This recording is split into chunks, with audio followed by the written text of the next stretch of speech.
Do I do I have a first bet? I don't think I have. Oh wow, I was just watching ads. Yeah, I don't think I subscribed. it's alright. You don't have to. Okay, just checking that out. Going to Siren Gaming Well, I'm Elements. not going to do so through the phone.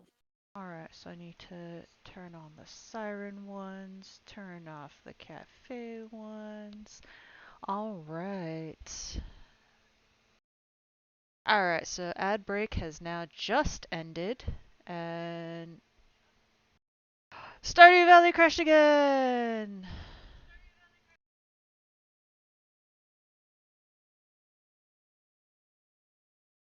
Alright. There we go. I had to update my stream info apparently.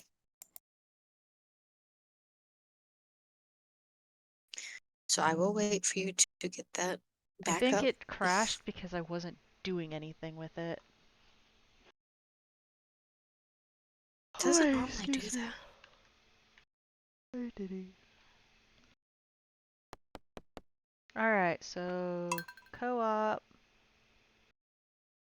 Right.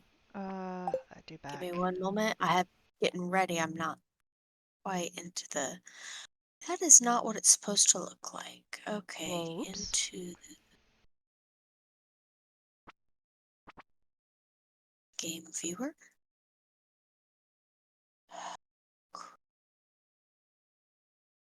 AMR. Yes. You're excited, aren't you? Just a bit. You're gonna get your own. All right, there we go. I've got it all fixed now. Not yet. It needs to be resized. Okay. Oh, no, it doesn't need to be resized. Yeah. I need to wait until I can. All right, you ready? Go ahead and start it Okay. so that way I can jump in. All right, hosting Cafe Darcadia. And then, Waiting for it to load because co-op. There it yep, is. Connecting. windowed borderless, and then back into OBS to make sure I can adjust that. There we The go. hell do I have? I forgot. Oh, hello.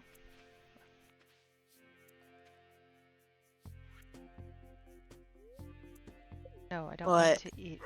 Um, shit. What happened? Uh, Not those ones. I got Oh, blueberries. them's the spice berries. Say what? You've got spice berries. No, I have grapes. What is What you were just spice? holding above your head is a spice berry. There's grapes. The golden tone one? I don't. Yeah, no. Oh, shut up.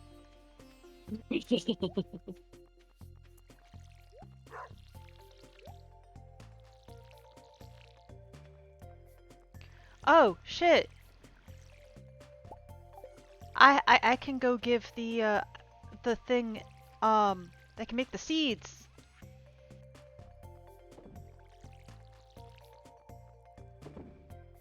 Why do I have one corn? Oh, that must have been.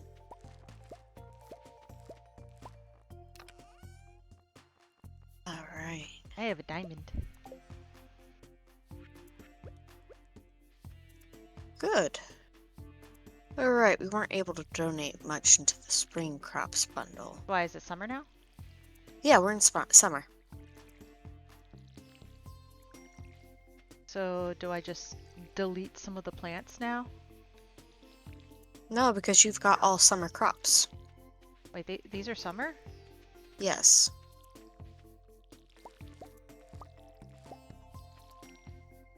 Okay, I forgot these were summer.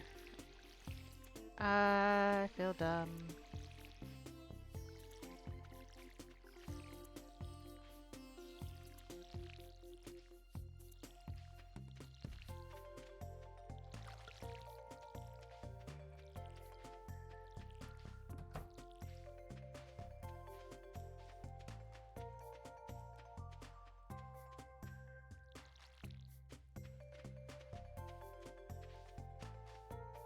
Yeah, I got a couple diamonds myself.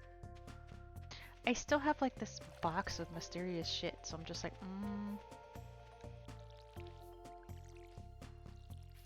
I forgot why I was doing the wheat. Was it like for the donation thing or something? Some of it's for donation, yeah, I think so. So that we could fill some of the boxes or whatever. Mm-hmm.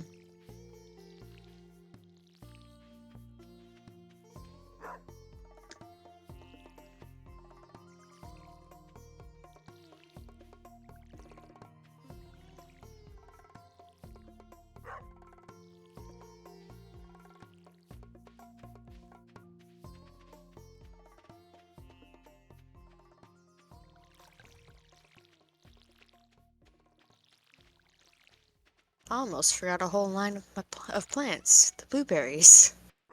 Oops. Okay. Speaking of blueberries, I've got blueberries on my plate. Wild seeds. Bonkus. I have summer seeds. Where was the seed chest? It's One not of the that one. communals?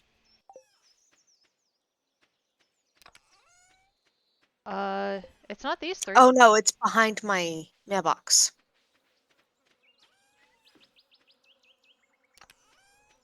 Aha! Bonkus. We have 40? Okay.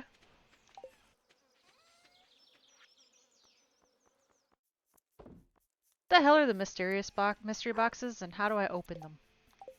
You take them to the blacksmith. Where is he? In southeast of in town. I found a You squirrel. got. Out Let of me order. pull up my map. Okay, you are at the bus stop. Okay, wait for me real quick. It's a person. Hey, wait. Smell Lewis. Alright.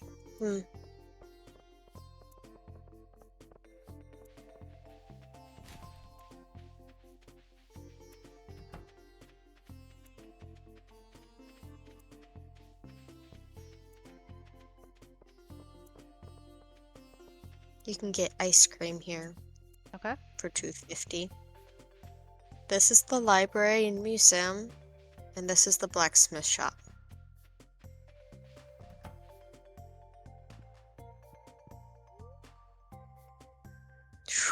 So, shop?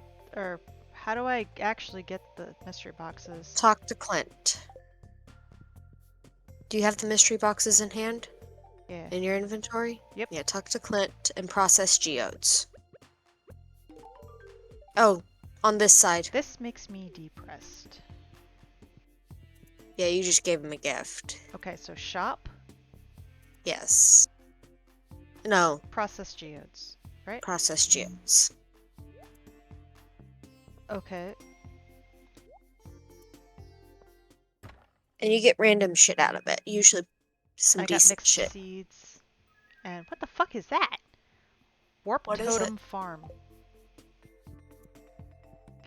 If it's late at night and you're out and about, you can use it to get back to the farm instantaneously. So did I just depress him because I gave him a mystery box? You gave him a gift that he does not like, and you lost some friendship points. Yeah, I didn't mean to do that. It happens. I'm not a big fan of Clint. He's a bit of a creep.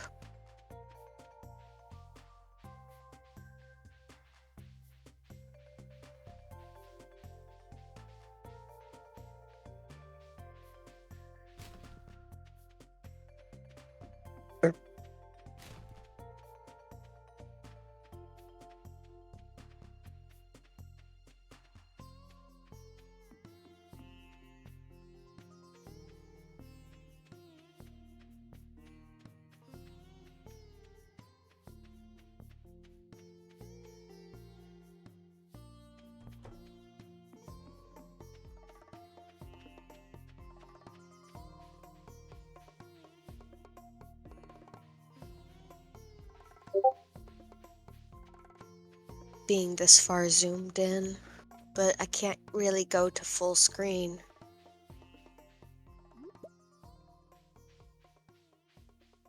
Although I suppose I could try to...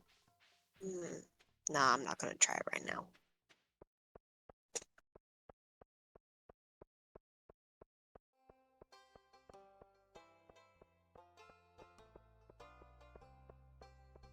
I see you with those sweet peas.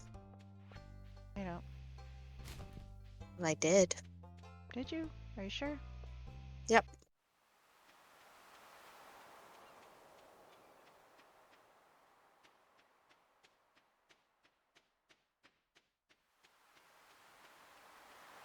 If it helps, most people are at least neutral to flowers. Most people.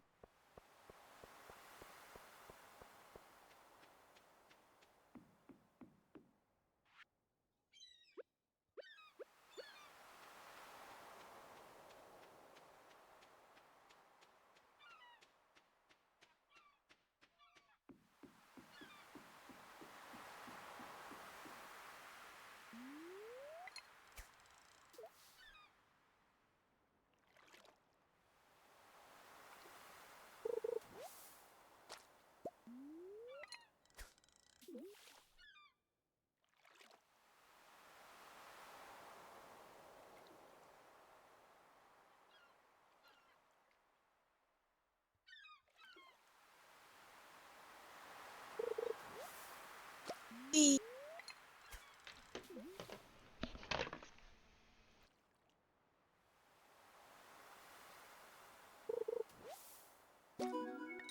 New achievement, fisherman.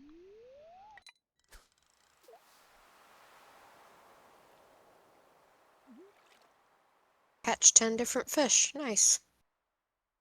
I was catching a lot of trash. I think that might count. Yeah, I think it does. Screw this shit. Where's shoes? Yeah, that's right. You're using the training pole too, aren't you?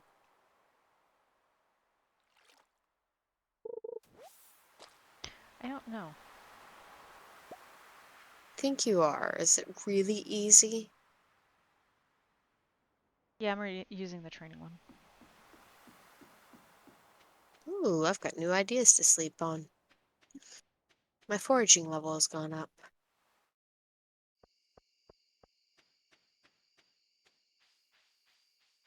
So how do I get a better fishing pole? We started with a bamboo fishing pole, which is the basic better, or better than the one you've got. The bamboo one's better than the training one? Yes. It's also harder to catch things. So, So I need to switch my fishing poles out then. Oh, there's a crow. you're the one who felt it was difficult to catch things. So where did the trash go? Mm, this one.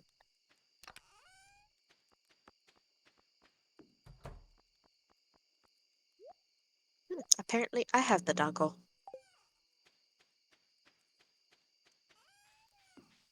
Tomorrow's another lightning storm.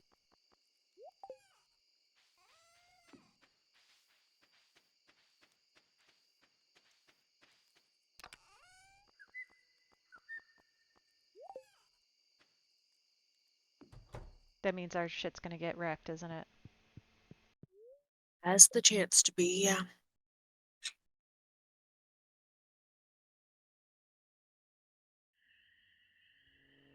I kind of wish that we could... Wait, what are these? What are these? This is Mr. Key, and mystery boxes can now be found randomly in the wild. So Huh. expect to fish them up, find them in geodes, find them in the ground. Excuse me.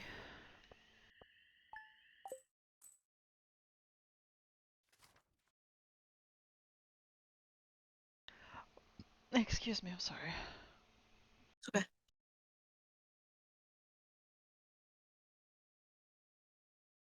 And yes, I know we're still waiting on me. That's okay.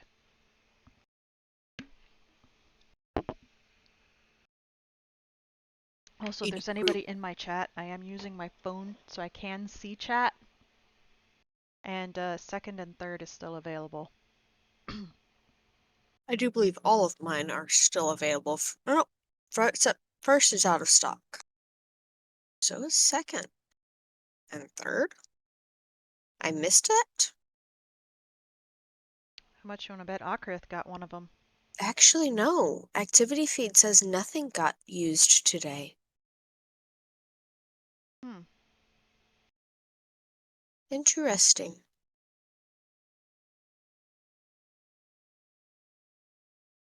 It is nice being able to independently stream. Yeah. It was nice working with Sagrel, but a lot of the time he'd get so excited to be doing stuff. It's just I'm just sitting here. I love that dork. Because I do, I let him. If he's happy, I let him keep going. I'm still waiting on you. What are you doing? Moment.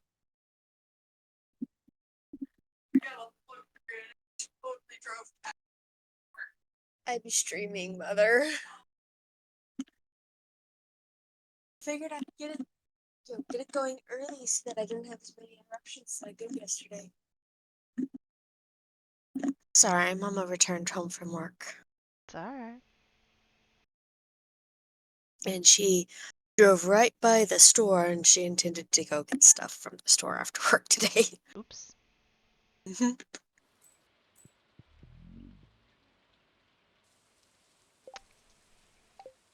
Alright, what is it?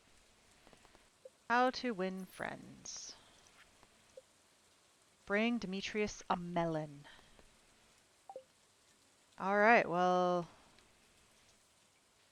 He's gonna have to wait a little for them to No! finish Okay. growing. You good? Yeah. I thought I was about to destroy it again.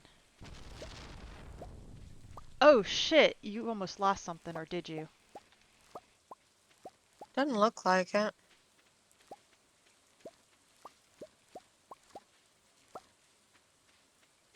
However, I'm gonna step inside, step back out, let that yeah, I lost a melon. It's too late to replant them. Damn it! I didn't want to eat it! Butt muncher. What'd you end up eating? Blueberry. I mean, at least you get 3 per plant. Yeah, that's true. Are the melons gonna be ready tomorrow? 2 days. 2 days. Yeah, should be ready in 2 days.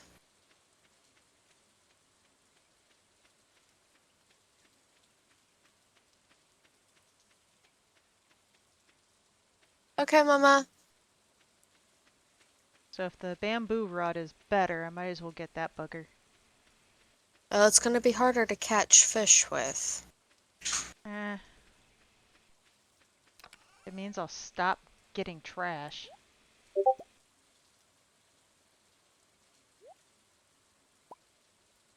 No, it won't. It means you'll get less trash in many cases. Yeah, that's what I meant. Well, I'm gonna go searching for shit. A train is Oh, passing through. train.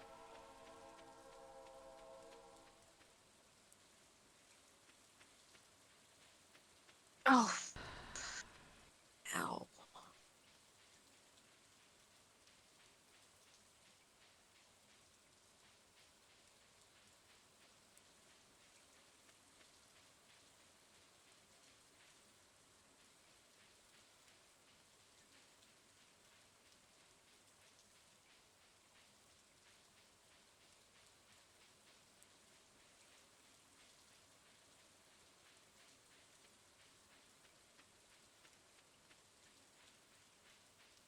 A rather fast-moving train. Looks like it was a passenger train, and nothing dropped from it. Okay. Move.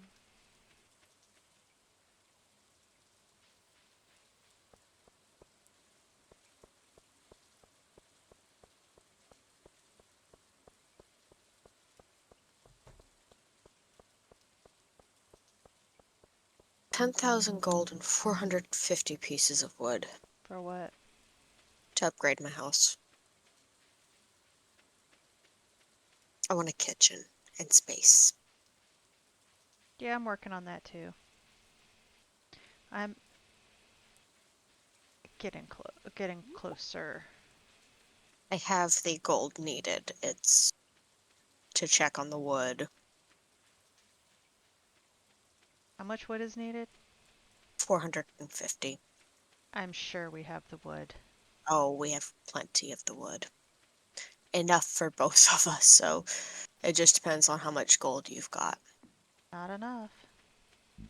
Okay. I'm gonna go ahead and go upgrade mine. Good.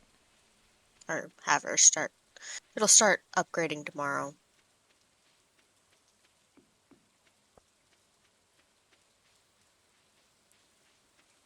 I'm looking to Having a see if I can kitchen get will be some of next. the boxes.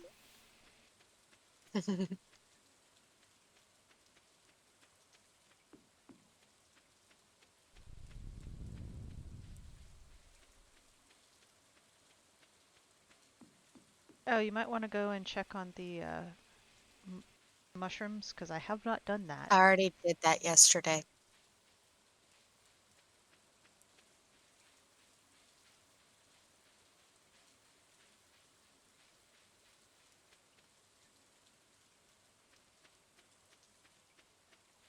Hey, Lorelai, Yeah. do you still have the quest, How to Win Friends? Yes. Nope, I completed it. Why was up? Mm, I'm missing a quest. Yeah, it was pretty much screaming at me like, hello. Like the exclamation point was glaring. Oh no, that means it was completed a while back. Um, do you have a quest that basically says raising animals? Crop research, Pam is thirsty, Mare's shorts. Nope.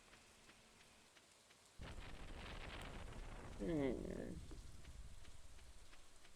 We might have a glitched game.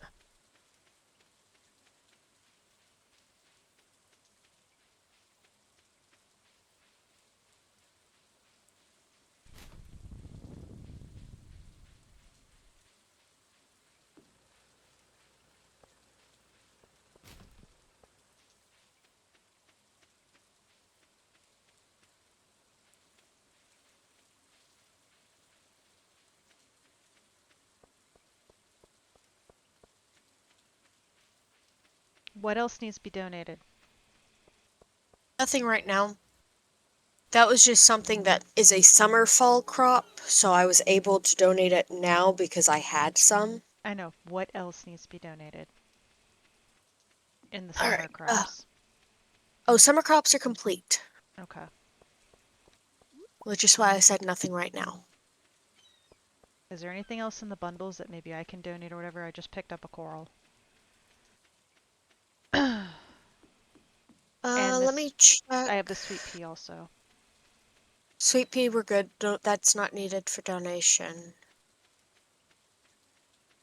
I've also been holding on to some of our, yeah, go ahead and just, what is available?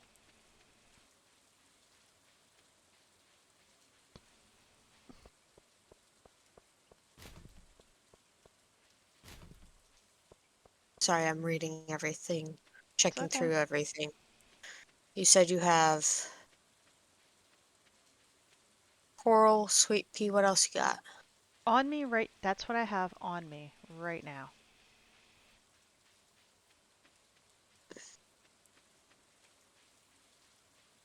I'm gonna need to try in the next few days to catch a sturgeon. Is that, like, what fish does it need? A sturgeon. Is it only lightning in the farm? No, lightning strikes? Likely, but lightning, no. I think we turned your flash effects off. We did. So, uh, fair warning to anyone watching, I'm turning my flash effects on because without it, I'm jumping with the thunder. I did see it strike though. Okay. That's why I was like, did you lose something? Oh yeah, on the farm, I had to double check by going in. When that happens, what you have to do is you have to go in So or are leave the the farm and boxes come just back. like are the I mean, I've boxes already with found two. where? They were in a dig spot. So they're not just sitting around somewhere waiting for you to find them. No, I thought that's how you were searching. My apologies. Because I don't know how to search for those fuckers. Pardon my language. Hey, you're speaking English. It's a language.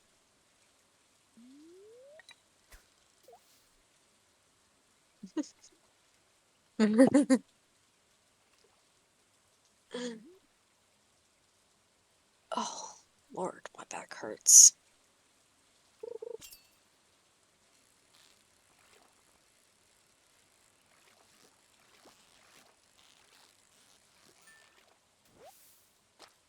I got a chub. Yay.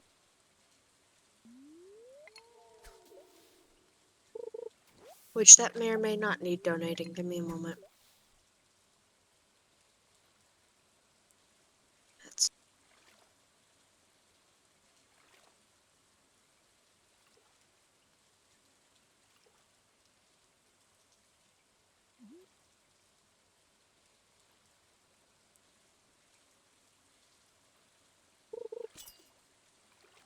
yeah, no need to donate, Chub.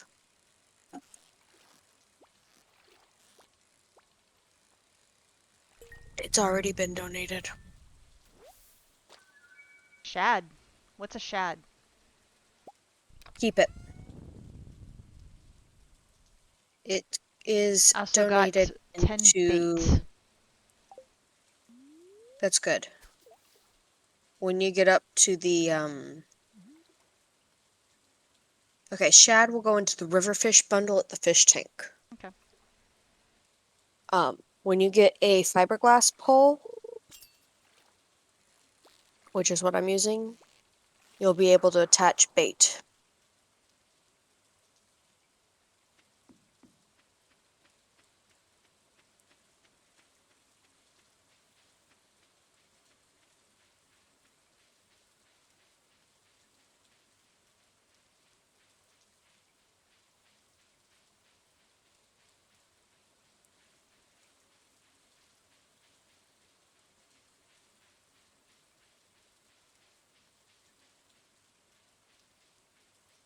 I forgot shad can only be caught in the rain. Well, I got it.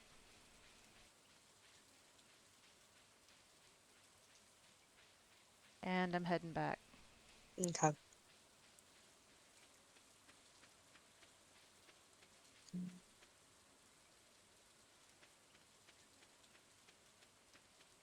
Where's the box that has bait?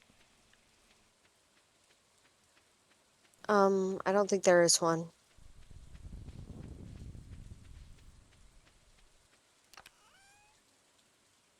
No, you got a box of bait.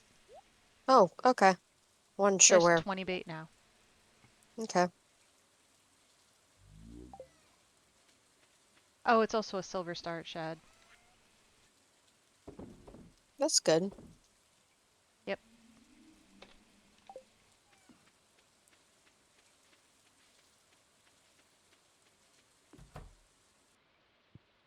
Mm.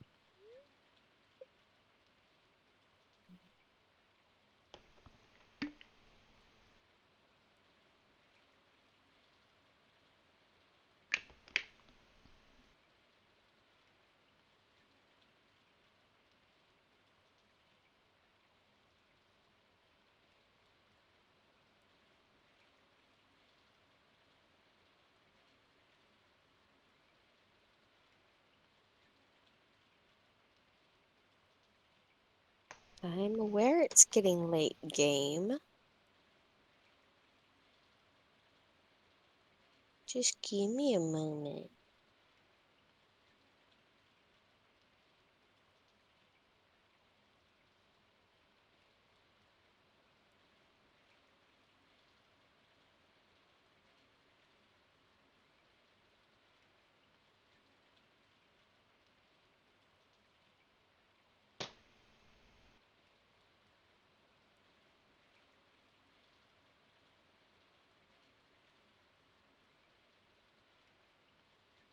Dude, my computer's What? kicking out enough heat that the color change cup changed colors. Oof. Oh, it's a gaming laptop. Yeah. At least it's meant to handle that.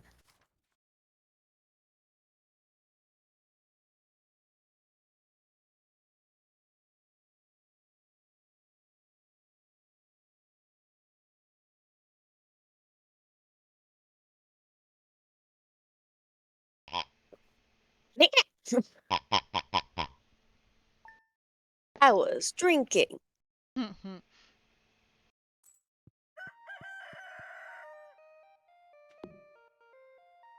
Looks like I lost a corn.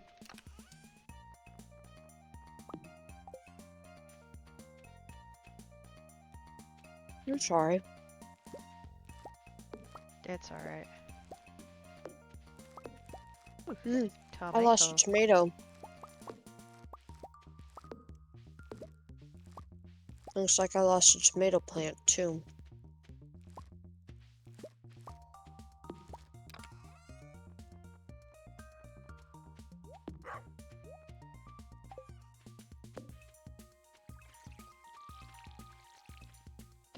Oh, I was supposed to say, there's somebody at your house. Yeah, Robin.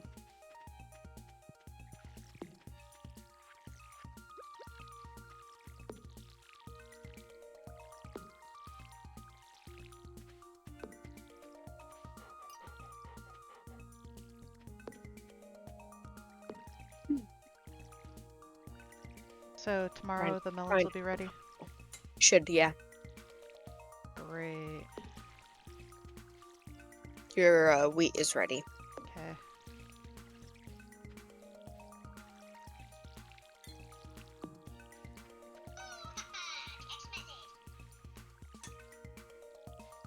Is Sagro doing that too? What do you mean?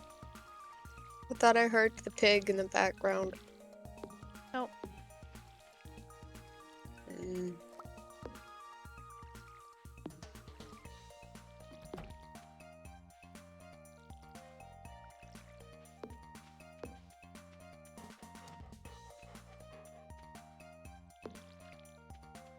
I think I was supposed to harvest the wheat for something up in the, I think it was like 15 wheat or something like that. I think you've already done that. That's why I'm growing this. Or I don't remember. 10 wheat for the fodder bundle has already been done. Really? Yeah.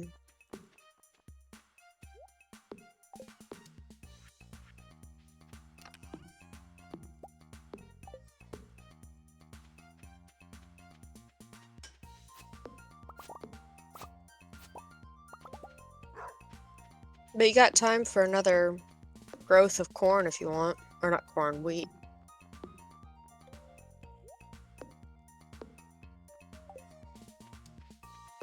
I gotta go buy wheat seeds then.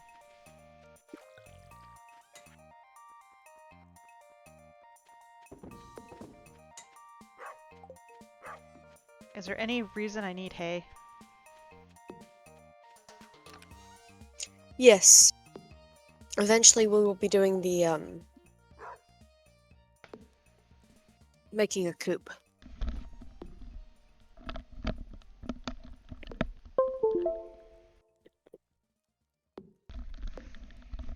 Okay. I have to plug myself in because my headset's dying. Alright.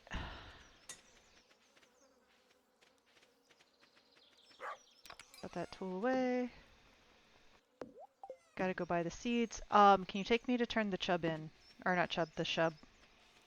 Shad. That. Okay, give me a moment.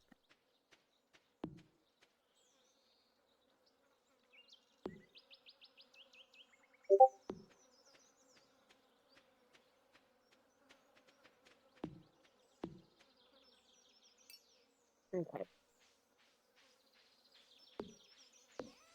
Ready? Yeah. Oh! What? Sorry. It's okay. I didn't mean to take your Keep it. rock. Keep it.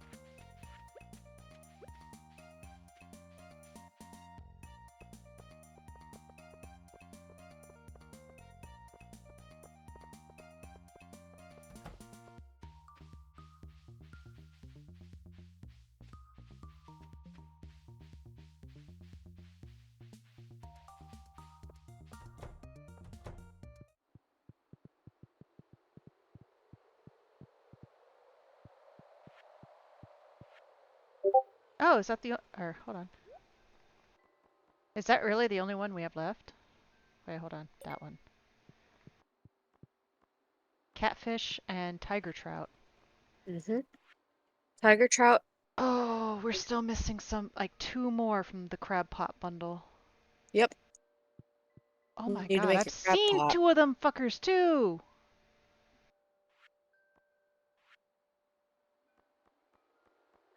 I need to make a crab pot. You know Ghost what? I'm actually sand gonna and go wood buy a salt. fucking crab pot.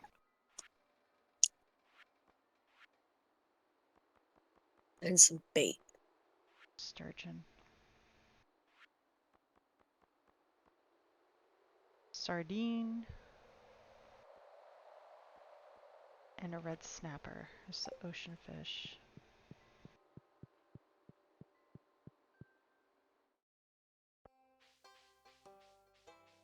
What time does the store close? 5. Okay. Closed on Wednesdays. Oh shit, forgot. Oh, you should be able to get some tomorrow and still have time. Oh wait, never mind. No, you won't have time. Never mind.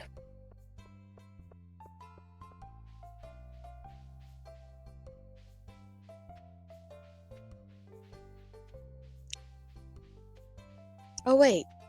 Yes, you can because wheat will also grow in the fall. Mm. Did you already take a gander?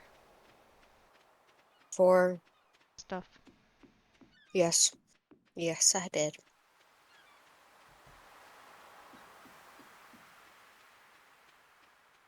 3. Okay, so 1, 2, 3, 4.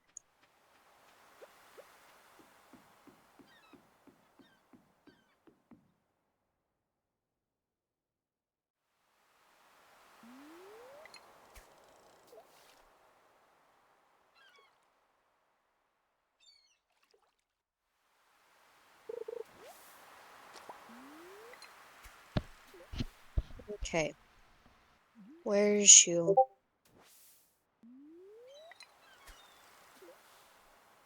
Okay, you're over there fishing. Mm.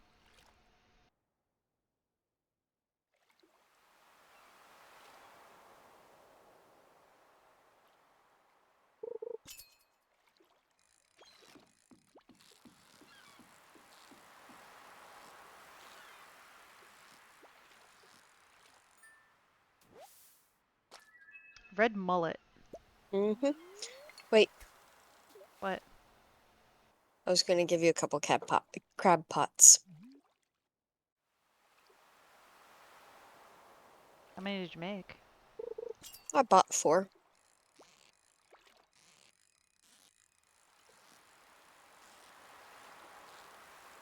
2 for me, 2 for you.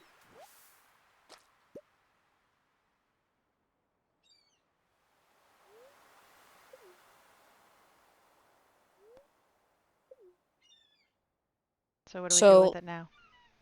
place it in water. I like to put it up here. I like to keep one on the farm, or some on the farm, and some on the, um, just place it where you want.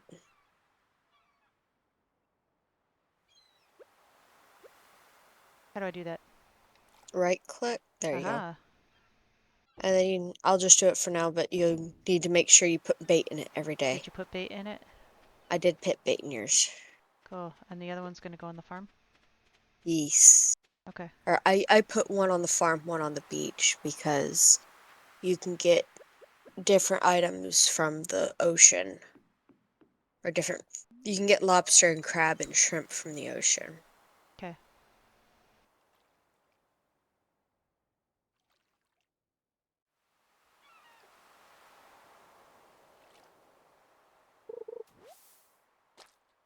Broken CD. But you can also get trash from them too.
The red mullet wasn't one of them to get, was it?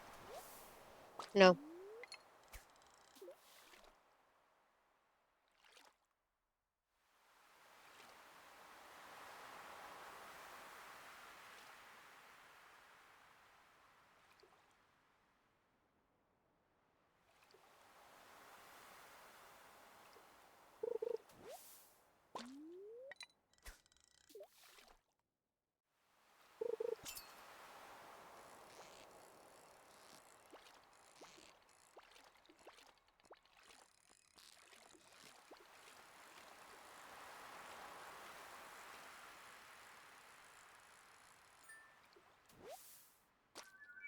Halibut.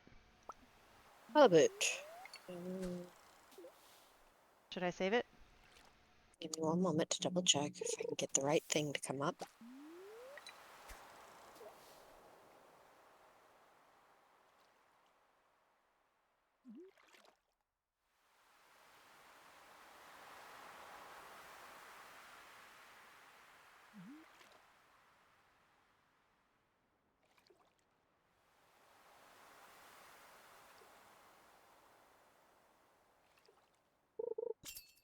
No, Don't have to keep it?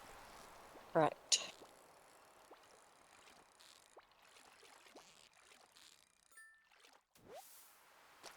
Got another halibut. They're a nighttime thing.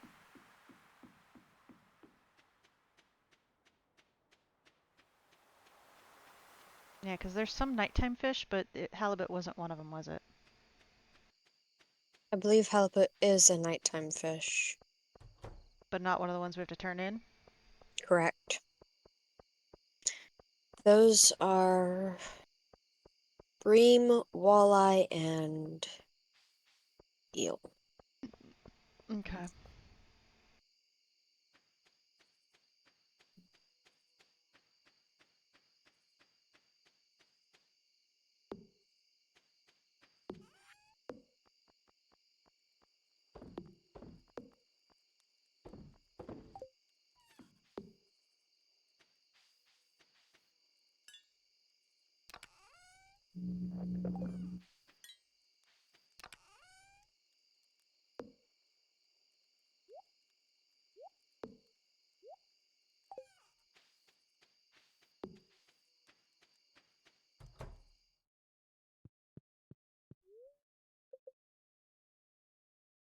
Hershey's Kisses, candy cane.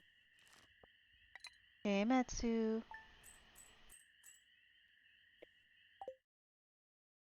Metsu in your chat. Mm-hmm. Hello, Metsu. Hey, fishy, fishy. The fishy is fishing. Hi, hi. Hi. By the way, Mm. let me make sure. Ah,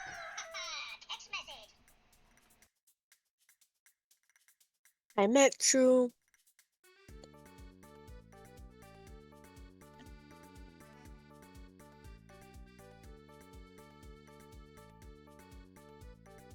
How you doing?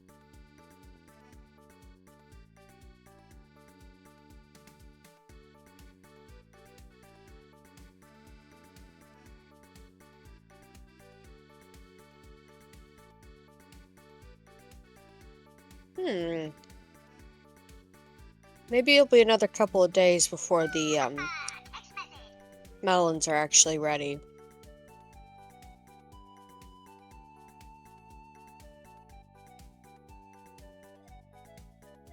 Okay. Whoosh, whoosh, whoosh, whoosh.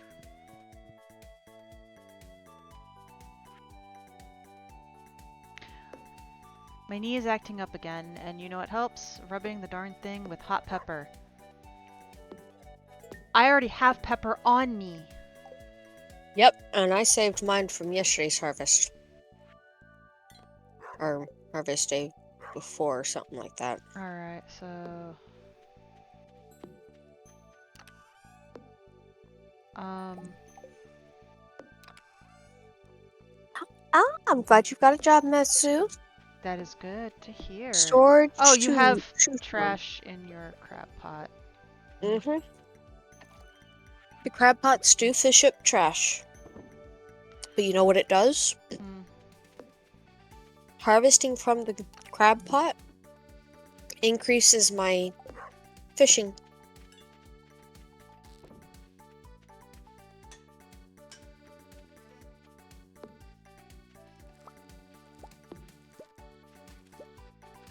So it's a win-lose kind of. Actually, not necessarily lose, because that trash with this recycling machine. I need to make a recycling machine.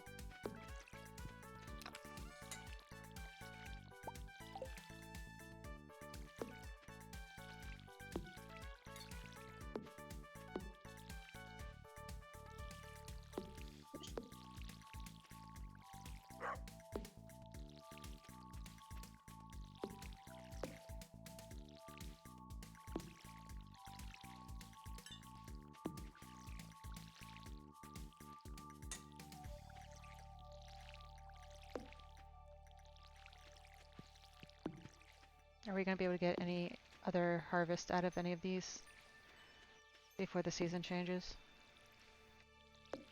The radishes, yeah, once this harvest is done. Radish and melons are the only ones that I needed to keep an eye on, or Do that they I would just need kind to. of die after the season? Okay, so everything but the corn will die after the season. Because corn can be in fall too. Correct. And the wheat will die in the new season as well.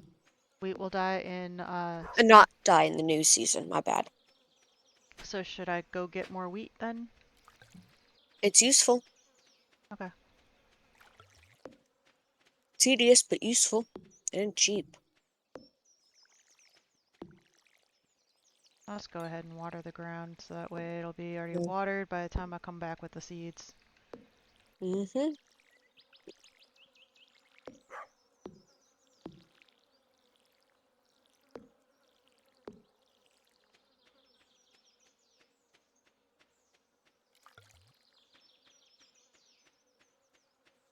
And when are the melons going to be ready by?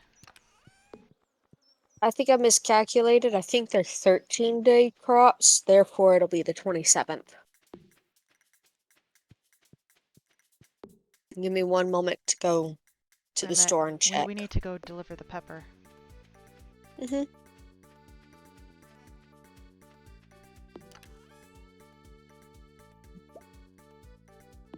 Which is George is where right by the exactly? store. Right by the where? George is in the house nearest to the store. Oh, actually, those melon seeds should have been mature today. For some reason, they weren't.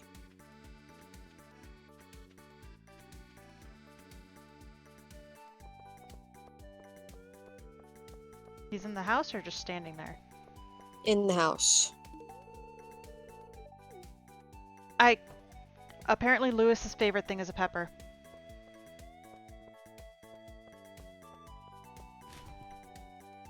Whoops. You got caught. Yes, I got caught. So yeah, go give Lewis a pepper. It's his favorite thing. He's standing outside. He's standing right next I to the see shop. him.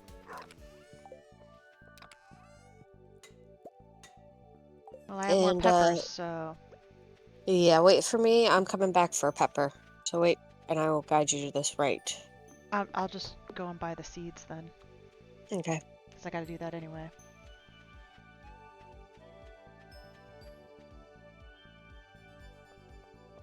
That way at least I get them before they close.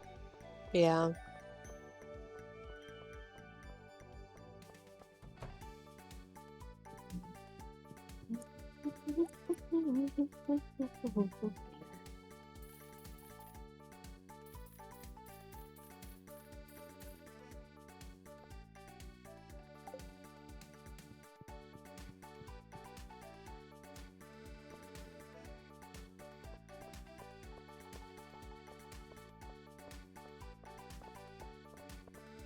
He's in this house.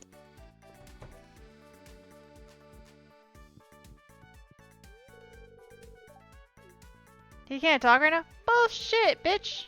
Their program's on. Have it in your hand before you talk to him.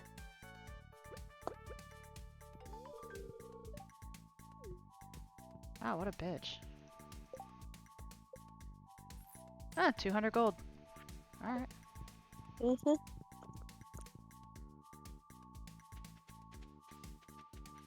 So I need to go plant the wheat seeds. Okay.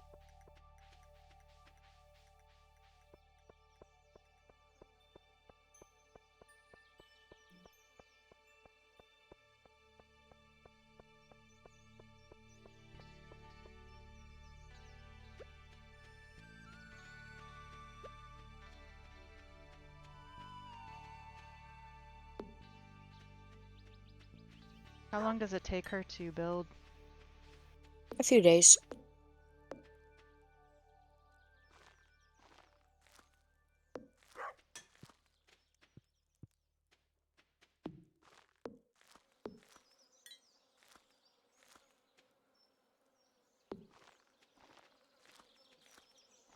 Should be ready either tomorrow or the day after.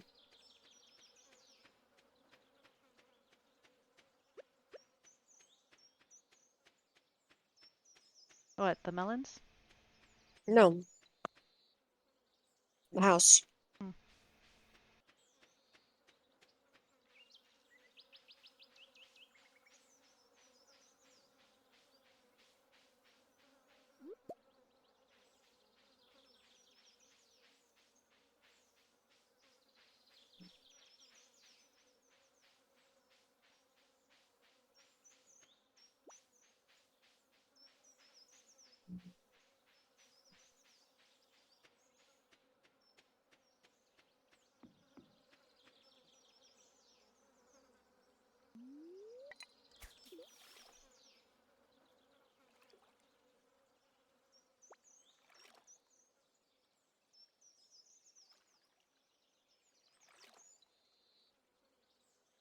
Hello, Asmo. How you doing?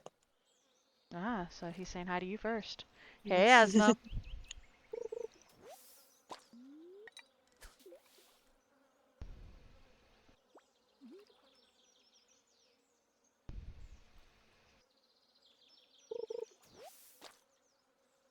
Hey, let me do something real quick.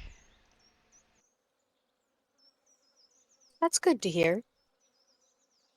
Got any big plans for the holiday season, or are you just gonna let it roll?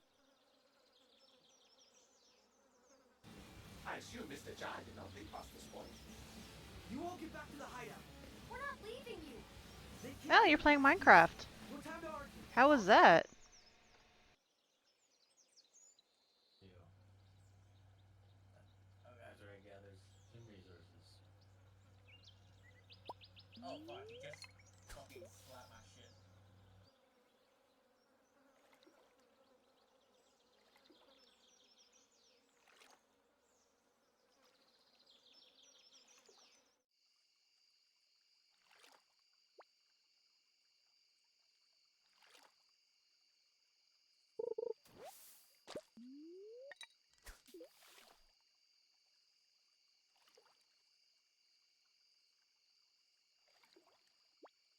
I caught a bream.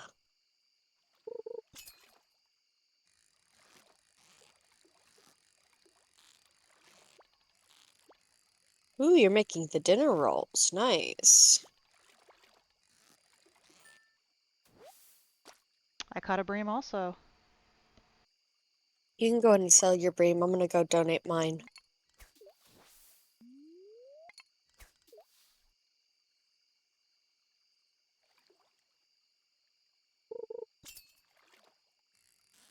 Ooh, what quality star is your Silver. bream?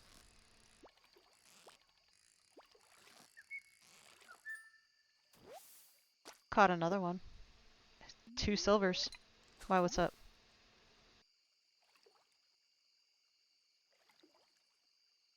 What was yours? Mar? I leveled up in fishing.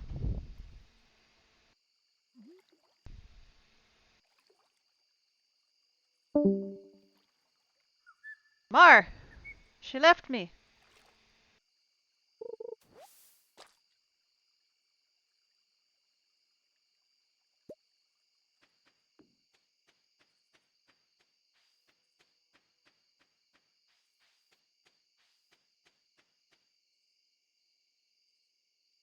Okay, the mushrooms are dancing. I swear I might be high or something.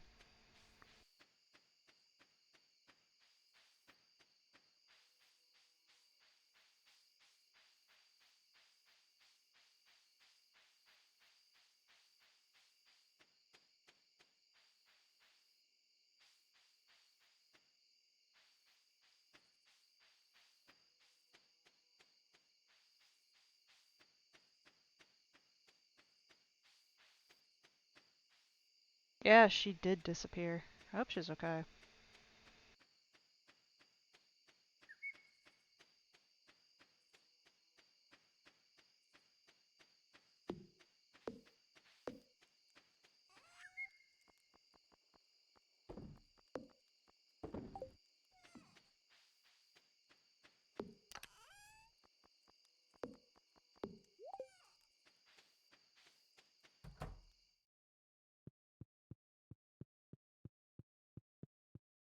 Get out of the way, dog! I want to go to bed!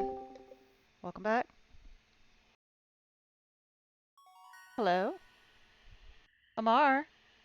I'm here. Okay.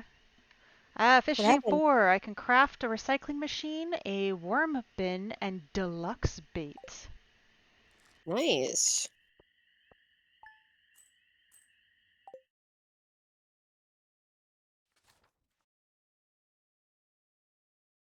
I never want to see a fish or horse again. Oh, what? I was looking up on Discord. Yeah.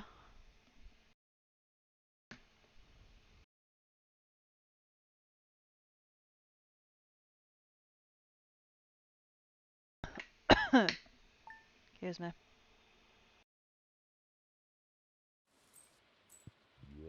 Ah, moving up. Warm. Okay.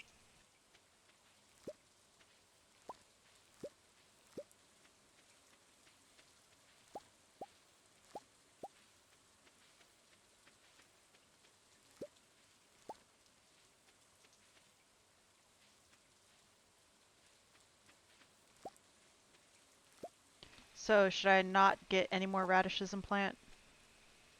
Correct. No more radishes. So, I have melons now. Was that thunder?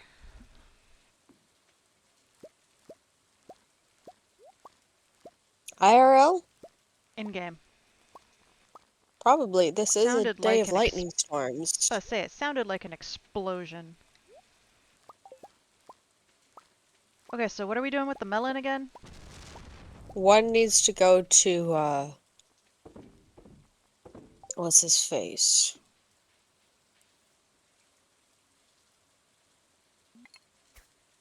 Demetrius.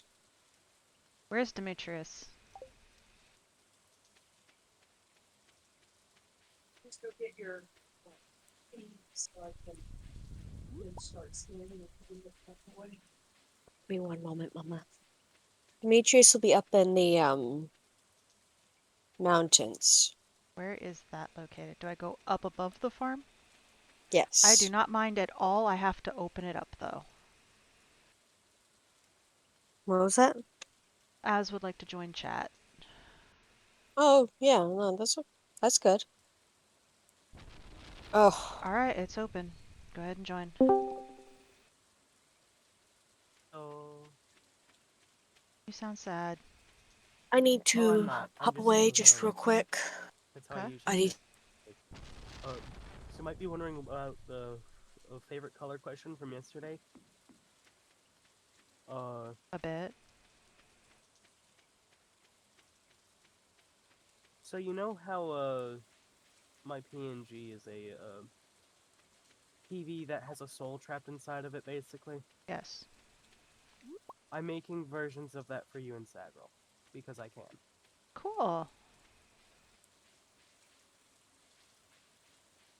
And that's why I was asking the favorite colors, because that was the color that I was going to make the soul fire and such. Who are you?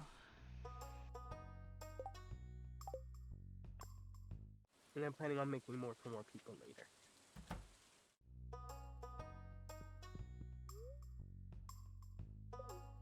I just don't know who else to do it for yet.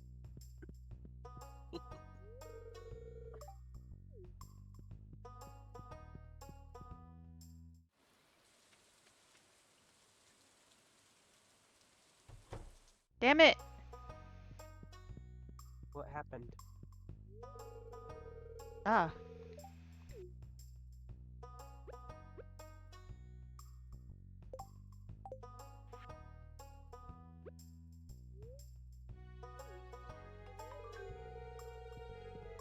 Good, you found Demetrius. He looks almost like he's sitting on the pot. He does look like that, yes. I was I about to do say, tell agree. me I'm wrong. That is a lot of money. I can almost upgrade my house. Oh, house upgrade. Well, Mars already done it. I need 5,000, or sorry, 10,000 to do it. 10,000 gold, 450 wood. I wouldn't be surprised if we've already got that. And then the next upgrade, double checking the next upgrade, 65,000 gold and 100 pieces of hardwood.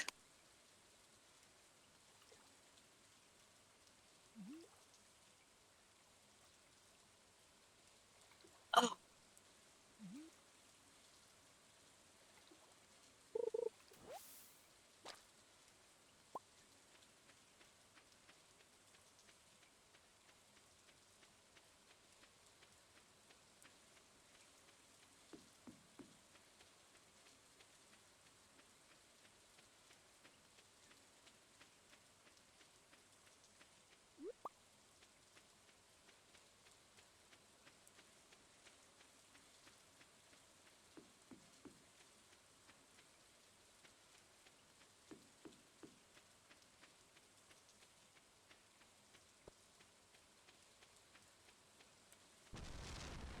It's lightning again. How many lightning storms are we gonna get?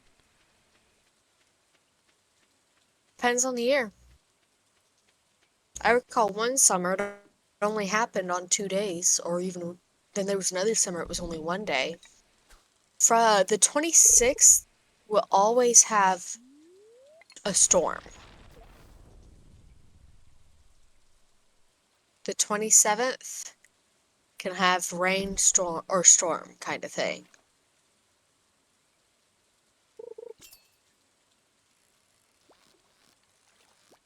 That's just how Stardew rolls, apparently.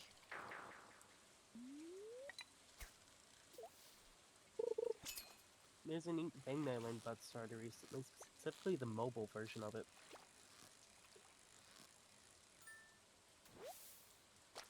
I got You another said you shad. normally play the mobile version? Yes, the mobile version of Stardew. I learned something neat about it the other day. Oh, It does have co-op, oh, but it's almost hidden in a way. In order to unlock the co-op mode for mobile, you have to enter in the Konami code on the title screen. oh The yeah. leaves on the title. It's I remember that Easter egg being revealed.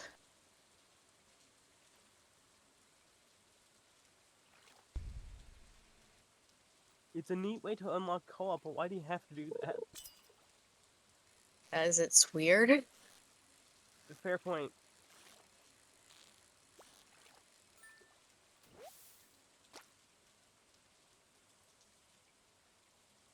Actually, All right, thank you, Jackson. I really appreciate that. sure. I know I've got you, Asmo.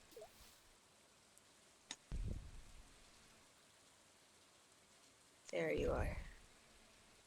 Who's the emo guy? Sebastian. Ah, yeah, he's over here near me. You down at the beach? I have no idea where the hell I am. Make it back to Stardew and take a look. Oh.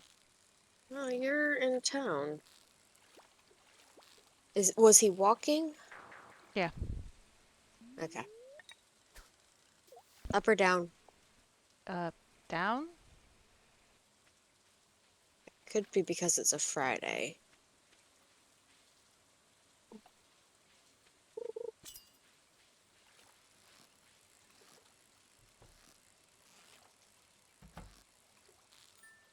Ooh, perfect. What'd I get? Got another shad. Alright, I'm completing the lake fish bundle. Cool. Complete the bundles. That's why I'm Sorry, also Mom. fishing mainly. I'm trying to help do Thank that. Yeah. I'm not doing very well in doing that though. you. In doing what? Hoping to complete the bundles.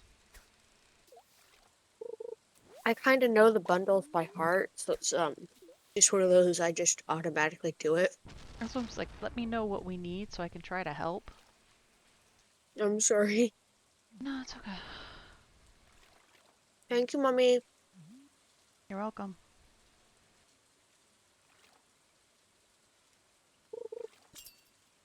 Mama got us a big thing of cherry tomatoes.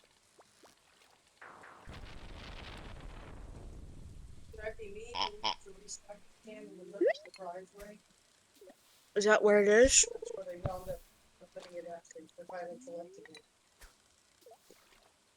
They can have to get out and move it, get in the garage, get it along, Mm-hmm. or they're checking it out. Yeah, Sebastian was on his way to the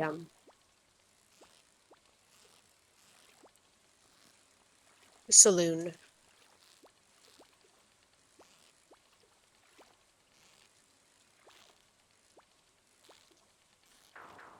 Fish, you suck.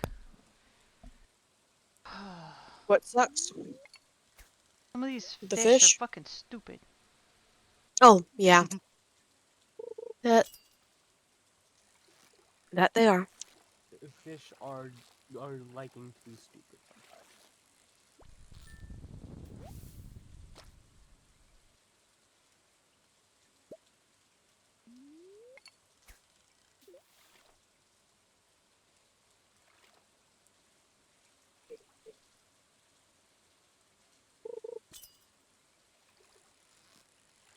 People here. Did you move it to be further in his way, Mama? Dead center. Ooh, got a perfect. What's this? I got a bream.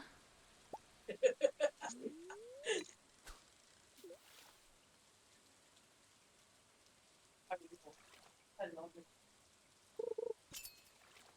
Mother. Yes. Mm, my biological mother. I know, I'm messing with you. I know.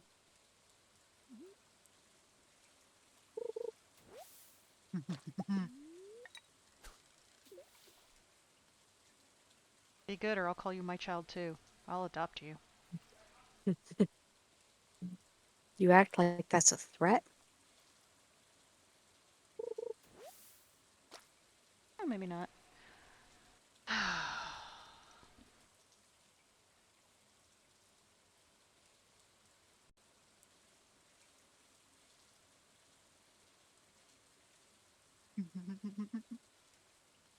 You know what you did.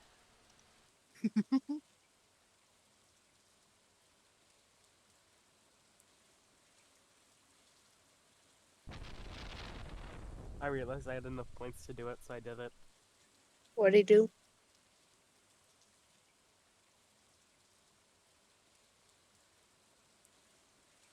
Cooked siren.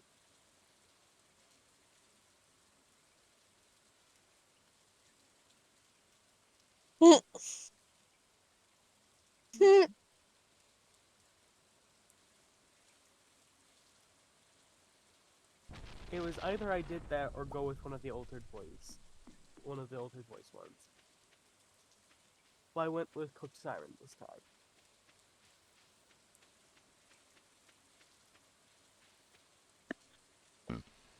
Oh god, I don't know where I'm at. And it's 11 p.m. Amar, help. Okay, Who has you're north of distracted me? town. Continue on the path you're going. Go down the stairs. Okay, I know where I'm at now. Head west. Okay. Okay. Let's say, as you turd.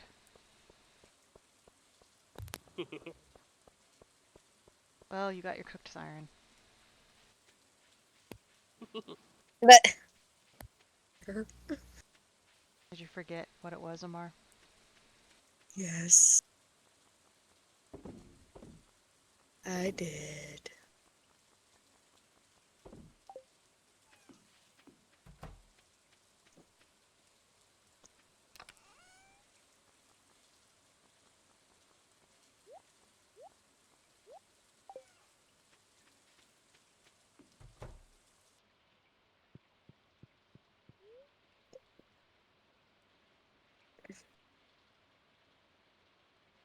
Oh, I missed being able to get an unknown. Oh well. Yeah, so did I. And so did I. Gosh darn it. It's okay. I want the unknown forms. I want them all. Level 5 farming. Choose a profession, rancher or tiller. Which one are you going for? Because I kind of want to do the tiller. Amar. I usually go tiller. I'll do tiller. Up! I can upgrade my house! Yay. Damn it, I need some flour. 10,183. Where do I... Oh, hello. Shit's ready! I lost another corn. Good job losing corn. Same here. You know you can replace that and it will still grow, right? Yeah. I lost... Wow. I also lost a blueberry. So did I, but it's not like it was going to be ready again.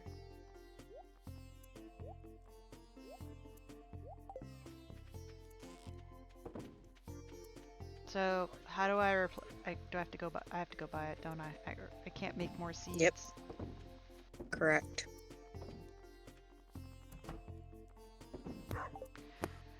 Alright, let me go get it where I'm going to... I need to water my shit first.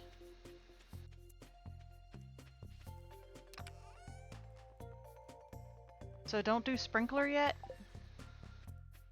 Correct. When are we doing the sprinkler? We don't want that sprinkler is the thing. It's the iridium sprinklers, right? We want to start with the quality sprinkler, honestly. Okay. I'm learning things for when I eventually get Stardew Valley myself. The regular sprinkler, give me one moment to... The regular sprinkler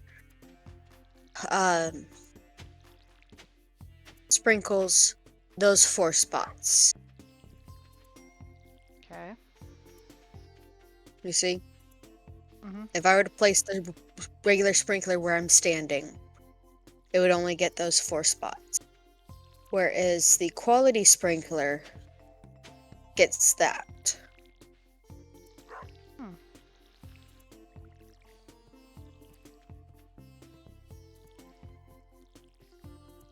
Which is why I don't consider it worth it to do the regular sprinkler.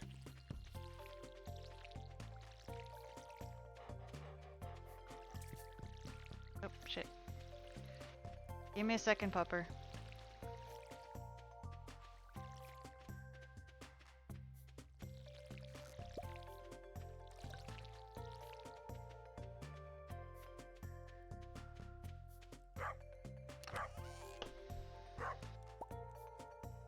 Cool.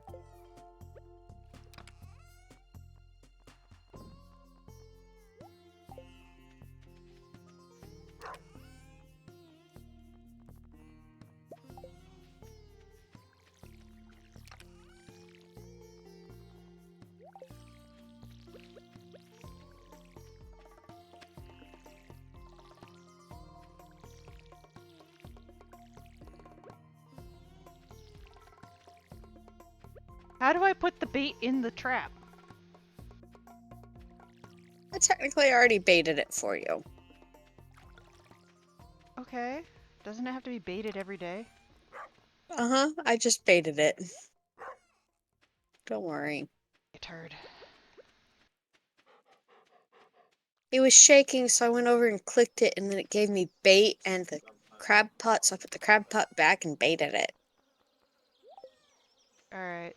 So, where do I go to get my house upgraded? Up to Robin, she's in the mountains. Where we went to go give Demetrius the melon, Mm-hmm. Would it be a good idea to that's her get shop. like 2 rows of what was it? 2 rows of corn?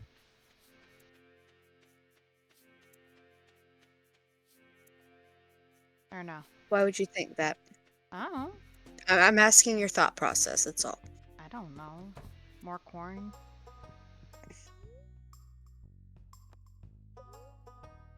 Oh, I need the wood, damn it. My dumbass forgot it.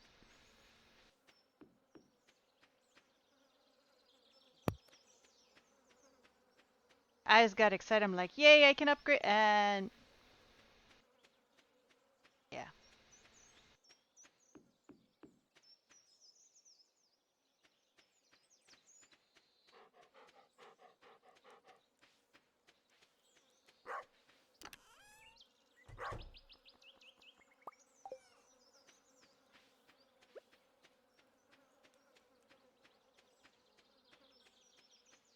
And this way we can actually cook stuff, right? Peace.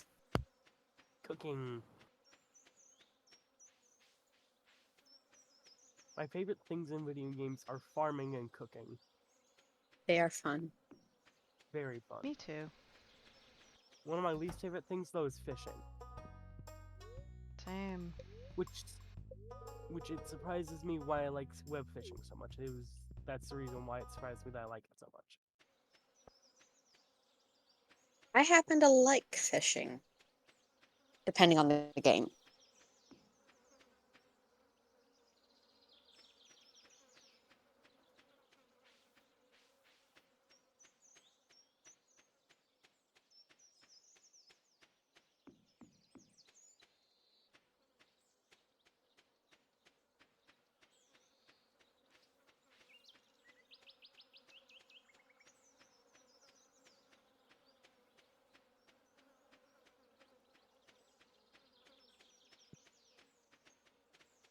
Right. I need 2 corn seeds. Corn.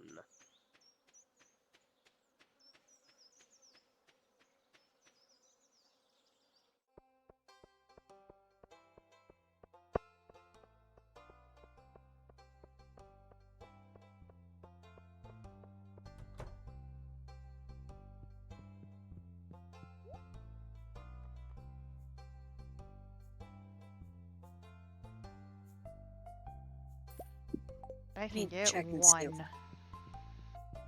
Want me to come get the other one? You don't mind?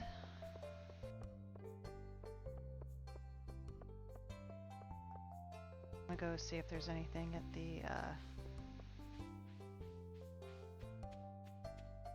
is it Anything at the beach for me to nab up? I think this is one of those shells we needed. A rainbow shell. I think that's one of the Nope, ones we needed. Really? it's What not. about... But it sells nicely. Okay, and a clam?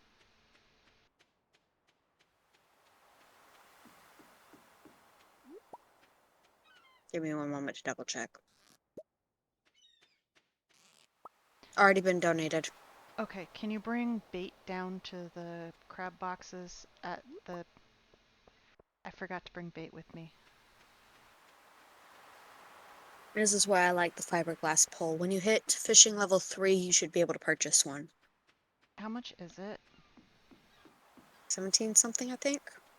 Yikes. Hey, Thank you. Thank you. mhm.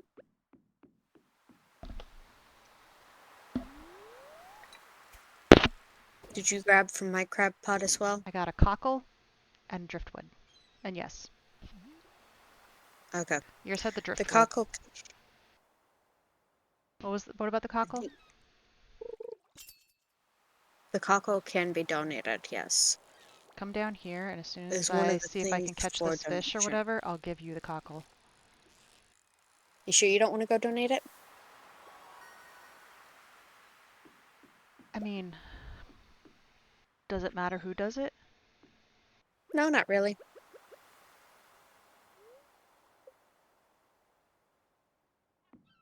Wait, the clam, did it need to be donated to? Nope, it's already been donated.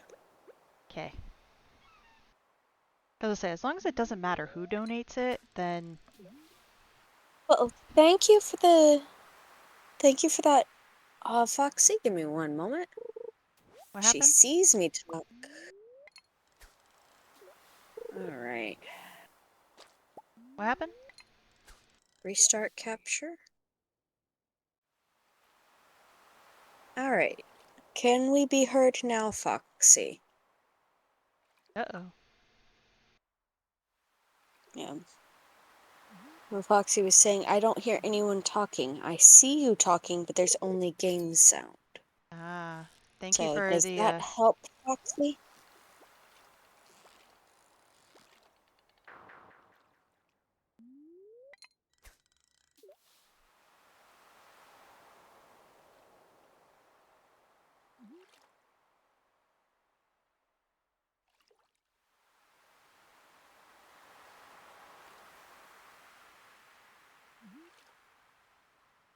All right. Yeah, I had to reset the audio capture. Thank you for letting me know, Foxy.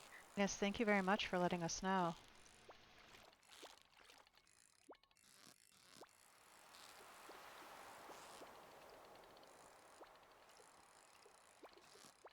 What's a stream without a bit of scuff, huh? No kidding.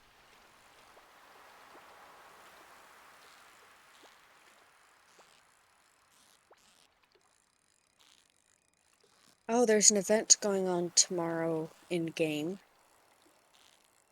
It's the Dance of the Moonlight Jellies. Not that there's any true dance at all. I also got a halibut again. That bitch made me work for it too. Oh yeah, it typically does. No, this one actually made me, like, really work for it.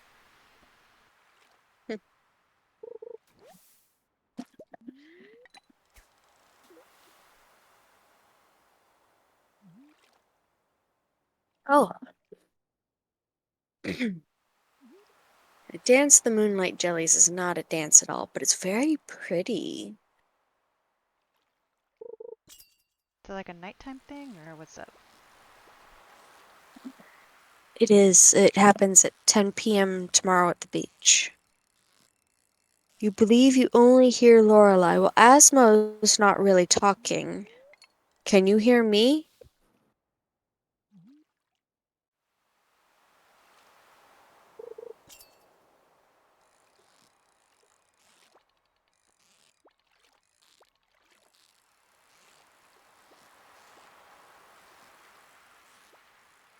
I forgot I was muted. with my Asmo was muted. Okay. I forgot I was muted with my headphones. Lol, whoops. I constantly forget that I do that sometimes.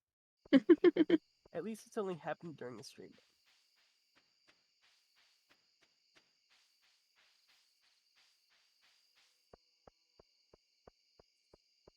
I got my nails done today.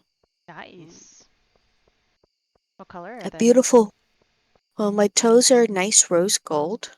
I think it'll fit the upcoming season nicely. And my fingers, I did a very. The color is called literally. Put it in neutral. Huh. So it's a very neutral tone, rather light. And it doesn't necessarily look like they've been done other than, they're nice and smooth and long and not tattered. Foxy says she can't hear you. Hmm. Interesting. Cuff must always happen. Before or during stream. One way or another, it happens. Once Lorelai gets to bed,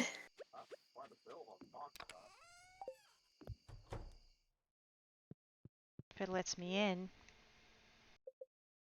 there we go. I was trying to plant my stuff, but it wouldn't let me. Plant.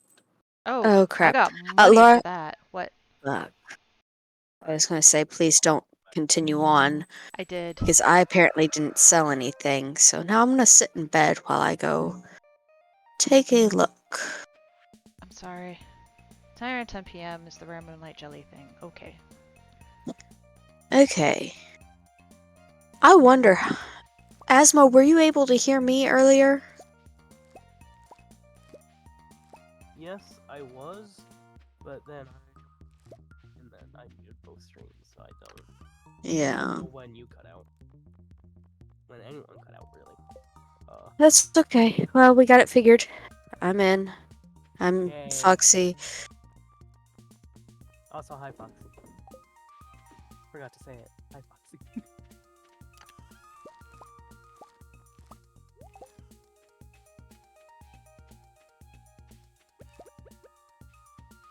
Oh yeah, I got more tomato.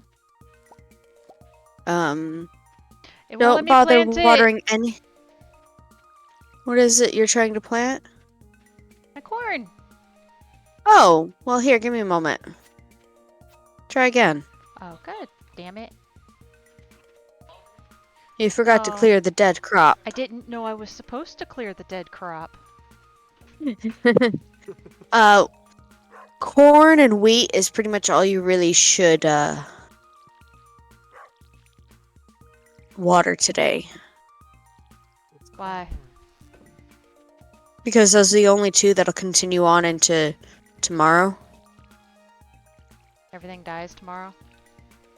Yep. Everything else will die tomorrow.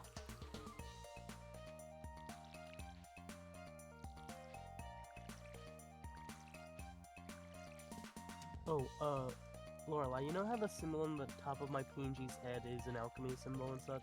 Yeah. I'm using that to represent the type of magic that each one is best at, so I've given yours the symbol for water. Which is just an upside down triangle. You know, I think that's hilarious. Why? Well, Why? because I'm an Aquarius. Hey, Lorelai, Mm-hmm. don't worry about the mushrooms. Why? I took care of them. Okay. The fuck is a dressed spinner? It's a, it's not bait, it's a bobber you can attach to the iridium pole. Iridium.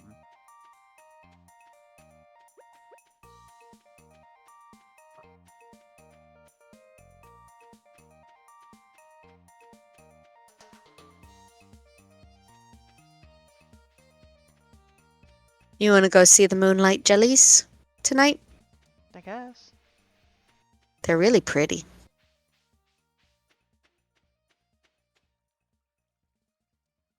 Tackle, thank you.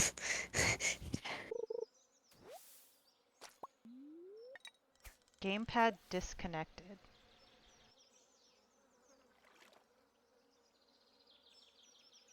Alright, Foxy? What? I don't guess. Thank you for the care package, Asmo. Mm-hmm. I'm gonna go ahead and get up and get me a, drink then. Be right back.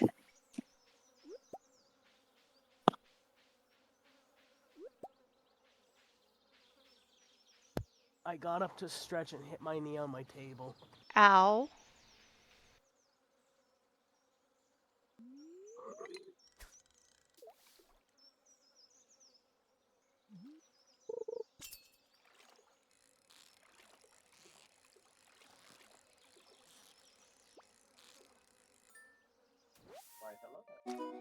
Rainbow trout. Wasn't that one that we went mother catch? What the hell does that mean?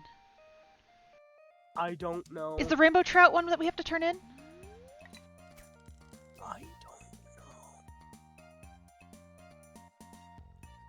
I don't have these memorized. And as Amar said, they're off to go get a drink. I am of no help here.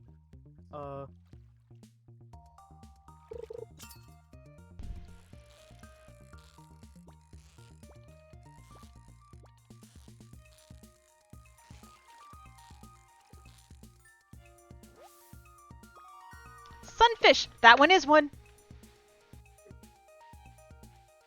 Sunfish.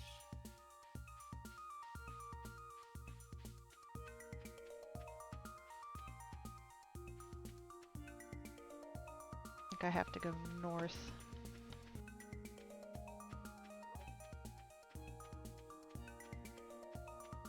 Boy, wake up.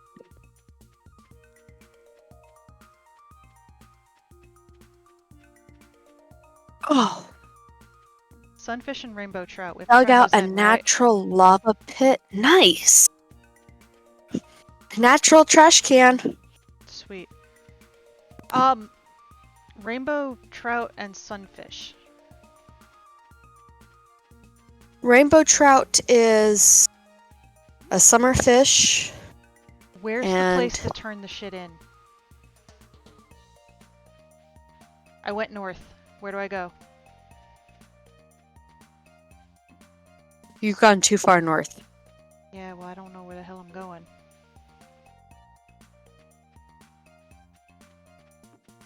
Come on.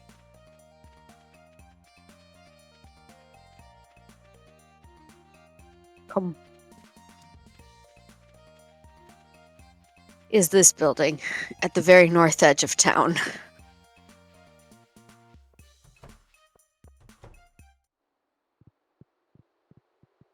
And this is the fish tank.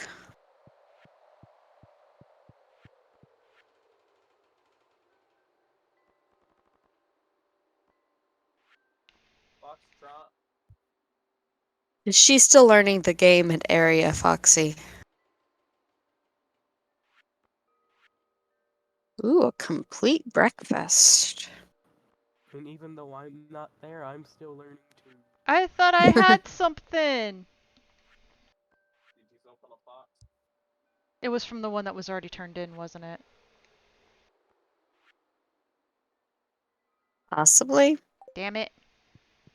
I was happy. Yeah. I'm like, yeah!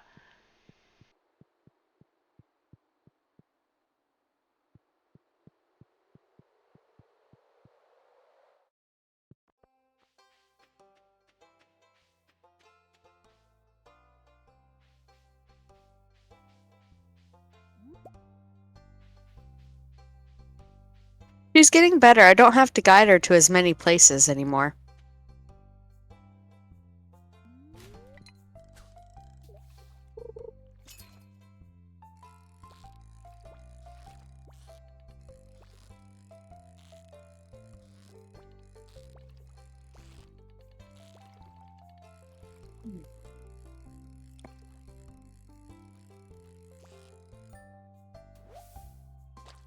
There's another rainbow trout. Funny. The only thing that's been claimed today is the, a tuna. Which has already been donated. Never mind. The only thing that's been... Yep, there we go. What? He First, claimed first. first. Huh. Thank you for the follow, Mosser... Mosser C?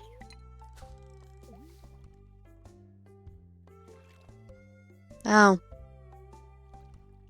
Oh. That one was fast. I watched that ban happen in real time. Selected self underscore indulgence got banned for spam detection.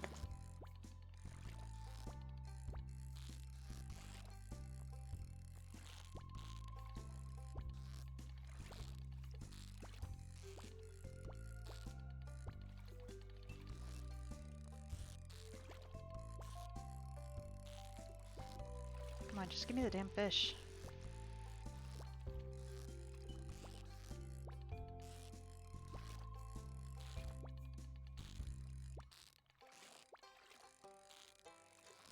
Why must I get songs stuck in my head?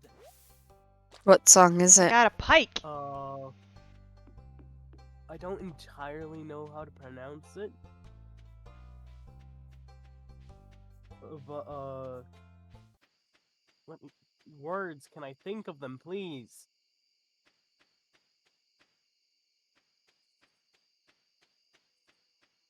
I don't remember how to get back. How do I get back home? Come south. Or actually go west. You said you caught a pike? Yeah. Yeah, those are notoriously difficult. There you go. It was a pain You're in the now at the path ass. right above the farm. Yeah, I need to go turn some stuff in before we're forced to go to the, It's not that we're forced to go. We still have to physically go down to the beach. I asked if you wanted to go see the Moonlight Jellies. Hmm? Oh, you're more talking about how I might push. My bad.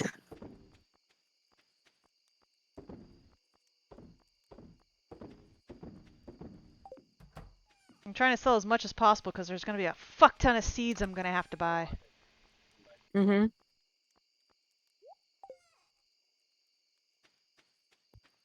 Since I can't remember how to say words today, this song by these people, I know how to pronounce one of their names, Bruno Mars. What'd you go in your house for? Get stuff. Ah, Rose and Bruno Mars. And the last three letters there is the name of the song, and I can't fucking remember how to pronounce Apt. it.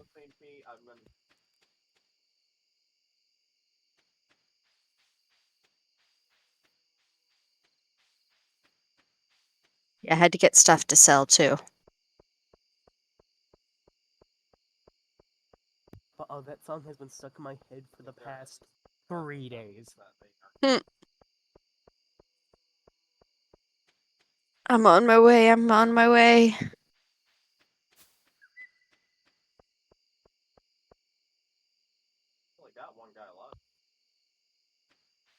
I wake up with a random song in my head every morning.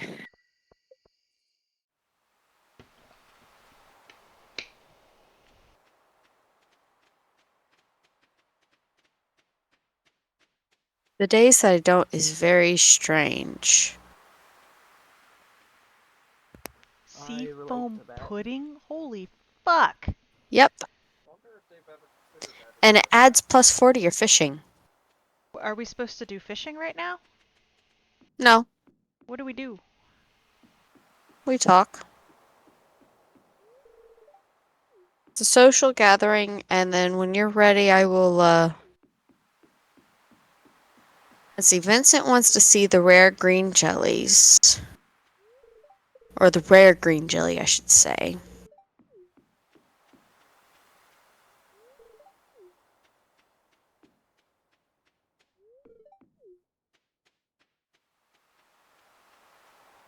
Jazz wants to see the babies.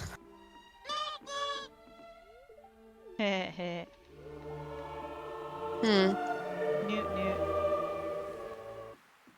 Newt newt. Oh, did Trigger Fire go with a newt newt? Yeah, Noot noot. as did it. I did the noot noot. Newt newt. I kind of wish I had some like that, but it's kind of difficult for my computer at the moment. I mean, what I've got right now is what I've got, or I should say, what I've got going right now for my OBS is almost too much. Wanna go ahead and start it? I'm still talking to people. Oh, Sam. Talking to people. Something that I cannot do in real life because people scare me. People are strange, yes. You know, if I meet you in real life, I'm just gonna go up and I'm not gonna say anything. I'm just gonna give you a hug. Okay then.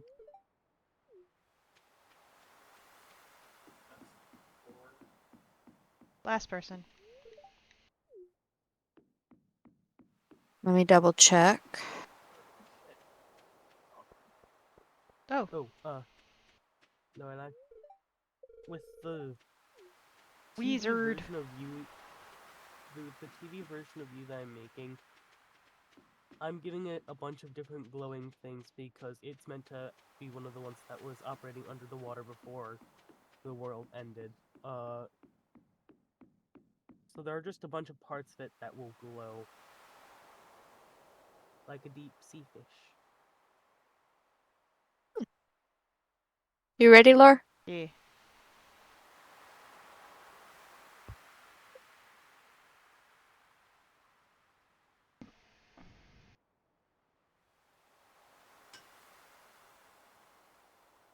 So keep in mind that Vincent wanted to see the rare green jelly and Jazz wanted to see the babies. Okay. So these are the regular moonlights.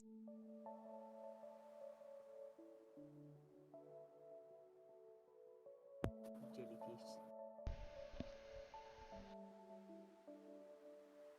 There's the green one. Or no. Okay. So the rare green one actually looks different. See, here are the babies that just came on screen. Heading up, Jazz will see them here in a minute. There's the rare green. Ah.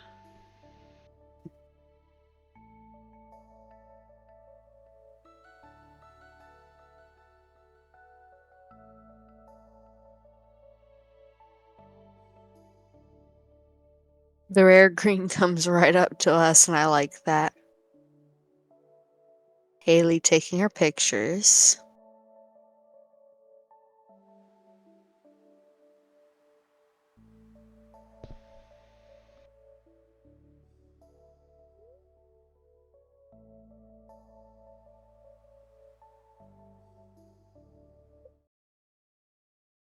Okay. It is the plan. Foxy, it is the plan. It's an hour from now, correct? For what? Foxy was asking if I was joining the Minecraft tonight. I don't know. It is an hour from now.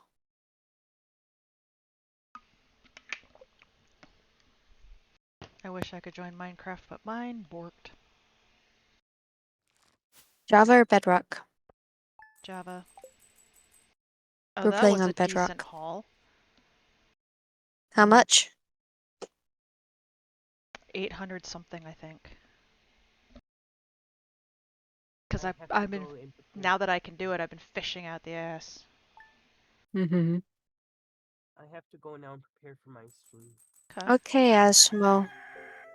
So bye bye. Okay. Have fun. I will. My crops! Well, they're dead. The wheat's ready, I take it. Yes, should be.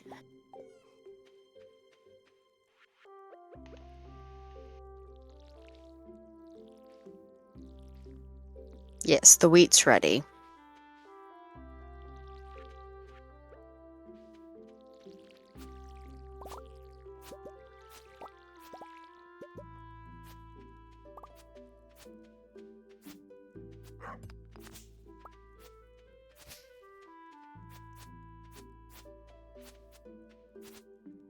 And the reason why I like to leave the crops as is What's this? It's kind of was pretty. what? It looks like dead flowers. Or, what is this? Where are you? They're around the farm. Oh yeah, no, that's debris. Some of them are the grass, some of them are trees sprouting. That's right, I was going to plant trees. Like wild trees.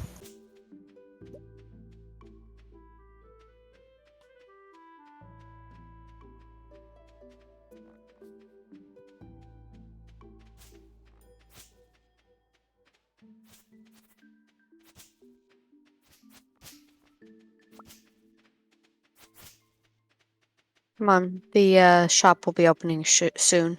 Be opening shitly. Soon.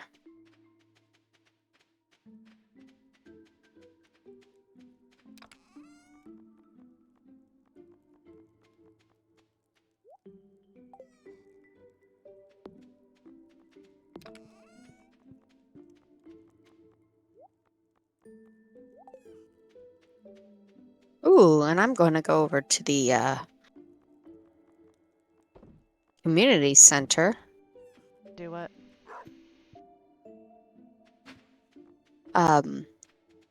Jody Fingies! or Carolyn. I think it was Carolyn. What kind of fingies? What'd you get? I think you got it. Oh, that there, yeah.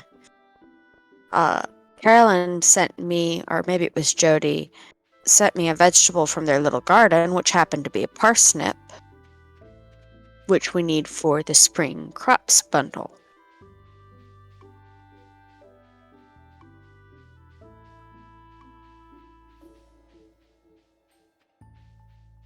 Burb.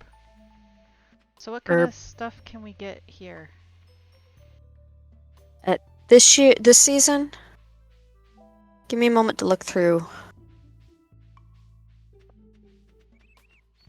Remember, we need to be at Pierre's.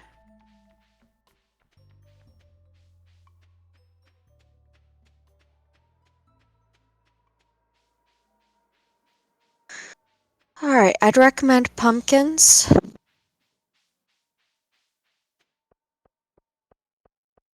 Eggplant. Cranberry. I get the grape. Amaranth. Bok choy. Mm-hmm. Come on. Oh, no, no, no, no. You said I got the cranberry? spinning wheel of yeast. I am getting so close to it being You crashed. said amaranth? That's Or what I grape got. starter? I got both. That was the last one I could get. Other than, yeah, that was the last I could get. I could not get the, I got eggplant, pumpkin, cranberry, and grape starter. Okay. Do And you I could want get any of the 3 others? more. I could get 3 more wheat seeds. Alright. What did you say you got? 5 eggplant, 5 pumpkin, 5 cranberry, 5 grape starter, and 3 wheat. I have 2 Alright, I'm gonna currency get you left. You said you... No yam. Okay. No yam. Bok choy? No bok choy. I got the first ones you said to get. Amaranth? No. Okay. So, bok choy, amaranth, and yam. Yes. And I have 3 wheat. Okay. Or should I be getting wheat? It's a good thing, honestly, to have. I just get 2 more wheat seeds. I just do 5 wheat now instead of the entire thing.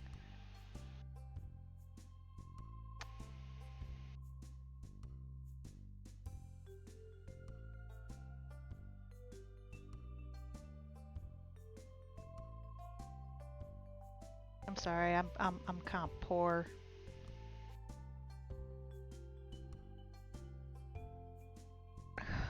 Okay. I'll just give them to you at the farm. Okay.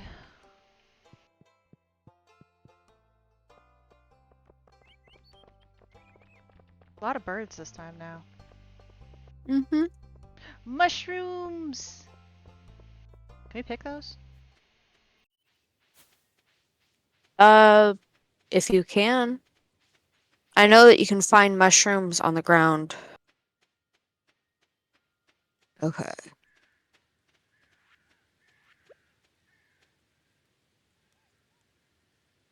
1, 2, okay, so. I went ahead and planted the Please 2. don't.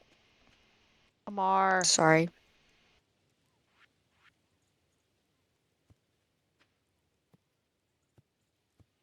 You want to use the pickaxe. I'll go get 2 more. Actually, I was going to plant some too this season.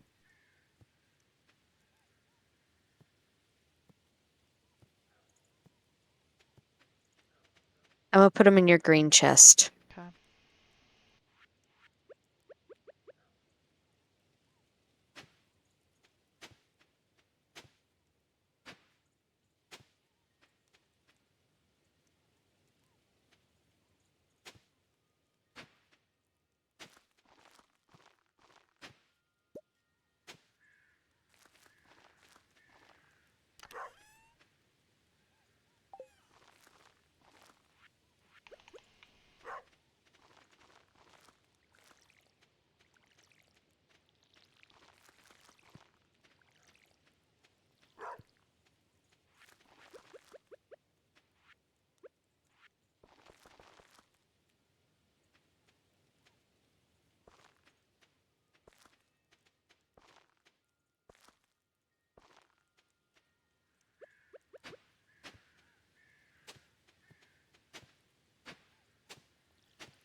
Do the pumpkins have to have any special consideration? No. What is all of that All of what? that you're planting? This is gonna be my wheat field. I decided to do it this summer, or this fall.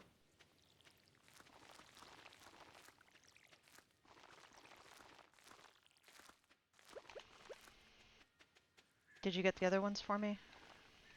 Yeah, check your green chest. Okay. Thank you. Mm-hmm.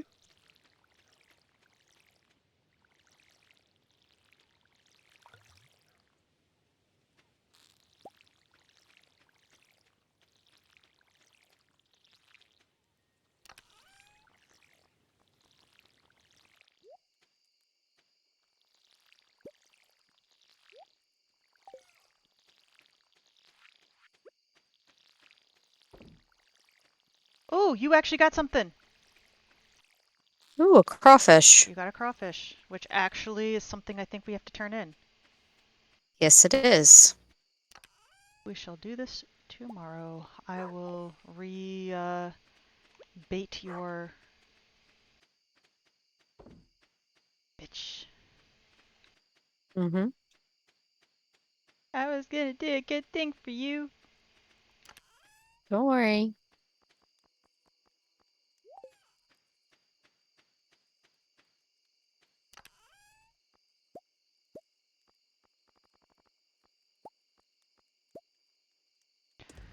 Okay.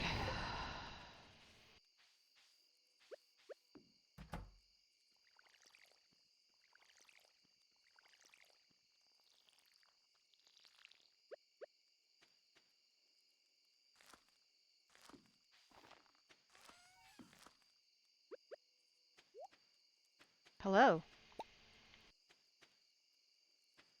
Did someone pop into chat? No, we have a shiny copper bar. I stuck it in the second communal chest, the purple one. That okay?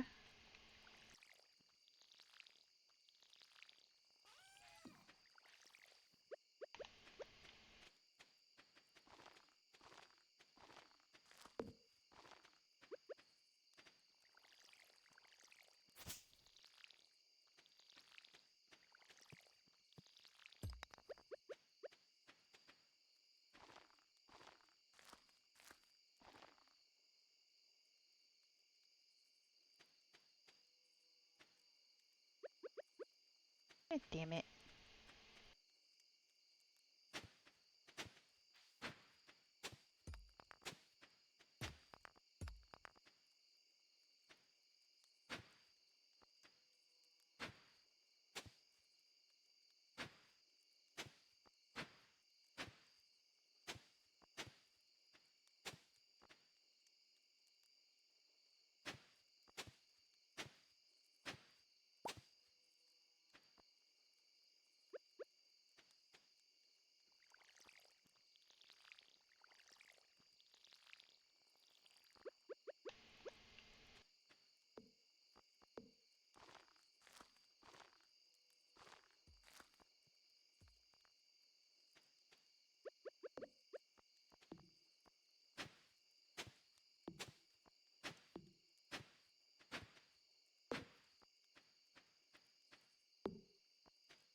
If you say wheat is that good, I think I'll do it.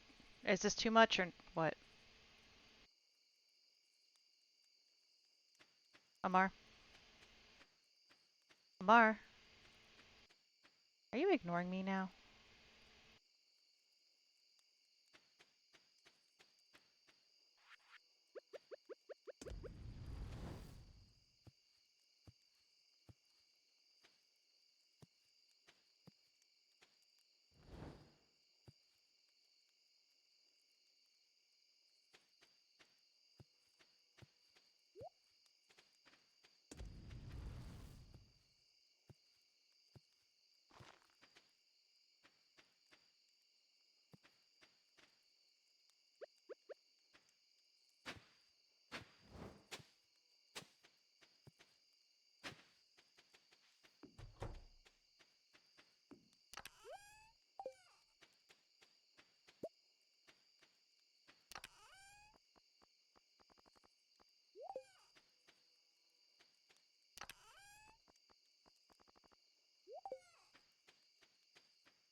Oh shit, I actually did get money.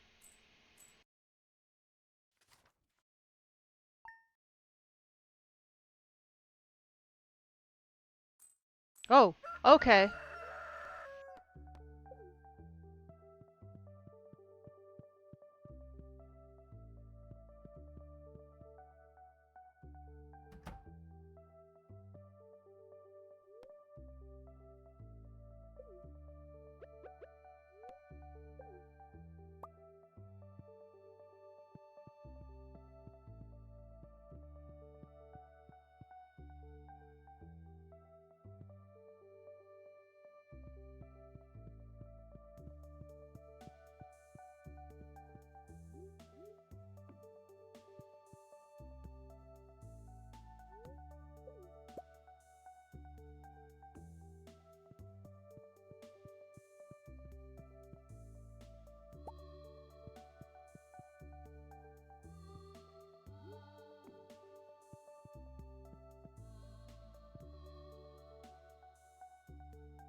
Are Okay, everything good? there we go. Now I'm actually hearing things. My Discord, I guess, restarted. I got a periwinkle. Yeast. I got 2 things I can turn in. Are you not gonna let me do this? Oh, okay. I was about to say. Booger. Uh...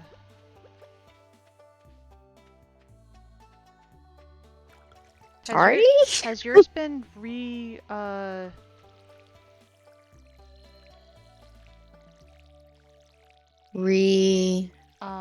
rebaited?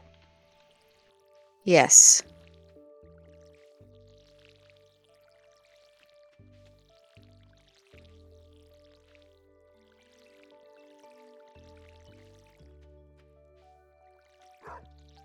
I got a broken CD off of mine.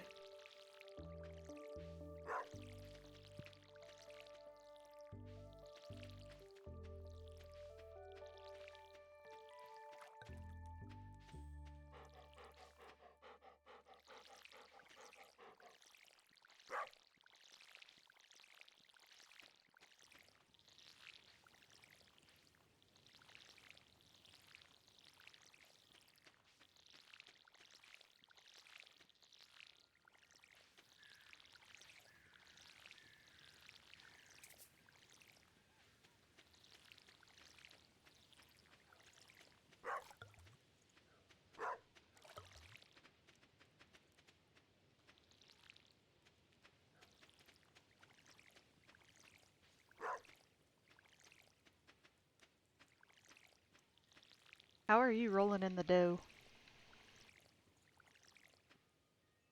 I'm not sure. I think... I think it's because... Is it because I restarted mine?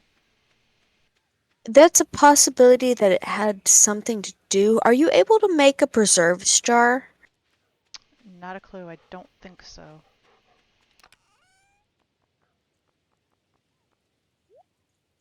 I'm gonna go turn in the, I need to go buy wheat seeds.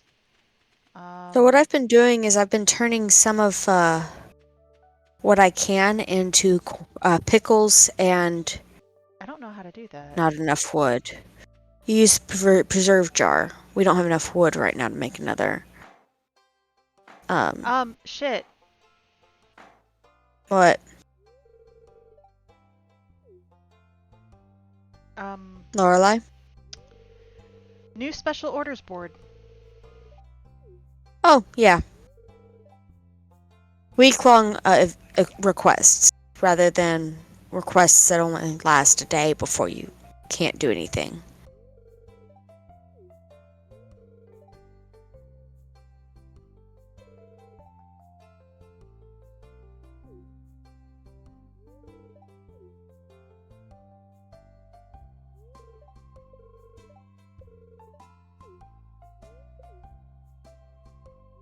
Robin and I made it from scratch. Lewis, all you did Just was hold the nails. hold the nails.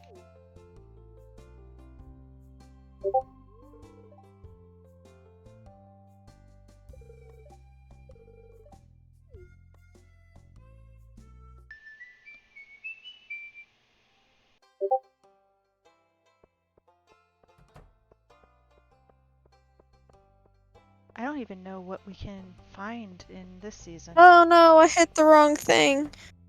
Oops.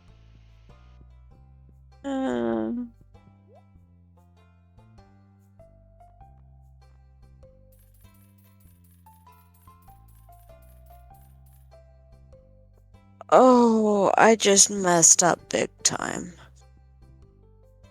All because my mouse froze. Eesh.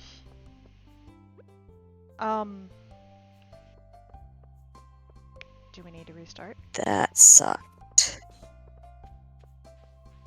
Are you okay with that?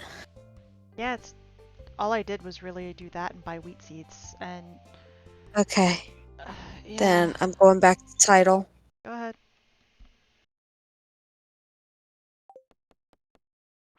Because holy cow. Alright. That'd kind of be a dick if Restarting. I didn't allow it.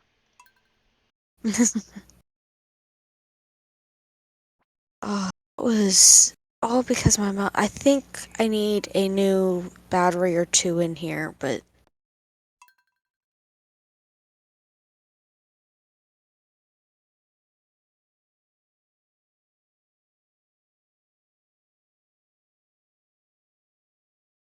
Connection failed.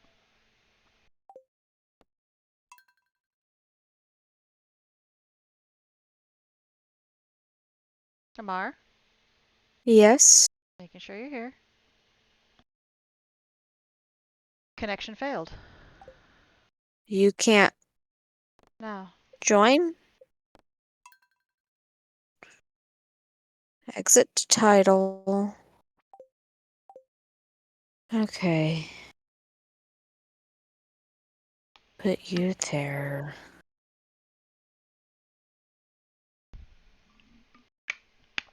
Interesting.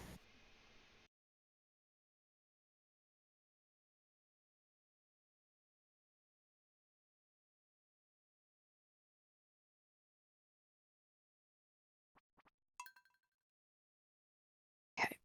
Try again. Look, not load. Back up. Co-op.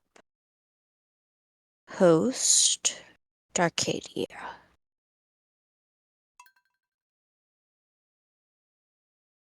Okay, connected to game session. Alright. Hopefully that helps.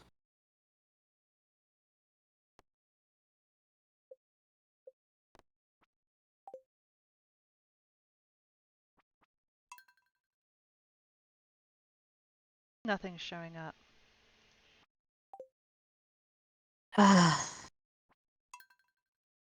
It's hosting. Yeah, there's I am nothing there. connected.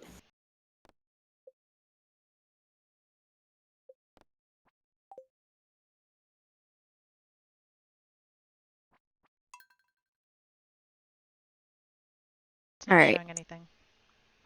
I'm exiting completely out of Stardew at the moment, just to Good. give it a moment.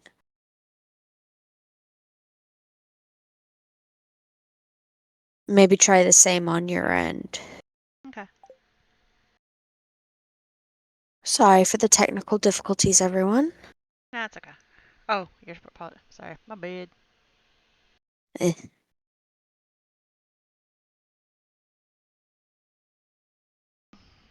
That it does, Foxy.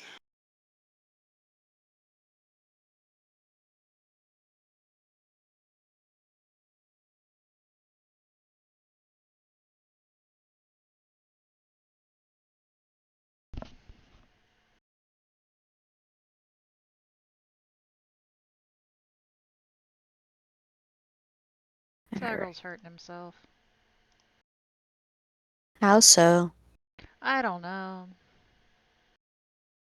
He's being a goober, though. I'll be right back before I start anything up. I'm gonna grab a snack. Okay.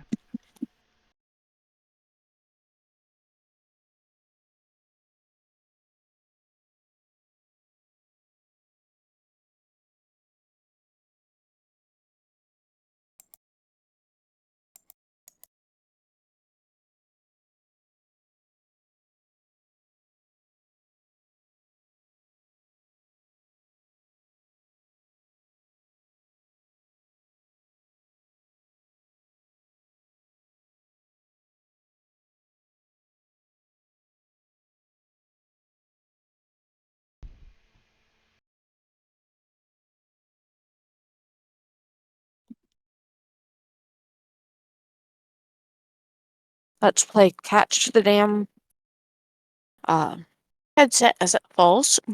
Yeah. By the way, if you guys want to come in here and chill with us, you can.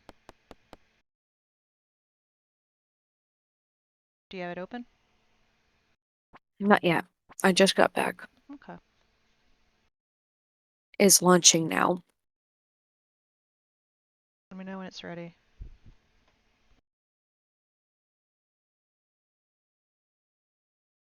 Sunhaven has another update queued. Uh-oh. Sunhaven, not Stardew. Ah.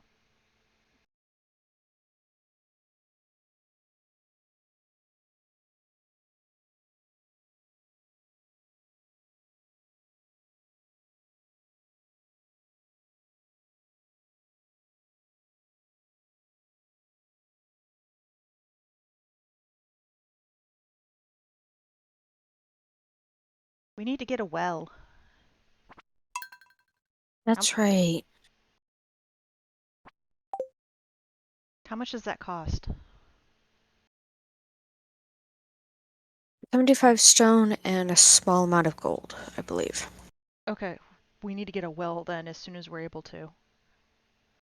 Okay.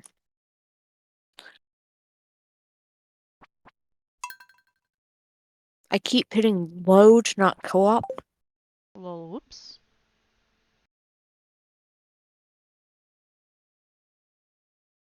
Let me know when it's up. Okay, I've hit host. It's loading.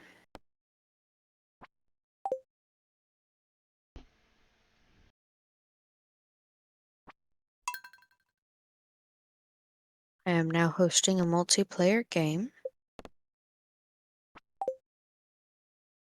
Still trying to load.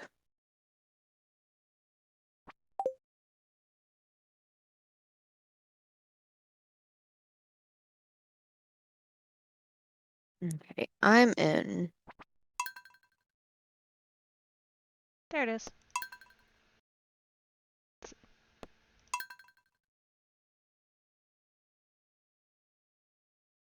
It's loading in. There Okay. it is.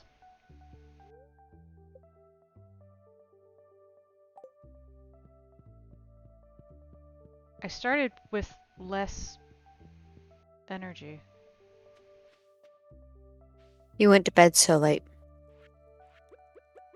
Huh. That's what happens.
Did you redo mine? I can.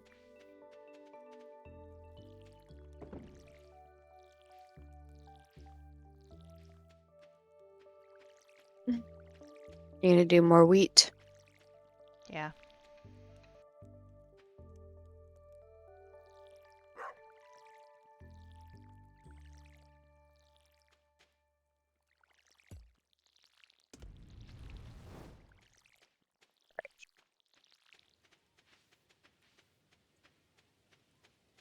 This time I'm gonna do my best not to hit the wrong thing.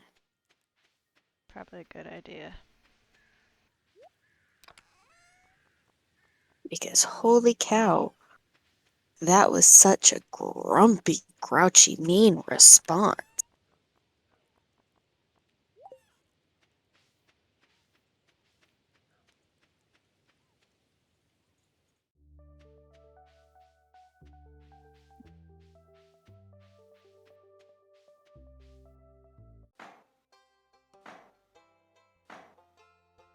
Basically, if you're anything less than the perfect happy-go-lucky help everyone type deal, Lewis doesn't seem to like you. Mm-hmm.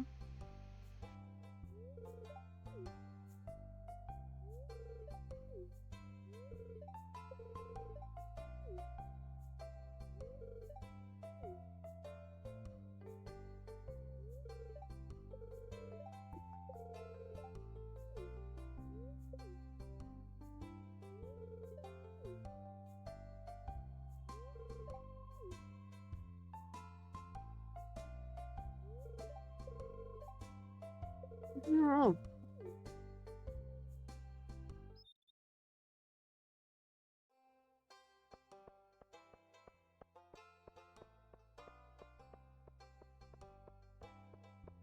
my back itches so bad.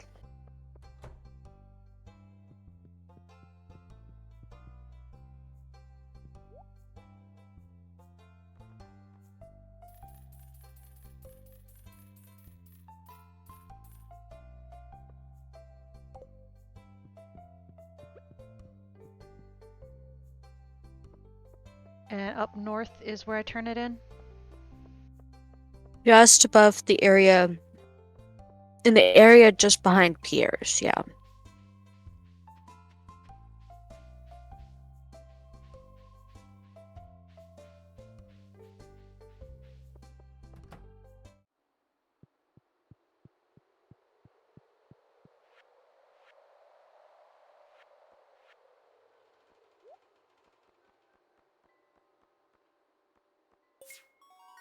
Okay, so we didn't need both. Yay!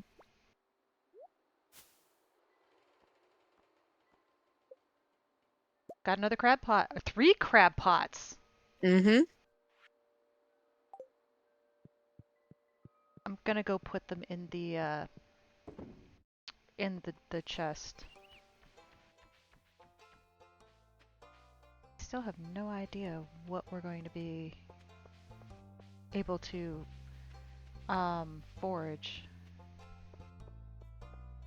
Oh, mushroom, hazelnut, blackberry,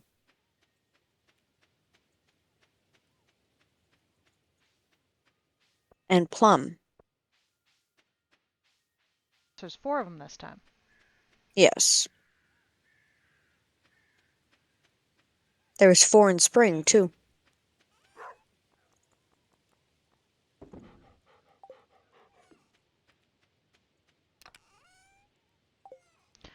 Where do you want me to put the crab pots?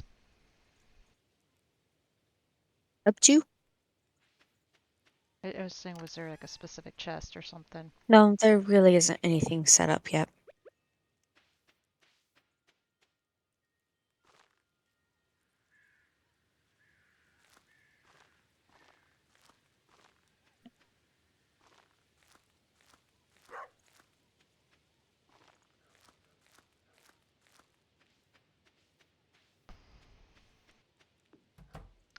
I need a nap. In-game or RL? Just in game. My energy is so low. Mm.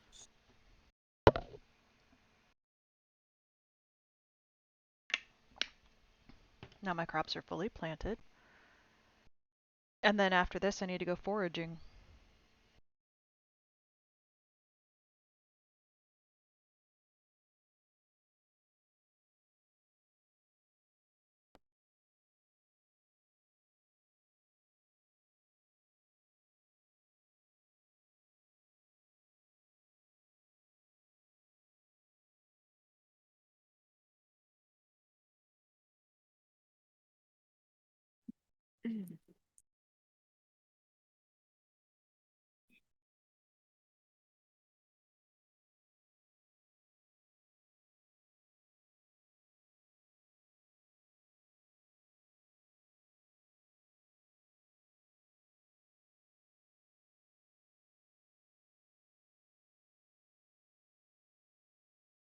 So what do we use the diamonds for? The diamonds are special. Oh, okay. in that they sell for quite a bit. 750 if I remember right.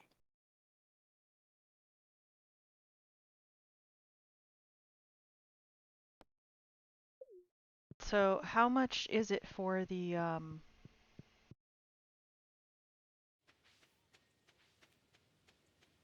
what is it? For the well. Oh, we wouldn't have been able to get it anyway today because Robin wouldn't have been in the shop. I know, but how much was it? I if I can get the right thing to pop up.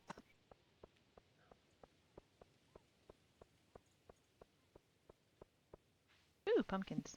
1,000 gold and 75 stones.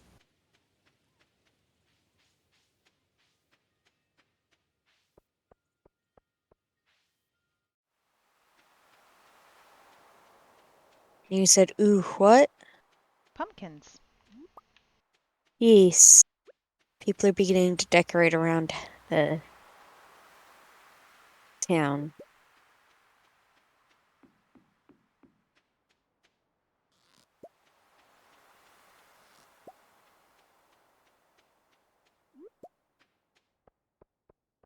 See, there's this the Stardew Valley Fair and the Spirits Eve here in Stardew for this month. Did we need to turn in the clams? No, the Or was clams it had already the been turned in. mussel or the oyster? They've already been turned in. That That entire was the bundle. bundle that was the bundle you completed. Oh.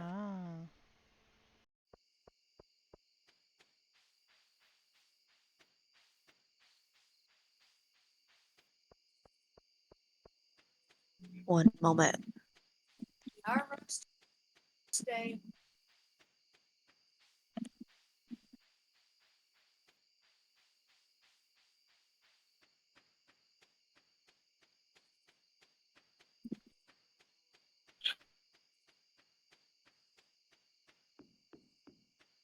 Oh, sorry.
Okay, I've planted 12 seeds out in front of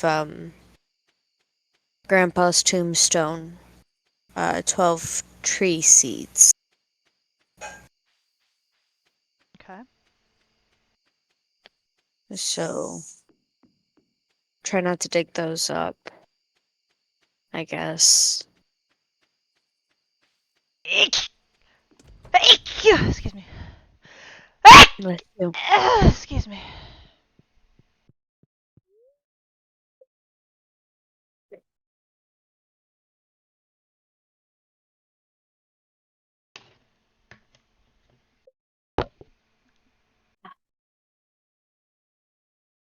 Yeah, that was me not too long ago, sneezing.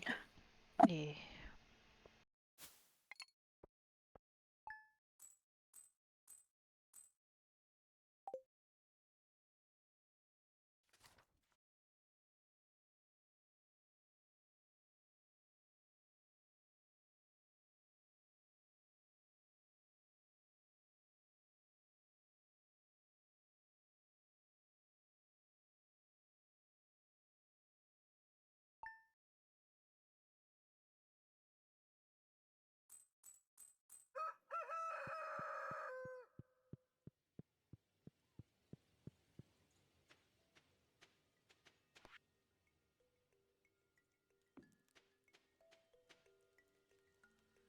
One bunch of amaranth. What did you do? Broke a rock that was in the middle right here. There was a rock right here where I'm standing. There wasn't before. How the fuck did There that wa- happen? We woke up with a thing saying the spreading weeds have caused damage to the farm. Motherfucker. Mm-hmm.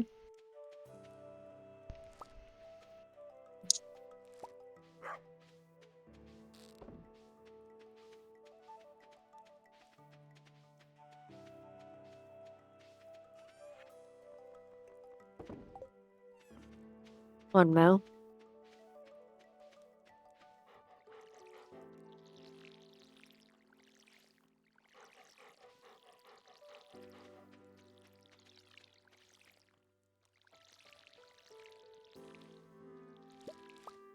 I got a broken CD.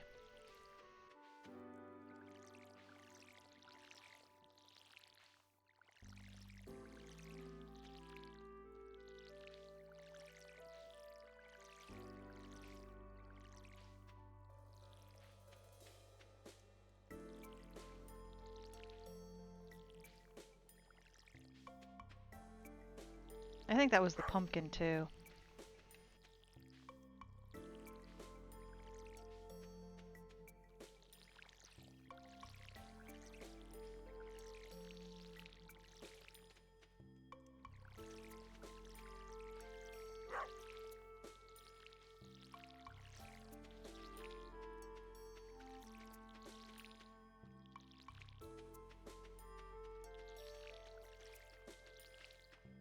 I'm sorry, I was just like, what the fuck happened?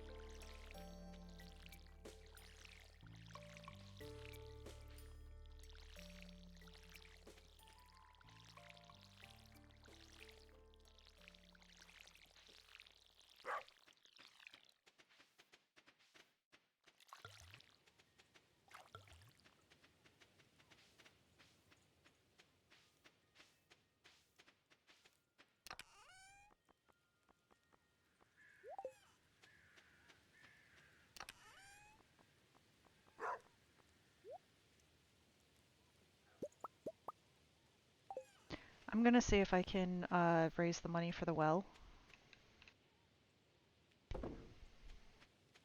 Okay. Amar?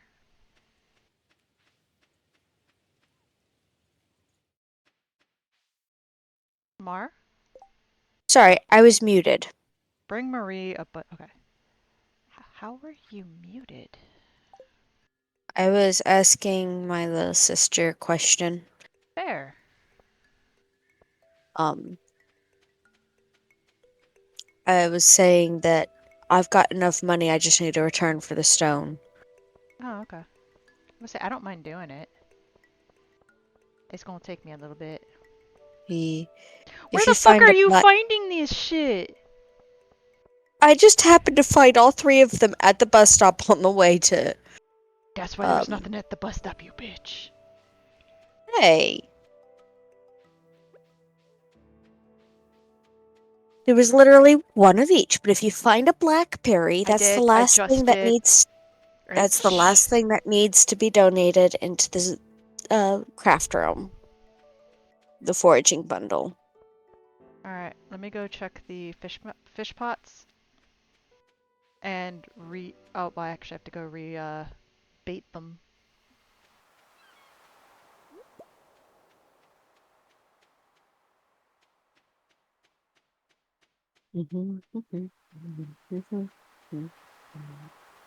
Oh, seagulls. What's up, bitches?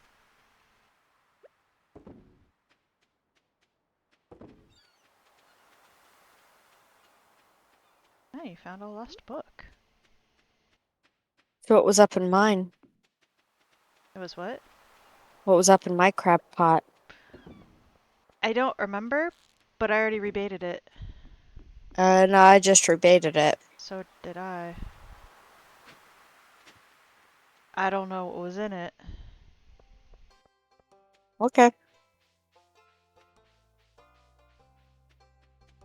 Get me through. I need to go donate shit.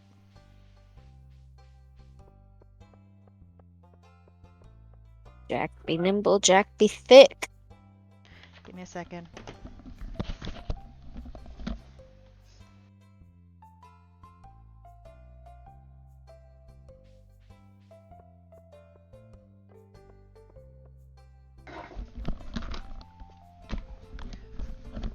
I turn on my light because it's starting to hurt my eyes a bit. Me getting dark. Yeah.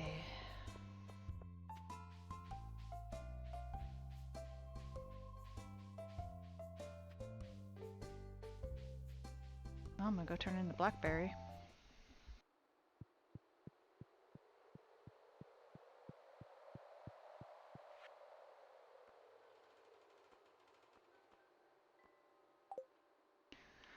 I'm So gonna go where get the is well made. the bundle?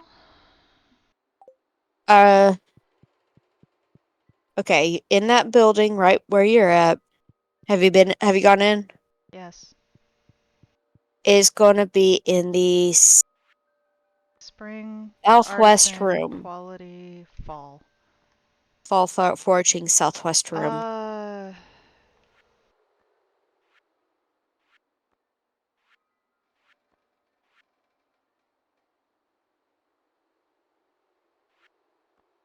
Yeah, it's not part of the fall crops bundle. Which one is it? Not crops, southwest room. It's the room south of there. Fall forage.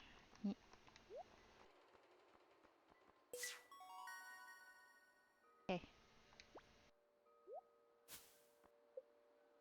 Fall seeds. 30! Holy shit! What are those seeds?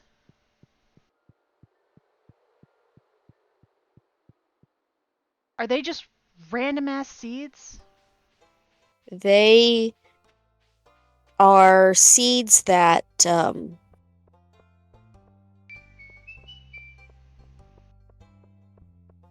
gonna go put them in the seed chest. they grow in the fall. They Okay. take a week to grow, and they grow into common mushroom, hazelnut, wild plum, and blackberry randomly. Hmm. They are fall foraging seeds,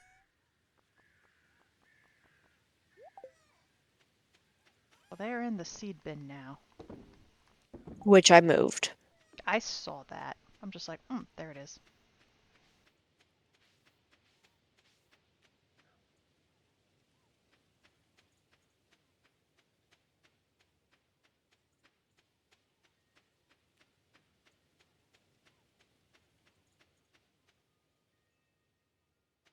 Here's a bunny. Bunny? I've been seeing rabbits. Oh, yes. You can see possums too at night.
Everything itches and I don't know why. Might be an allergic reaction. To what? Oh.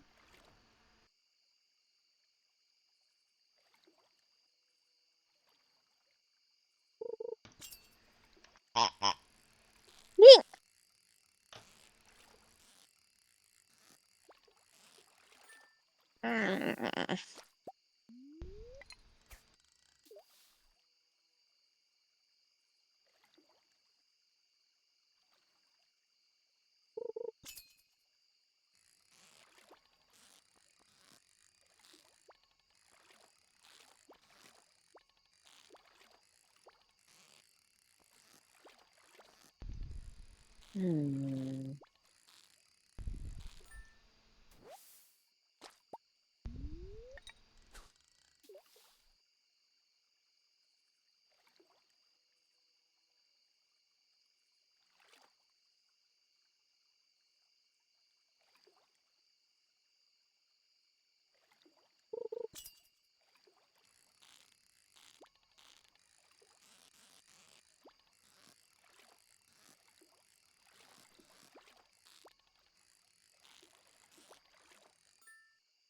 All right.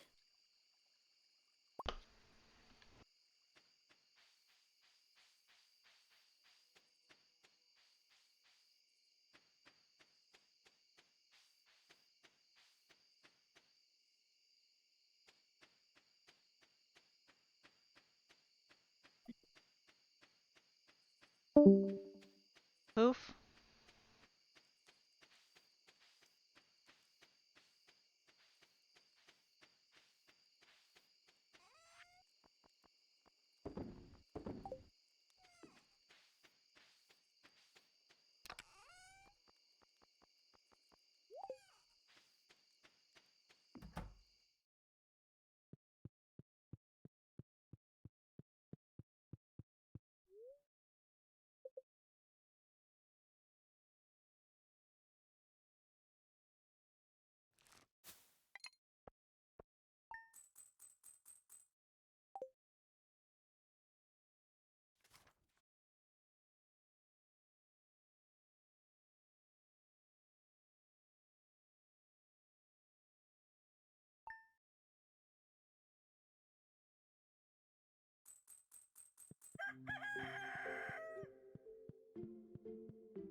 Okay. So what? Discord has been very strange. I see.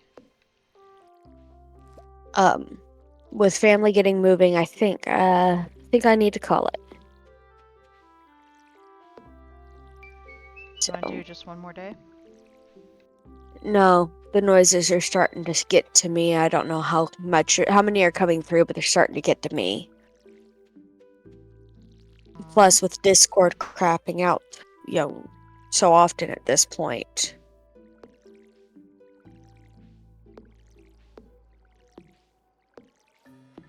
Tentatively next week. Sounds good to me. Yeah. It looks like whatever this thing is on the front, the white thing or whatever, looks like it's almost ready. That's the bok choy. Mm, It'll be ready tomorrow. But Lorelai, yeah. if I bounce, it's gonna I kick you. know. Alright.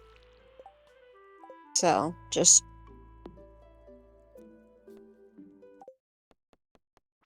alright. Alright.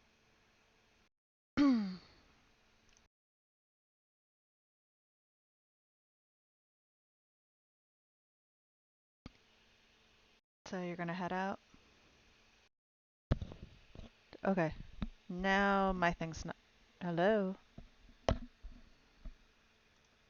Wow, it's not reading me now.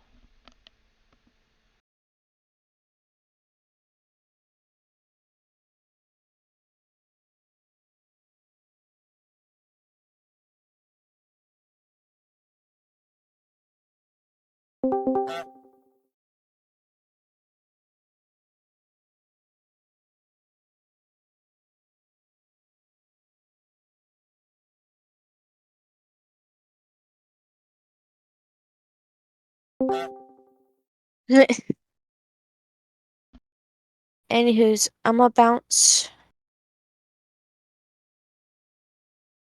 You good, Laura?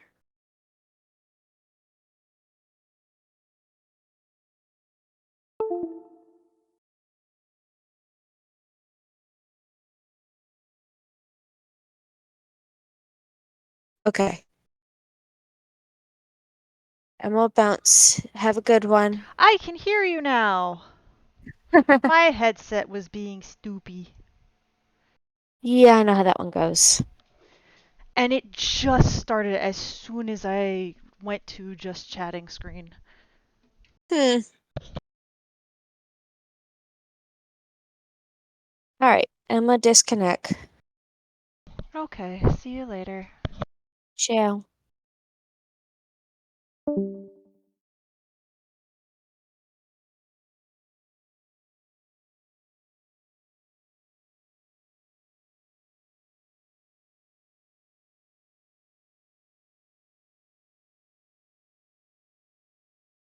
Okay, so I think I will start, or I will, where the hell is the book?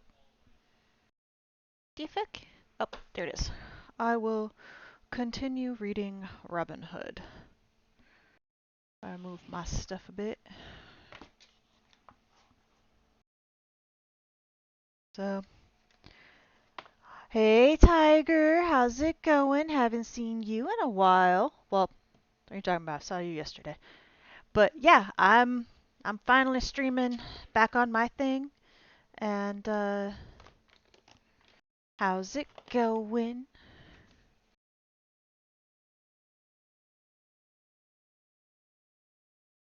So, let me go ahead and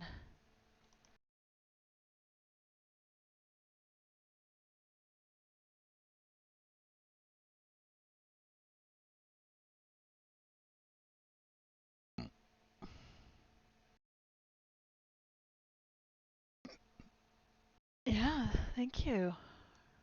We just finished up Stardew with. Did my thing die again? Oh my god.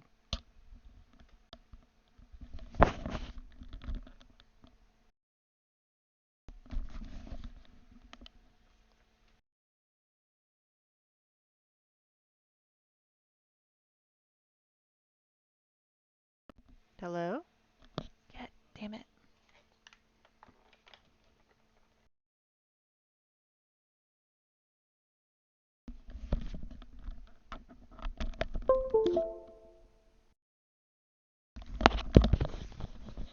Hello?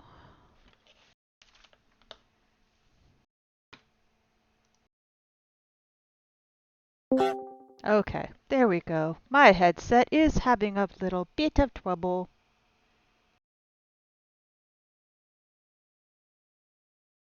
Might have a bit with the reactions.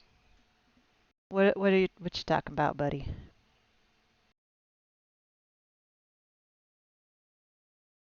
Yeah, it has an issues.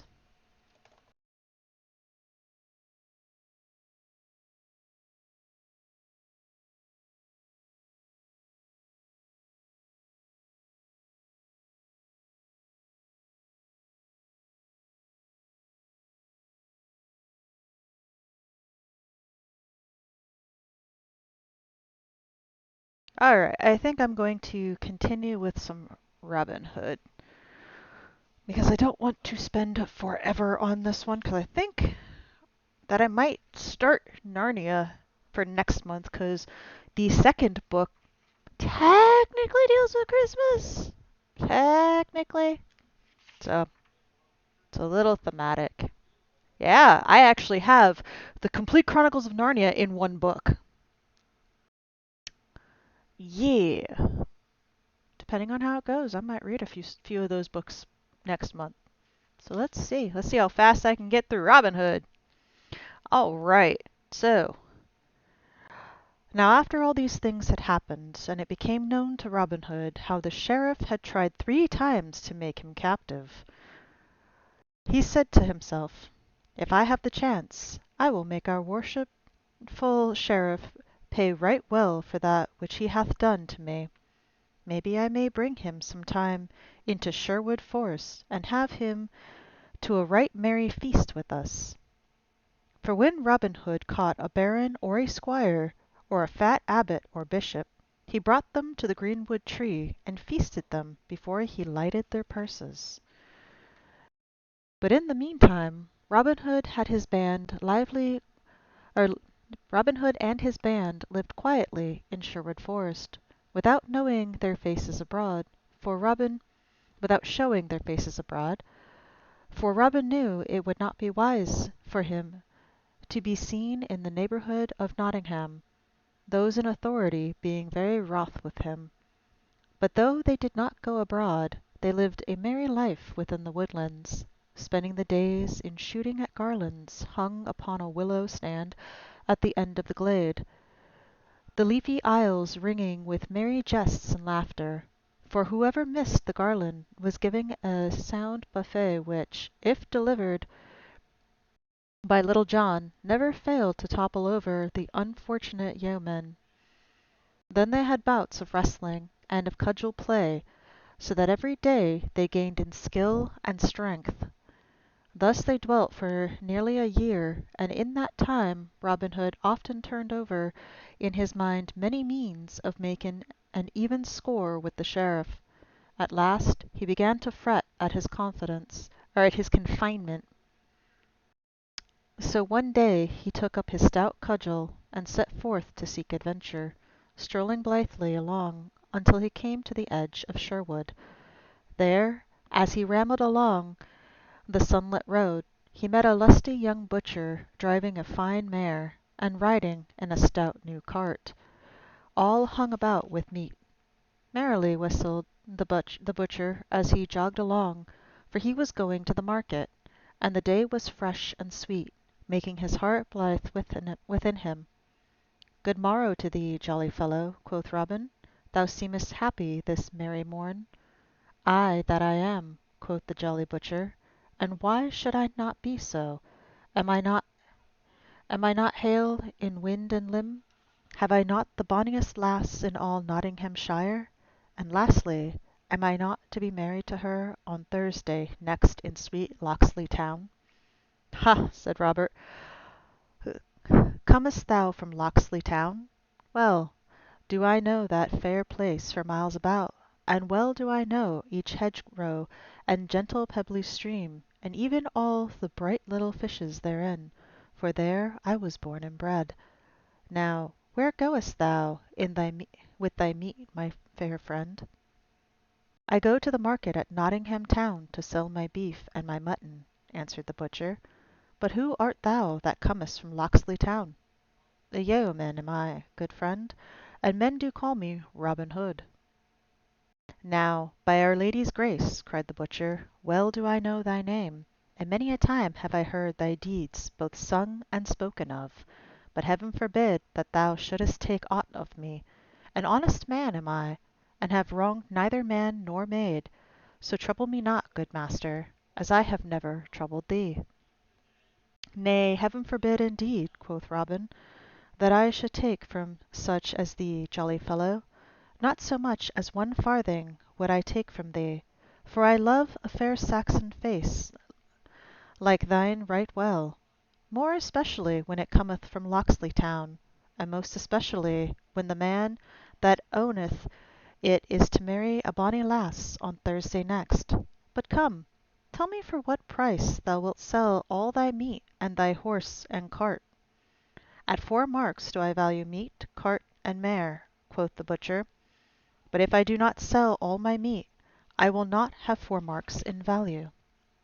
Then Robin Hood plucked the purse from his girdle, and quoth he, "Here in this purse are 6 marks. Now I would fain be a butcher for the day and sell my meat in Nottingham Town. Wilt thou close a bargain with me, and take 6 marks for thine outfit?" "Now may the blessings of all the saints fall on mine honest head," cried the butcher right joyfully, as he leapt down from his cart and took the purse that Robin held out to him. "Nay," quoth Robin, laughing loudly, Many do like me and wish me well, but few call me honest.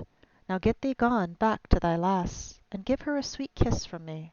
So saying, he donned the butcher's apron, and, climbing into the cart, he took the reins to his hand and drove off through the forest to Nottingham town.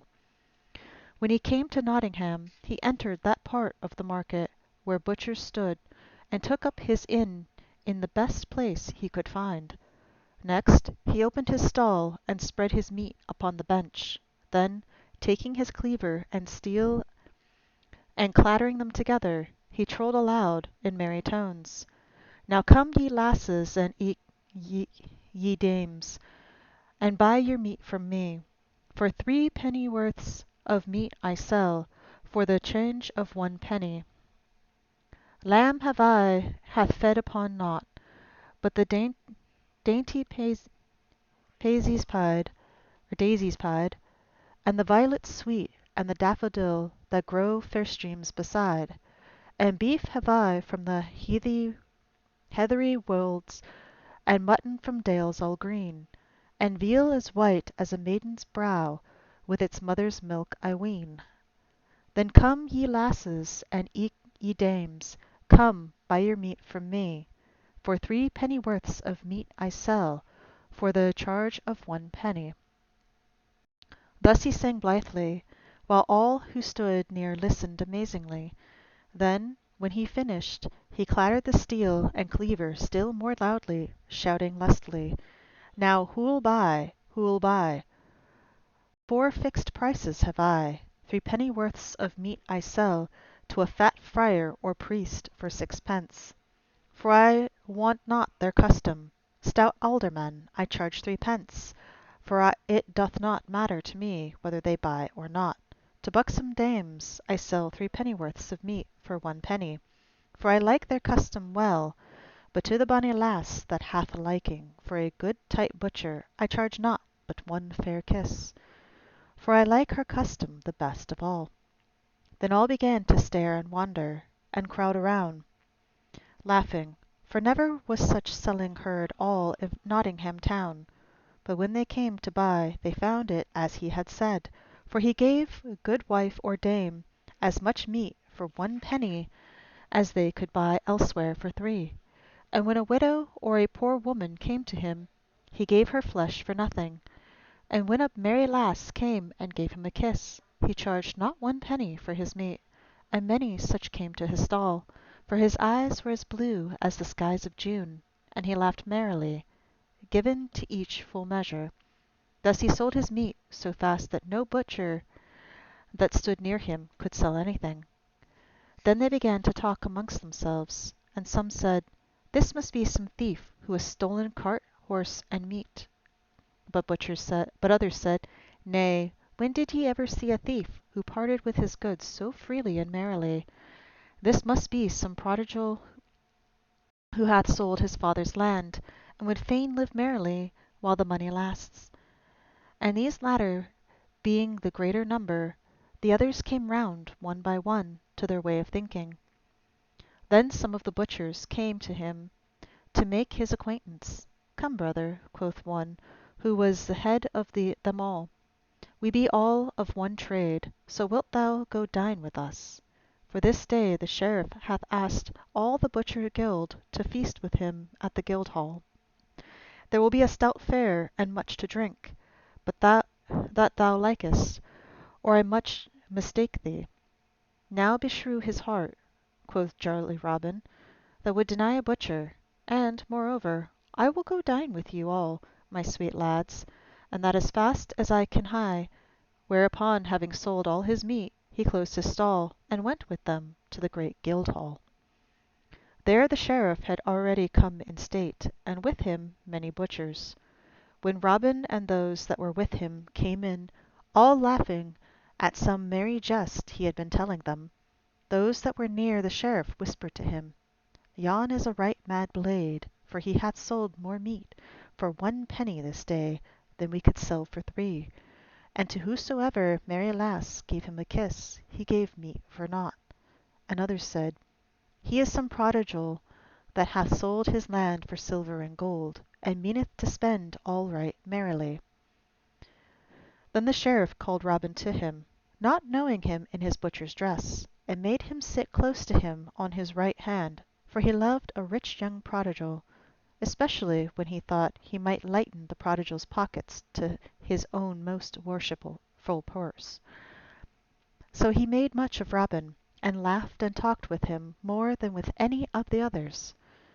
At last the dinner was ready to be served, and the sheriff bade Robin say grace. So Robin stood up and said, "Now heaven bless us all, and eat good meat and good sack within this house, and may all the butchers be and remain as honest men as I."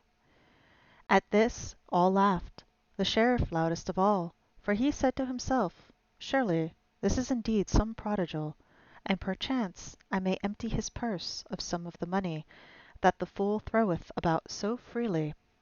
Then he spake aloud to Robin, saying, "Thou art a jolly young blade, and I love thee mightily." And he smote Robin upon the shoulder. Then Robin laughed loudly too. "Yea," quoth he, "I know that thou dost love a jolly blade, for didst thou not have jolly Robin Hood at thy shooting match, and didst thou not gladly give him a bright golden arrow for his own?" At this the sheriff looked grave, and all the guild of butchers too, so that none laughed but Robin. Only some winked slyly at each other. "Come, fill us some sack," cried Robin. "Let us e'er be merry while we may. For man is but dust, and he hath but a span to live here till the worm getteth him. As our good gossip Swantithold saith, so let life be merry while it lasts, say I. Nay, never look down i' the mouth, Sir Sheriff. Who knowest but that thou mayest catch Robin Hood, yet if thou drinkest less good sack and malmsey, and bringest down the fat about thy paunch and the dust from out thy brain. Be merry, man." Then the sheriff laughed again, but not as though he liked the jest, while the butchers said, one to another, "Before heaven, never have we seen such a mad rollicking blade. Mayhap, though, he will make the sheriff mad." "How now, brothers?" cried Robin. "Be merry! Nay, never count o'er your farthings, for by this and by that I will pay this shot myself, e'en though it cost 200 pounds. So let no man draw up his lip, nor thrust his forefinger into his purse, for I swear that neither butcher nor sheriff shall pay 1 penny for this feast." "Now thou art a right merry soul," quoth the sheriff, "and I wot thou must have many a head of horned beasts, and many an acre of land, that thou dost spend thy money so freely." "Ay, that I have," quoth Robin, laughing loudly again. "500 and more horned beasts have I and my brothers, and none of them have we been able to sell, else I might not have turned butcher. As for my land, I have never asked my steward how many acres I have." At this the sheriff's eye twinkled, and he chuckled to himself. "Nay, good youth," quoth he, "if thou canst not sell thy cattle, it may be I will find a man that will lift them from thy hands. Perhaps that man may be myself, for I love a merry youth, and would help such a one along the path of life. Now, how much dost thou want for thy horned cattle?" "Well," quoth Robin, "they are worth at least 500 pounds." "Nay," answered the sheriff, slowly, and as if he were thinking within himself, "Well do I love thee, and fain would I help thee along, but 500 pounds in money is a good round sum. Besides, I have it not by me. Yet I will give thee 300 pounds for them all, and that in good hard silver and gold." "Now thou old miser," quoth Robin, "well thou knowest that so many horned cattle are worth 700 pounds and more, and even that is but small for them. And yet thou, with thy grey hairs and one foot in the grave, wouldst trade upon the folly of a wild youth." At this the sheriff looked grimly at Robin. "Nay," quoth Robin, "look not on me as though thou hadst sour beer in thy mouth, man. I will take thine offer, for I and my brothers do need the money. We lead a merry life, and no one leads a merry life for a farthing, so I will close the bargain with thee. But mind that thou bringest a good £300 with thee, for I trust not one that driveth so shrewd a bargain. I will bring the money, said the sheriff, but what is thy name, good youth? Men call me Robert O'Locksley, quoth bold Robin. Then, good Robert O'Locksley, quoth the sheriff, I will come this day to see thy horned beasts. But first my clerk shall draw up a paper in which thou shalt be bound to the sale, for thou gettest not my money without I get thy beasts in return. Then Robin Hood laughed again. So be it, he cried, smithing his palm upon the sheriff's hand.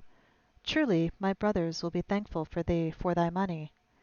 Thus the bargain was closed.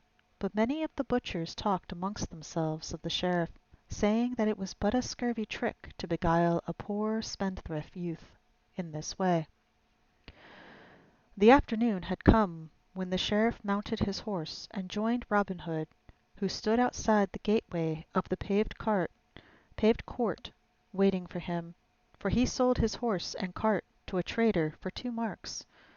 Then he set forth upon their way, the sheriff riding upon his horse, and Robin running beside him. Thus they left Nottingham town, and travelled forward along the dusty highway, laughing and jesting together, as though they had been old friends. But all the time the sheriff said within himself, Thy jest to me of Robin Hood shall cost thee dear, good fellow, even for £400, thou fool, for he thought he would make at least that much by his bargain. So they journeyed onward till they came within the verge of Sherwood Forest, when presently the sheriff looked up and down to the right and to the left of him, and then grew quiet and ceased his laughter. Now, quoth he, may heaven and its saints preserve us this day from a rogue man called Robin Hood. Then Robin laughed aloud. Nay, said he, thou mayest set thy mind at rest, for well do I know Robin Hood, and well do I know that thou art in no more danger from him this day than thou art from me. At this the sheriff looked askance at Robin, saying to himself, I like not that thou seemest so well acquainted with this bold outlaw, and I wish that I were well out of Sherwood Forest.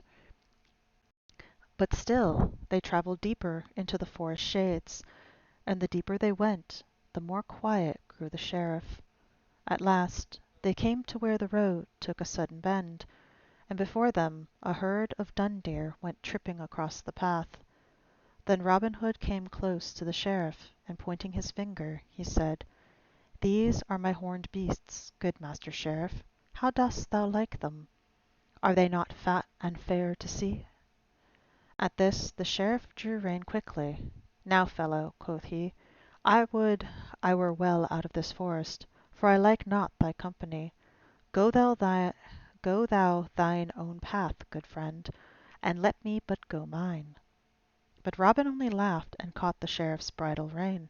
Nay, cried he, stay a while, for I would thou shouldest see my brothers, who own these fair horned beasts with me. So saying, he clapped his bugle to his mouth, and winded 3 merry notes, and presently up the path came leaping 50 good stout yeomen, with Little John at their head. What wouldst thou have, good master? quoth Little John. Why, answered Robin, dost thou not see that I have brought goodly company to feast with us to-day? Fie, for shame! Do you not see our good and worshipful master, the Sheriff of Nottingham? Take thou his bridle, Little John, for he has honoured us to-day by coming to feast with us. Then all doffed their hats humbly, without smiling, or seeming to be in jest, whilst Little John took the bridle rein, and led the palfrey still deeper into the forest, all marching in order, with Robin Hood walking beside the sheriff, hat in hand. All this time the sheriff never said a word, but only looked about him like one suddenly awakened from sleep. But when he found himself going within the very depth of Sherwood, his heart sank within him, for he thought, Surely my £300 will be taken from me even if they take not my life itself, for I have plotted against their lives more than once. But all seemed humble and meek, and not a word was said of danger, either life or money. So at last they came to the part of Sherwood Forest where a noble oak spread its branches wide, and beneath it was a seat all made of moss, on which Robin sat down, placing the Sheriff at his right hand. "Now busk ye, my merry men all," quoth he, "and bring forth the best we have, both of meat and wine, for his worship the Sheriff hath feasted me in Nottingham Guildhall to-day, and I would not have him go back empty." All this time nothing had been said for the Sheriff's money, so presently he began to pluck up heart. "For," said he to himself, "maybe Robin Hood hath forgotten all about it." Then, whilst beyond the forest bright fires crackled and savoury smells of sweetly roasting venison and fat caprons filled the glade, and brown pasties warmed beside the blaze, but Robin Hood entertained the Sheriff right royally. First, several couples stood forth at quarterstaff, and so shrewd were they at the game, and so quickly did they give stroke and parry, that the Sheriff, who loved to watch all lusty sports of the kind, clapped his hands, forgetting where he was, and crying aloud, well struck, thou fellow with the black beard," little knowing that the man he called upon was the tinker that tried to serve his warrant upon Robin Hood. Then the best archers of the band set up a fair garland of flowers at 80 paces distance, and shot at it with the cunningest archery practice. But the Sheriff grew grave, for he did not like this so well, the famous meeting at the butts at Nottingham town being still green in his memory, and the golden arrow that had been won there hanging close behind him. Then, when Robin saw what was in the Sheriff's mind, he stopped the sport, and called forth some of his band, who sang merry ballads, while others made music upon the harp. When this was done, several yeomen came forward and spread cloths upon the green grass, and placed a royal feast, while others still broached barrels of sack and malmsey, and good stout ale, and set them in jars upon the cloth, with drinking horns about them. Then all sat down and feasted and drank merrily together, until the sun was low, and the half moon glimmered with a pale light betwixt the leaves of the trees overhead. Then the Sheriff arose and said, "I thank you all, good yeomen, for the merry entertainment ye have given me this day. Right courteously and ye used me, showing therein that ye have much respect for our glorious King and his deputy in brave Nottinghamshire. But the shadows grow long, and I must away before darkness comes, lest I lose myself within the forest." Then Robin Hood and all his merry men arose also, and Robin said to the Sheriff, "If thou must go, worshipful sir, go thou must, but thou hast forgotten one thing." "Nay, I forgot naught," said the Sheriff, yet all the same his heart sank within him. "But I say thou hast forgotten something," quoth Robin. "We kept a merry inn here in the greenwood, but whoever becometh our guest must pay his reckoning." Then the Sheriff laughed, but the laugh was hollow. "Well, jolly boys," quoth he, "we have had a merry time together to-day, and even if ye had not asked me, I would have given you a score of pounds for the sweet entertainment I have had." "Nay," quoth Robin seriously, "it would ill beseem us to treat your worship so meanly. By my faith, Sir Sheriff, I would be ashamed to show my face if I did not reckon the King's deputy at 300 pounds. Is it not so, my merry men and all?" "Then I," cried all in a loud voice. 300 devils!" roared the Sheriff. "Think ye that your beggarly feast was worth 3 pounds, let alone 300? "Nay," quoth Robin gravely, "speak not so roundly, your worship.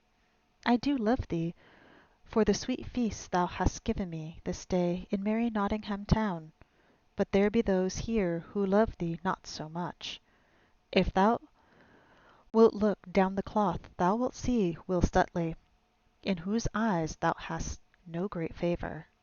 Then 2 other stout fellows are there here that thou knowest not, that were wounded in a brawl nigh Nottingham town some time ago. Thou wottest when. One of them was sore hurt in one arm, yet he hath got the use of it again. Good sheriff, be advised by me. Pay thy score without more ado, or maybe it may fare ill with thee. As he spoke, the sheriff's ruddy cheeks grew pale, and he said nothing more, but looked upon the ground and gnawed his nether lip. Then slowly he drew forth his fat purse and threw it upon the cloth in front of him. Now take the purse, Little John, quoth Robin Hood, and see that the reckoning be right. We would not doubt our sheriff, but he might not like it if he should find he had not paid his full score. Then Little John counted the money, and found that the bag held 300 pounds in silver and gold. But to the sheriff it seemed as if every clink of the bright money was a drop of blood from his veins, and when he saw it was all counted in a heap of silver and gold, filling a wooden platter, he turned away and silently mounted his horse. Never have we had so worshipful a guest before, quoth Robin, and, as the day waxeth late, I will send one of my young men to guide thee out of the forest depths. Nay, heaven forbid, cried the sheriff hastily. I can find mine own way, good man, without aid. Then I will put thee on the right track mine own self, quoth Robin, and, taking the sheriff's horse by the bridle rein, he led him into the main forest path. Then, before he let him go, he said, Now fare thee well, good sheriff, and when next thou thinkest to despoil some poor prodigal, remember thy feast in Sherwood Forest. Ne'er buy a horse, good friend, without first looking into its mouth, as our good Gaffer Swanthold says. And so, once more, fare thee well. Then he clapped his hand on the horse's back, and off went nag and sheriff through the forest glades. Then bitterly the sheriff rued the day that first he meddled with Robin Hood, for all men laughed at him, and many ballads were sung by folk throughout the country of how the sheriff went to share and came home shorn to the very quick, for thus men sometimes overreach themselves through greed and guile. Spring had gone since the sheriff's feast in Sherwood. Hey, Miss Quits. Spring had gone since the sheriff's feast in Sherwood, and summer also, and the mellow month of October had gone, or had come. Give me a bit, I need to refill my cup. I'll be right back.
Thank you.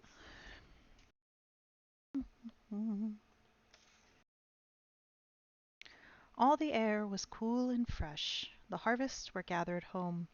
The young birds were full-fledged. The hops were plucked. The apples were ripe. But though time had smothered things over that men no longer talked of, the horned beasts that the sheriff wished to buy, he was still sore about the matter. and could not bear to hear Robin Hood's name spoken in his presence.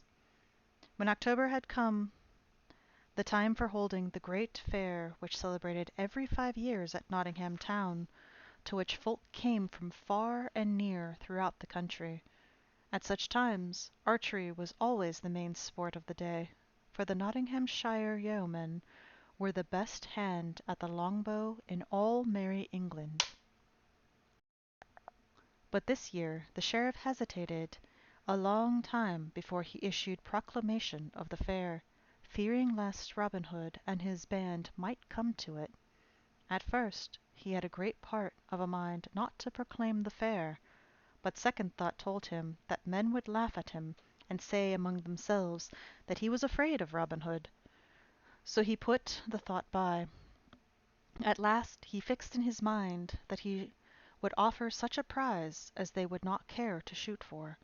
At such times it had been the custom to offer a half score of marks or a tun of ale, so this year he proclaimed that a prize of 2 fat steers should be given to the best bowman. When Robin Hood heard what had been proclaimed, he was vexed, and said, "How beshrew this sheriff that he should offer such a prize that none but shepherds' hinds will care to shoot for it. I would have loved nothing better than to have another prize bout at merry Nottingham town. But if I should win this prize, naught would be pleasure or profit me." Then up spoke Little John. "Nay, but hearken, good master," said he. "Only to-day Will Stuteley, young David of Doncaster, and I were at the sign of the Blue Boar, and there we heard all the news of this merry fair, and also that the sheriff hath offered this prize, that we of Sherwood might not care to come to the fair.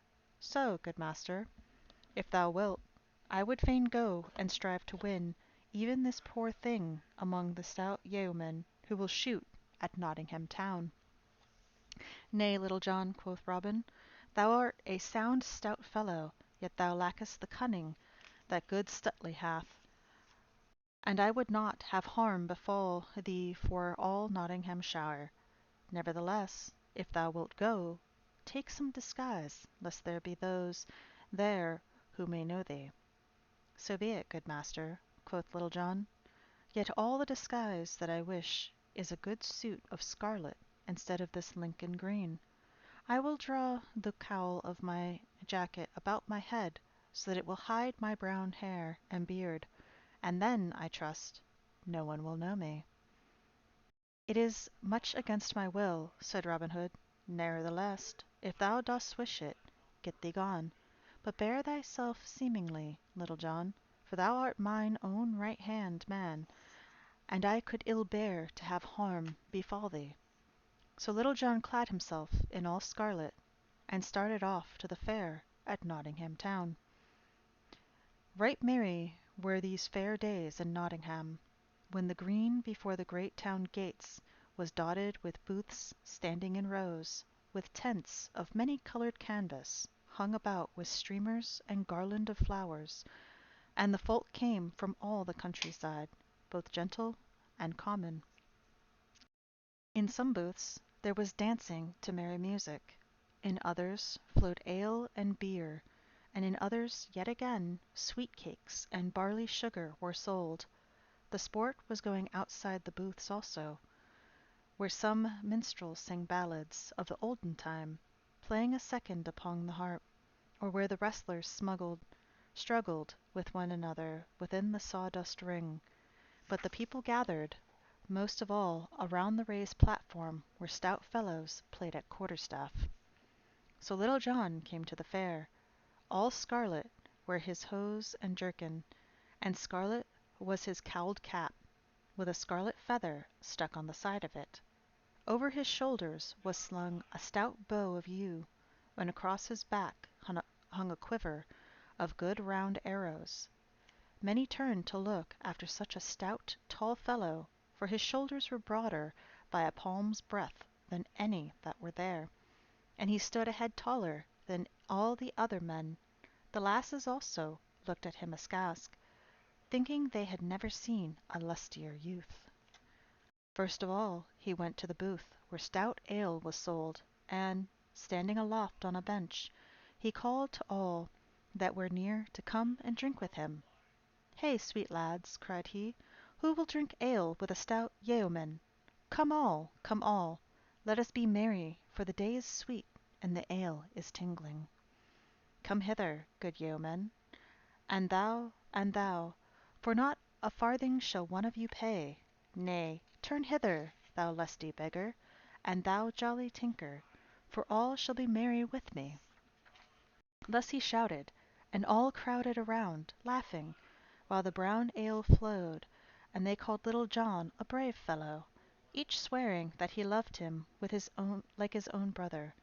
For when one has entertainment, with nothing to pay, one loves the man that gives it to one. The next place Little John went was to the dancing booth,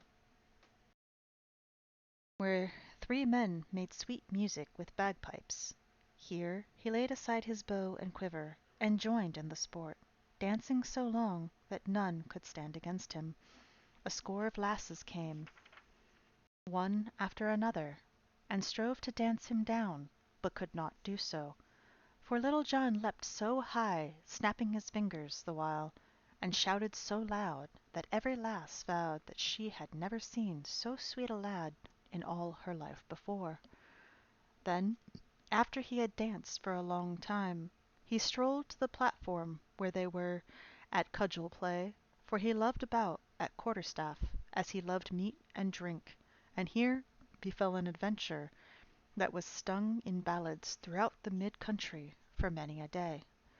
One fellow there was that cracked crowns of every one who threw cap into the ring. This was Eric o' Lincoln, of great renown, whose name had been sung in ballads throughout the countryside. When Little John reached the stand he found none fighting, but only bold Eric walking up and down the platform, swinging his staff and shouting lustily, "Now, who will come and strike a stroke for the lass he loves the best, and with old Lincolnshire yeoman? How now, lads, step up, or else the lass's eyes are not bright hereabouts, or the blood of Nottingham youth is sluggish and cold. Lincoln against Nottingham, say I, for no one hath put foot upon the boards this day, such as we of Lincoln call a cudgel player." And this, one would nudge another with his elbows, saying, "Go thou, Ned," or "Go thou, Thomas," but no lad cared to gain a cracked crown for nothing.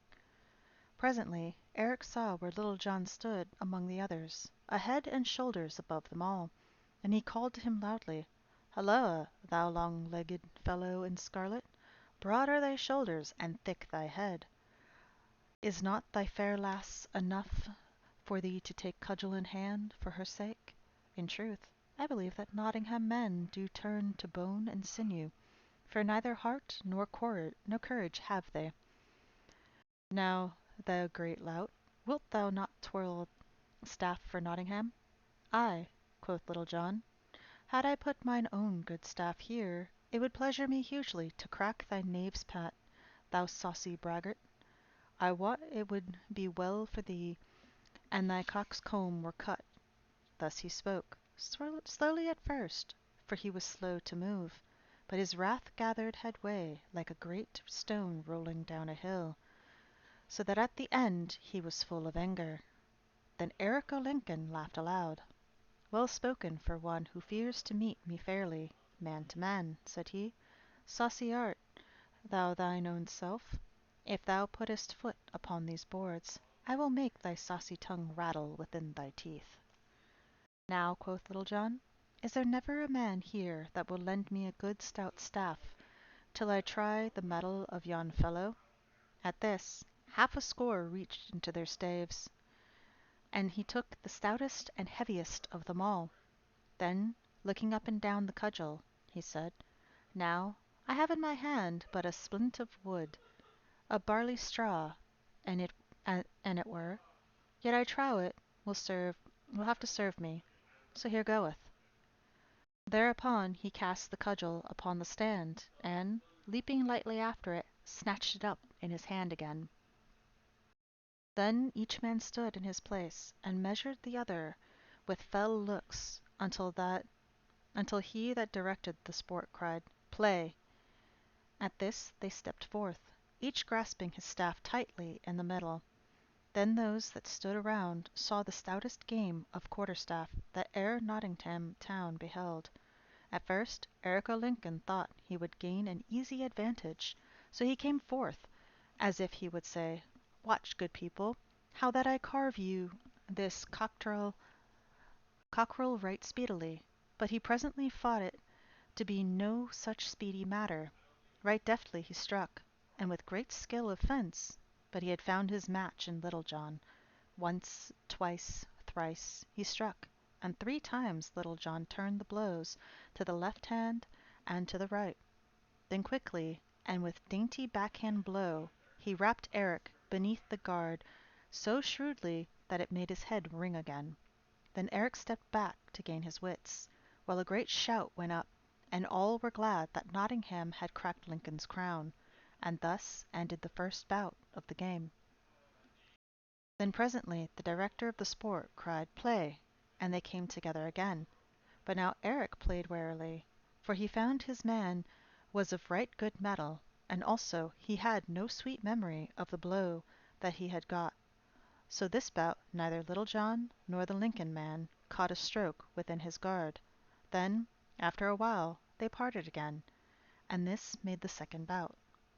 Then for the third time they came together, and at first Eric strove to be wary, as he had been before, but, growing mad at finding himself so foiled, he lost his wits, and began to rain blows so fiercely and so fast that they rattled like hail on penthouse roof. But, in spite of all, he did not reach within Little John's guard. Then at last Little John saw his chance, and seized it right cleverly. Once more, with a quick blow, he rapped Eric beside the head, and ere he could regain himself, Little John slipped his hand right down to his left, and, with a singing blow, smote the other so sorely upon the crown that he fell as though he would never move again. Then the people shouted so loud that folk came running from all about to see what was the ado.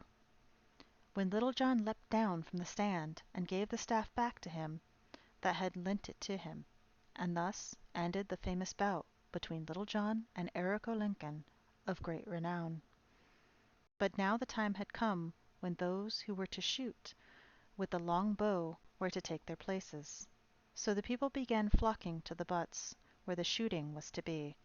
Near the target, in a good place, sat the sheriff upon a raised dais, with many gentlefolk around him.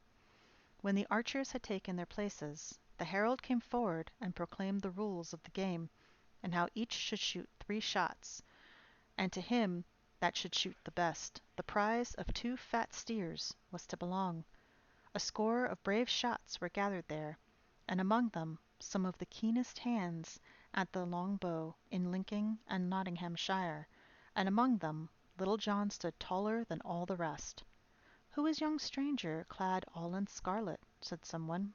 The others answered, "It is he that hath but now so soundly cracked the crown of Eric o' Lincoln." Thus the people talked amongst themselves, until at last it reached even the sheriff's ears. And now each man stepped forward and shot in turn. But though each shot well, Little John was the best of all. For 3 times he struck the clout, and once only the length of a barleycorn from the centre. "Hey for the tall archer!" shouted the crowd, and some among them shouted, "Hey for Reynold Greenleaf!" for that was the name that Little John had called himself that day. Then the sheriff stepped down from the raised seat, and came to where the archers stood, while all doffed their caps and saw him coming. He looked keenly at Little John, but did not know him, though he said after a while, "How now, good fellow, methinks that there is about thy face that I have seen erewhile." "Mayhap it may be so," quoth Little John, "for often have I seen your worship." And, as he spoke, he looked steadily into the sheriff's eyes, so that the latter did not suspect who he was. "A brave blade thou Art thou, good friend, said the sheriff, and I hear that thou hast well upheld the skill of Nottinghamshire against that of Lincoln this day. What may be thy name, good fellow? Men do call me Reynold Greenleaf, your worship, said Little John, and the old ballad tells of this, adds, in truth, was he a green leaf, but of what matter of tree the sheriff wotted not. Now, Reynold Greenleaf, quoth the sheriff, thou art the fairest hand at the longbow that mine eyes ever beheld, next to the false knave Robin Hood, from whose wiles heaven forfend me. Wilt thou join my service, good fellow? Thou shalt be paid right well, for 3 suits of clothes thou should have a year, with good food and as much ale as thou canst drink. And beside this, I will pay 3 40 marks each Michaelmastede. Then here stand I, a free man, and right gladly will I enter thy household, said Little John, for he thought he might find some merry jests should he enter the sheriff's service. Fairly hast thou won the fat steers, said the sheriff, and thereunto I will add a butt of good March beer, for joy of having gotten such a man. For, I wot, thou shootest as fair a shaft as Robin Hood himself. Then, said Little John, for joy of having gotten myself into thy service, I will give fat steers and brown ale to all these good folk, to make them merry withal. At this arose a great shout, many casting their caps aloft, for joy of the gift. Then some built great fires and roasted the steers, and others broached the butt of ale, with which all made themselves merry. Then, when they had all eaten and drunk as much as they could, and when the day faded and the great moon arose, all red and round over the spires and towns of Nottingham town, they joined hands and danced about the fires, to the music of bagpipes and harps. But long before the merrymaking had begun, the sheriff and his new servant, Reynold Greenleaf, were in the castle of Nottingham. Thus Little John entered into the sheriff's service, and found the life he led there easy enough, for the sheriff made him his right-hand man, and held him in great favour. He sat nigh the sheriff at meat, and he ran beside his horse when he went a hunting, so that, what with hunting and hawking a little, and eating rich dishes, and drinking good sack, and sleeping until late hours in the morning, he grew as fat as a stall-fed ox. Thus things floated easily along with the tide, until one day when the sheriff went a hunting, there happened that which broke the smooth surface of things. This morning the sheriff and many of his men set forth to meet certain lords, to go a hunting. He looked all about him for his good man, Reynold Greenleaf, but, not finding him, was vexed, for he wished to show Little John's skill to his noble friends. As for Little John, he lay abed, snoring lustily, till the sun was high in the heavens. At last he opened his eyes and looked about him, but he did not move to arise. Brightly shone the sun in at the window, and all the air was sweet with the scent of woodbine that hung in sprays about the wall without, for the cold winter was past, and spring was come again, and Little John lay still, thinking how sweet was everything on this fair morn.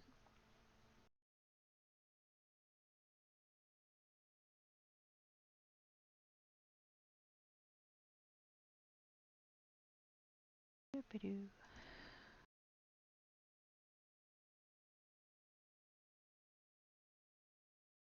Just then he heard, faint and far away, a distant bugle note sounding thin and clear.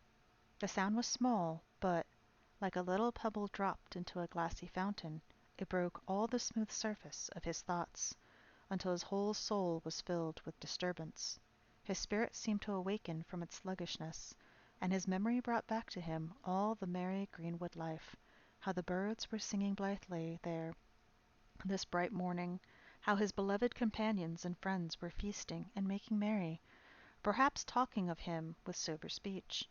For when he first entered the sheriff's service, he did so in jest, but the hearthstone was warm during the winter, and the fare was full, and so he had it abided, putting off from day to day his going back to Sherwood, until 6 long months had passed. But now he thought of his good master, and of Will Stuteley, whom he loved better than any one in all the world, and of young David of Doncaster, whom he had trained so well in all manly sports, till there came over his heart a great and bitter longing for them all, so that his eyes filled with tears. Then he said aloud, "Here I grow fat like a stall-fed ox, and all my manliness departeth from me, while I become a sluggard and dolt. But I will arouse me, and go back to mine own dear friends once more, and never will I leave them again till life doth leave my lips." So saying, he leaped from bed, and hated his sluggishness now. When he came downstairs he saw the steward standing near the pantry door, a great fat man with a huge bundle of keys hanging to his girdle. Then Little John said, "Ho, master steward, hungry man am I, for naught have I had for all this blessed morn. Therefore give me to eat." Then the steward looked grimly at him, and rattled the keys in his girdle, for he hated Little John, because he had found favour with the sheriff. "So, Master Ranald Greenleaf, thou art a hungered, art thou?" quoth he. "But, fair youth, if thou livest long enough, wilt thou find that he who getteth over much sleep for an idle head goeth with an empty stomach. For what saith the old saw, Master Greenleaf? Is it not, the late fowl findeth but ill faring? Now, thou great purse of fat," cried Little John, "I ask thee not for fool's wisdom, but for bread and meat. Who art thou, that thou shouldest deny me to eat? By St. Dunstan, thou hadst best tell me where my breakfast is, if thou wouldst save broken bones." "Thy breakfast, Master Fireblaze, is in the pantry," answered the steward. "Then fetch it hither," cried Little John, who waxed angry by this time. "Go thou and fetch it thine own self," quoth the steward. "Am I thy slave, to fetch and carry for thee? I say, go thou, bring it me. I say, go thou, fetch it for thyself."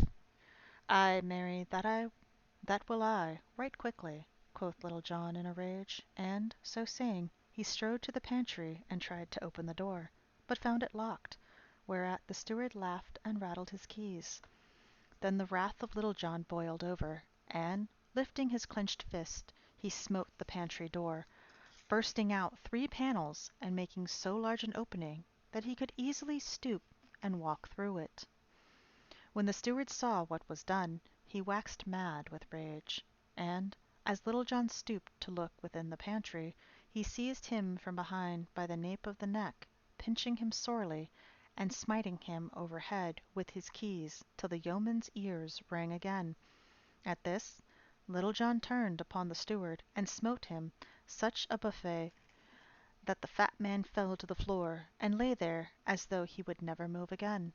"There," quoth Little John, "think well of that stroke, and never keep a good breakfast from a hungry man again." So saying, he crept into the pantry and looked about him to see if he could find something to appease his hunger. He saw a great venison pasty and 2 roasted caprons, beside which was a platter of plover's eggs. Moreover, there was a flask of sack and one of canary, a sweet sight to a hungry man. These he took down from the shelves and placed upon a sideboard, and prepared to make himself merry. Now the cook, in the kitchen across the courtyard, heard the loud talking between Little John and the steward, and also the blow that Little John struck the other. So he came running across the court and up the stairway to where the steward's pantry was, bearing in his hands the spit with the roast still upon it. Meanwhile, the steward had gathered his wits about him and risen to his feet, so that when the cook came to the steward's pantry, he saw him glowering through the broken door at Little John, who was making ready for a good repast, as one dog glowers at another that has a bone. When the steward saw the cook, he came to him, and, putting one arm over his shoulder, "Alas, sweet friend," quoth he, for the cook was tall and stout man, "seest thou what the vile knave Reynold Greenleaf hath done? He hath broken in upon our master's goods, and hath smitten me a buffet upon the ear, so that I thought I was dead. Good cook, I love thee well, and thou shalt have a good pottle of our master's best wine every day, for thou art an old and faithful servant. Also, good cook, I have 10 shillings that I mean to give as a gift to thee. But hatest thou not to see a vile upstart like this Reynold Greenleaf taking it upon him so bravely?" "Ay, marry that I do," quoth the cook boldly, for he liked the steward because of his talk of the wine and of the 10 shillings. "Get thee gone straightway to thy room, and I will bring out this knave by his ears." So saying, he laid aside his spit, and drew the sword that hung by his side, whereupon the steward left as quickly as he could, for he hated the sight of naked steel. Then the cook walked straightway to the broken pantry door, through which he saw little John tucking a napkin beneath his chin, and preparing to make himself merry. "Why, how now, Reynold Greenleaf," said the cook, "thou art no better than a thief, I wot. Come through straight forth, man, or I will carve thee as I would carve a suckling pig. Nay, good cook, bear thou thyself more seemingly, or else I will come forth to thy dolt. Most times I am as a yearling lamb, but when one cometh between me and my meat, I am a raging lion, as it were." "Lion or no lion," quoth the valorous cook, "come thou straight forth, else thou art a coward heart as well as a knavish thief." "Ha!" cried Little John, "coward's name have I never had. So, look to thyself, good cook, for I come forth straight, the roaring lion I did speak of but now." Then he, too, drew his sword, and came out of the pantry. Then, putting himself into position, they came slowly together, with grim and angry looks. But suddenly Little John lowered his point. "Hold, good cook," said he. "Now I bethink me it were ill of us to fight, with good victuals standing so nigh, and such a feast as would befit two stout fellows, were such as we were. Marry, good friend, I think we should enjoy this fair feast ere we fight. What sayest thou, jolly cook?" At this speech the cook looked up and down, scratching his head in doubt, for he loved good feasting. At last he drew a long breath, and said to Little John, "Well, good friend, I like thy plan right well. So, pretty boy, say I, let us feast, with all my heart, for one of us may sup in paradise before nightfall." So each thrust his sword back into the scabbard, and entered the pantry.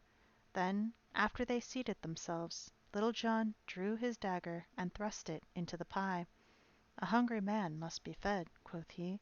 "So, sweet chuck, I help myself without leave."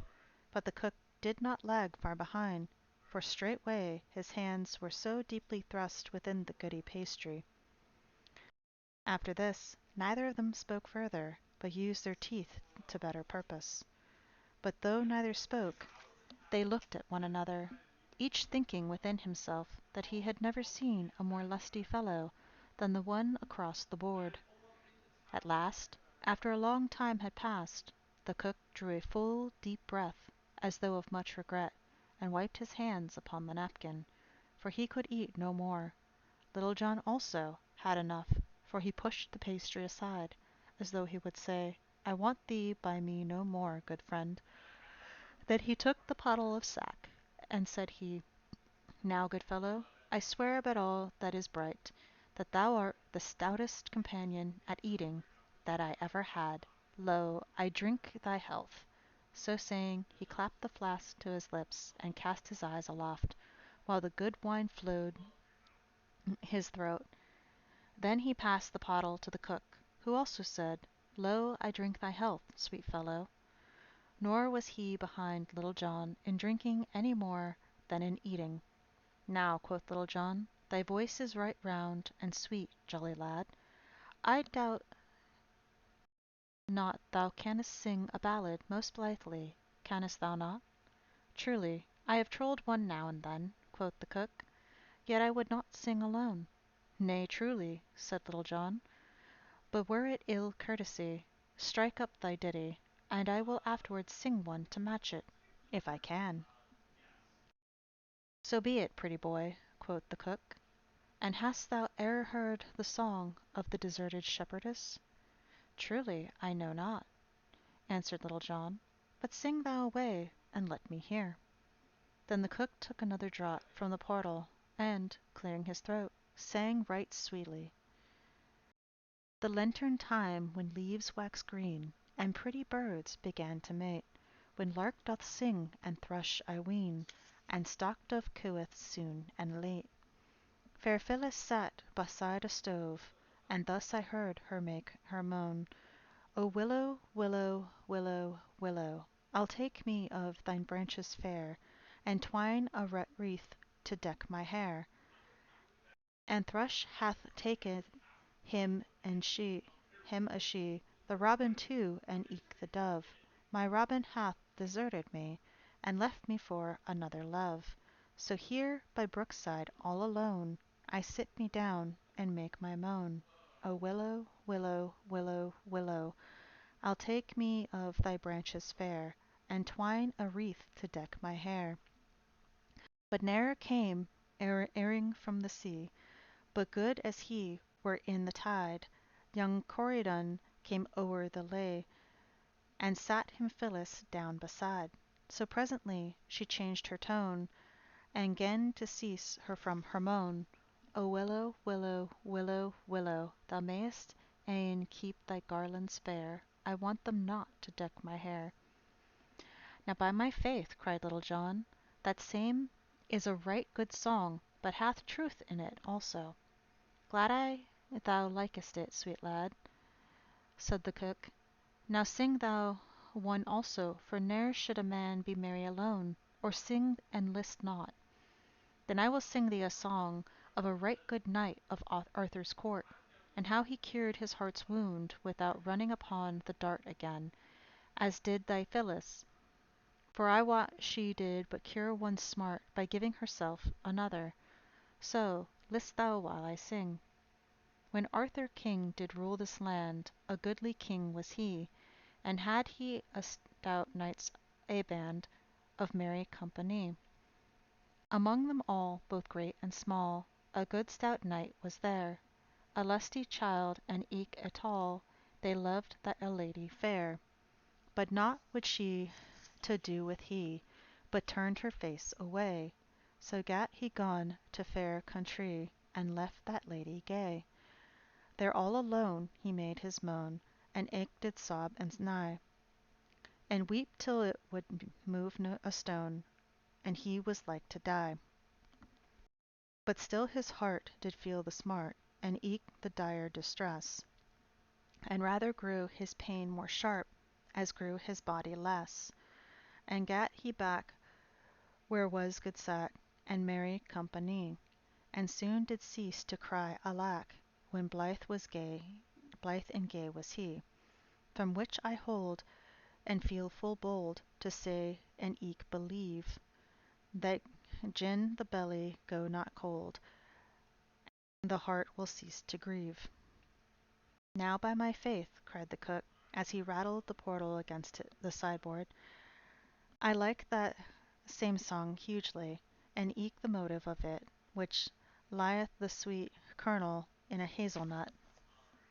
Now thou art a man of shrewd opinions, quoth Little John, and I love thee truly as thou wert my brother. And I love thee too, but the day draweth on, and I have my cooking to do ere our master cometh home.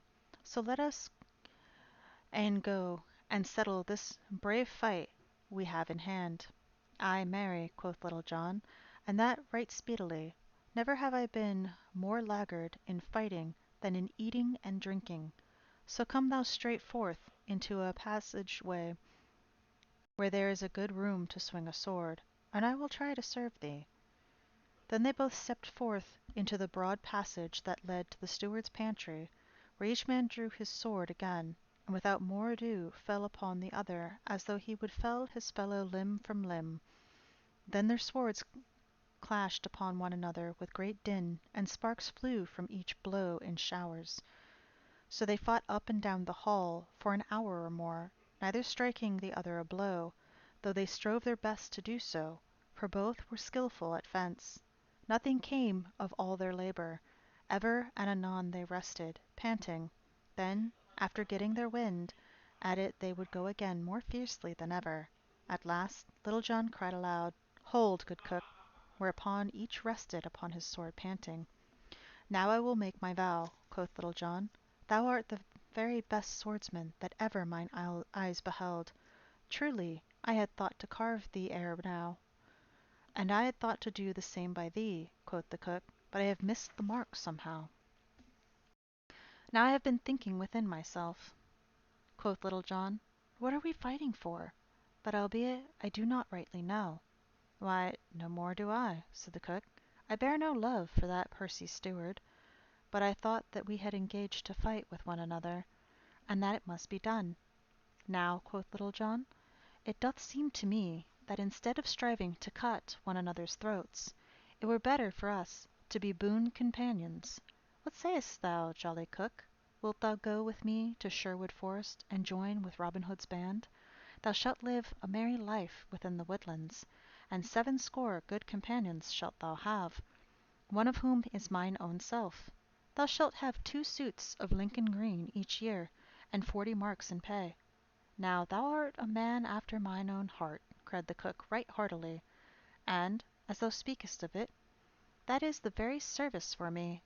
I will go with thee, and that right gladly. Give me thine palm, sweet fellow, and I will be thine own companion from henceforth. What may what may be thy name, lad? Men do call me Little John, good fellow."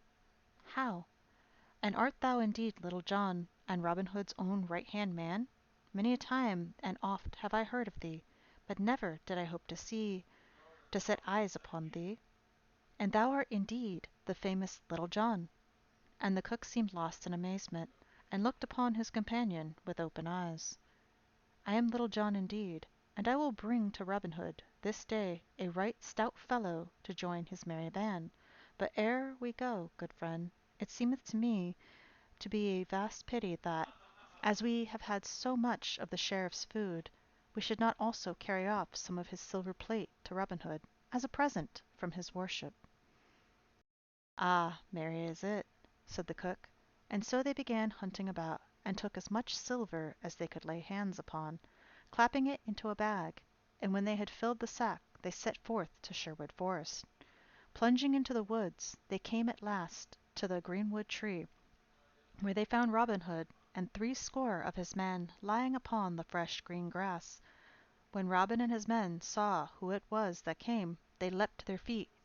"Now welcome," cried Robin Hood, "now welcome, Little John, for long hath it been since we have heard from thee, though we all knew that thou hadst joined the Sheriff's service. And how hast thou fared all these long days?" "Right merrily have I lived at the Lord Sheriff's," answered Little John, "and I have come straight thence. See, good master, I have brought thee his cook, and even his silver plate." Thereupon he told Robin Hood and his merry men that were there all that had befallen him since he had left them to go to the fair at Nottingham town. Then they all shouted and laughed, except Robin Hood, but he looked grave. "Nay, Little John," said he, "thou art a brave blade and a trusty fellow. I am glad thou hast brought theeself back to us, and with such a good companion as the cook, whom we all welcome to Sherwood. But I like not so well that thou hast stolen the Sheriff's plate, and like some paltry thief. The Sheriff hath been punished by us, and hath lost 300 pounds."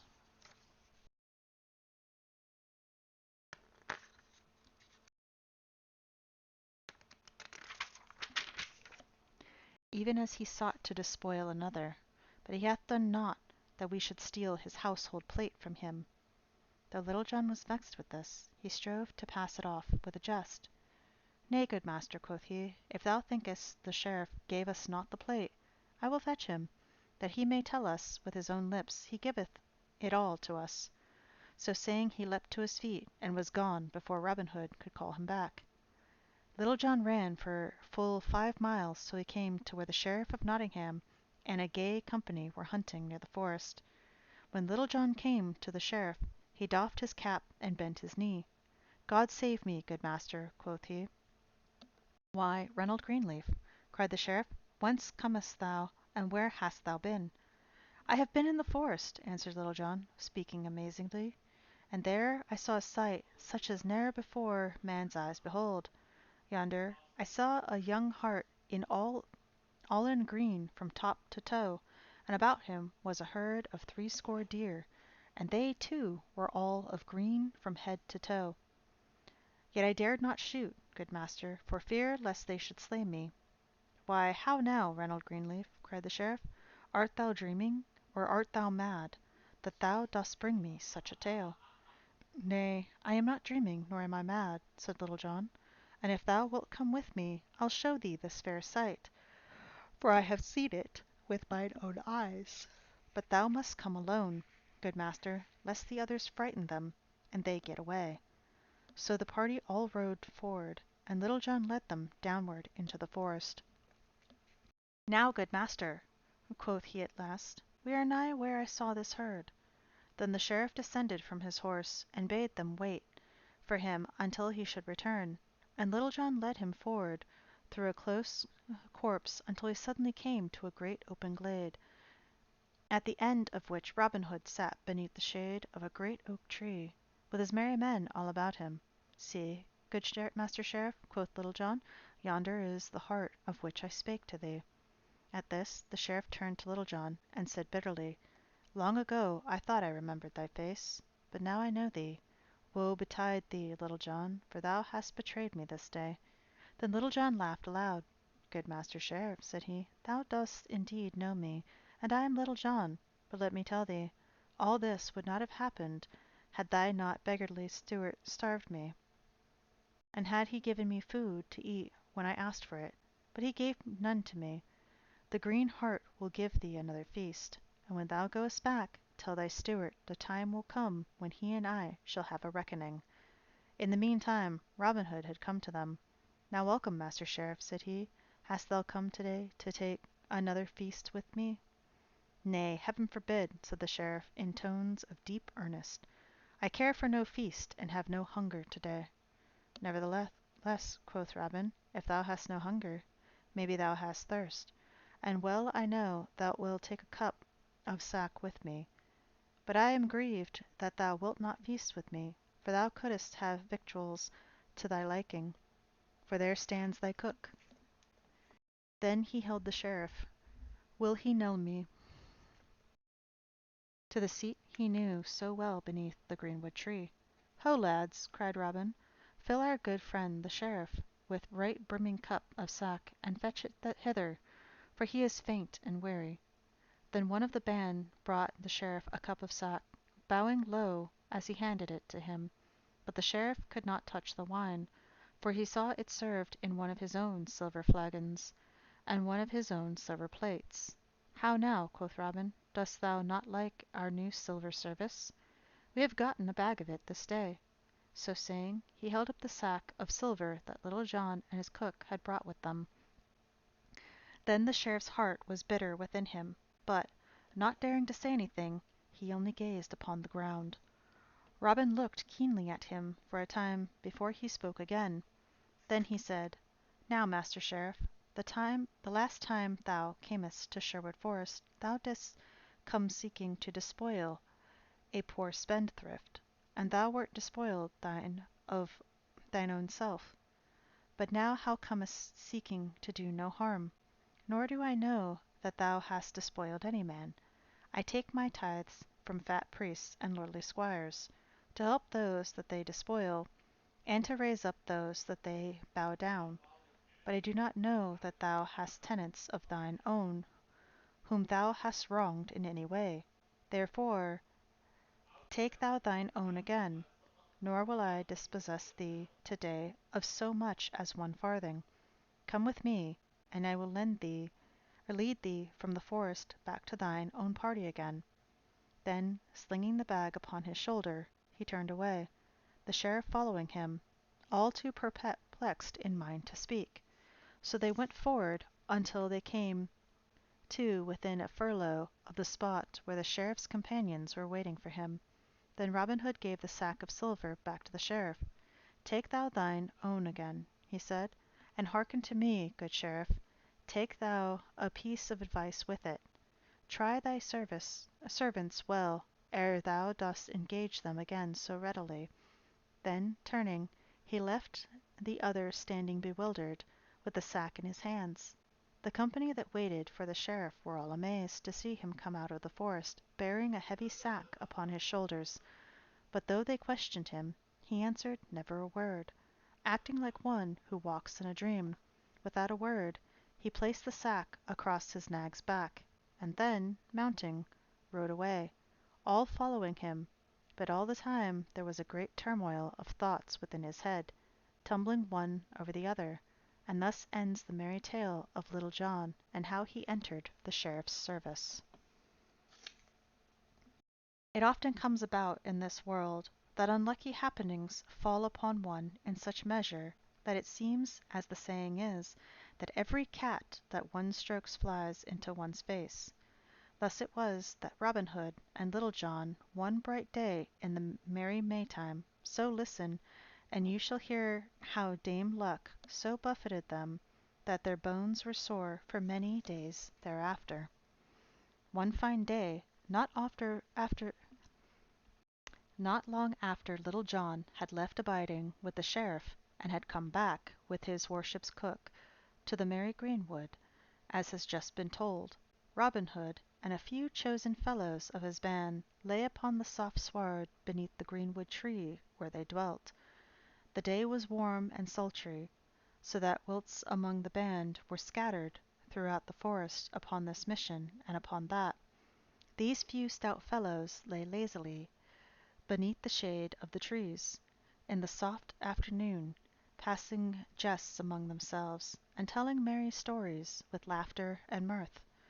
All the air was laden with the bitter fragrance of the May, and all the bosky shades of the woodlands beyond rang with the sweet song of birds, the throstle cock, the cuckoo, and the wood pigeon, and with the song of birds mingled the cool sound of the gurgling brook that leapt out of the forest shades and ran fretting amid its rough gray stones across the sunlit open glade before the trysting tree. And a fair sight was that half-score of tall, stout yeomen, all clad in Lincoln green, lying beneath the broad spreading branches of the great oak tree, amid the quivering leaves of which the sunlight shriveled and fell in dancing patches upon the grass. The good old times have gone by, when such grew as grew then, when sturdy quarterstaff and long bow toughened a man's thews till they were like leather.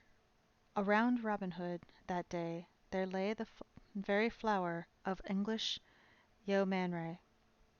Here the great Little John, with limbs as tough as the gnarled oak, yet grown somewhat soft from good living at the sheriff's house in Nottingham town, there Will Stuteley, his face as brown as a berry from the sun and wind, but, for all that, the comeliest yeoman in the mid-country, only expecting Allan a Dale, the minstrel, of whom you shall hear anon. Besides these, as Will Scathelock, as lank as a greyhound, yet as fleet of foot as a buck of 3 years' growth, young David of Doncaster, with great stout limbs only less than those of Little John in size, the tender beard of early youth now just feathering his chin, and others of great renown, both far and near. Suddenly Robin Hood smote his knee. "By Saint Dunstan," quoth he, "I had nigh forgot that quarter day cometh on apace. and yet no cloth of Lincoln green in all our store. It must be looked to, and that in quick season. Come, busk thee, Little John, stir those lazy bones of thine, for thou must get thee straightway to our good gossip, the draper, Hugh Longshanks of Ancaster. Bid him send us straightway 20 yards of fair cloth of Lincoln green, and mayhap the journey may take some of the fat off thy bones, that thou hast gotten from lazy living at our dear sheriff's. Nay, muttered Little John, for he had heard so much upon this score that he was sore upon the point. Nay, truly, mayhap I have more flesh upon my joints than I once had, yet, flesh or no flesh, I doubt not that I will still hold my place and footing upon a narrow bridge against e'er a yeoman in Sherwood or Nottinghamshire. For the matter of that, even though he had no more fat about his bones than thou hast, good master.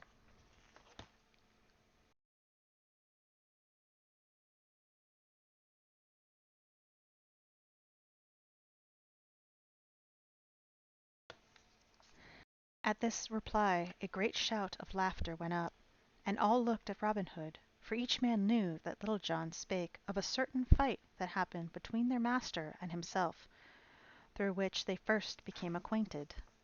Nay, quoth Robin Hood, laughing louder than all, Heaven forbid that I should doubt thee, for I care for no taste of thy staff myself, Little John.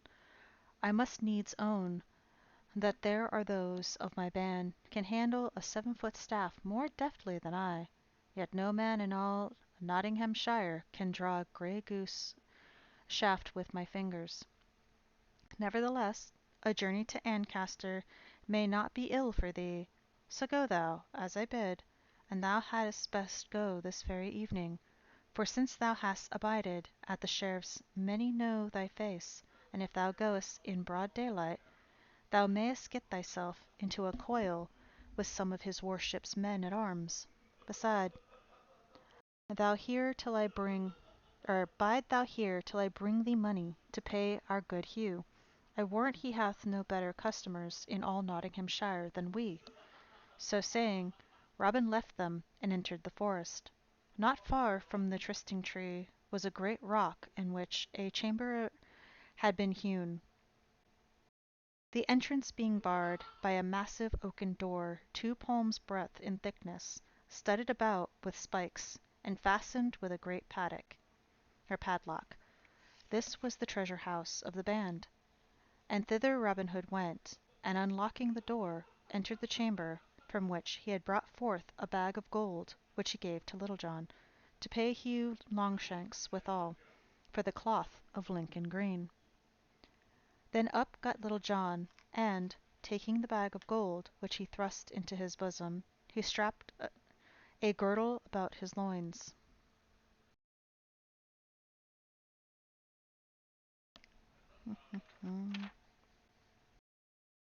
Took a stout pikestaff full 7 feet long in his hand, and set forth upon his journey.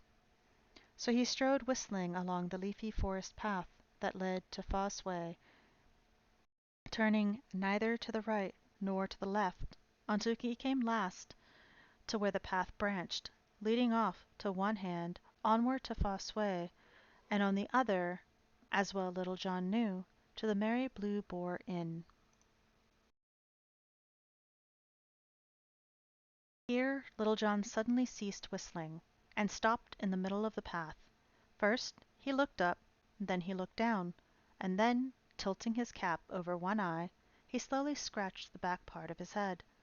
For thus it was: at the sight of these 2 roads, 2 voices began to alarum within him, the one crying, "There lies the road to the Blue Boar Inn, a can of brown October, and a merry night with sweet companions such as thou mayest find there." The other, "There lies the way to Ancaster, and the duty thou art set upon." Now the first of these 2 voices was far the louder, for Little John had grown passing fond of good living through abiding at the sheriff's house, so presently, looking up into the blue sky, across which bright clouds were sailing like silver boats, and swallows skimming in circling flight. Quoth he, I fear me it will rain this evening, so I'll e'en stop at the Blue Boar till it passes by, for I know my good master would not have me wet to the skin. So, without more ado, off he strode down the path that lay the way of his likings. Now there was no sign of any foul weather, but when one wishes to do a thing, as Little John did, one finds no lack of reasons for the doing. 4 merry wags were at the Blue Boar Inn, a butcher, a beggar, and 2 barefoot friars. Little John heard them singing from afar, as he walked through the hush of the mellow twilight that was now falling over hill and dale. Right glad were they to welcome such a merry blade as Little John. Fresh cans of ale were brought, and with jest and song and merry tales the hours slipped away on fleeting wings. None thought of the time or tide till the night was so far gone that Little John put by the thought of setting forth upon his journey again that night, and so bided at the Blue Boar Inn until the morrow.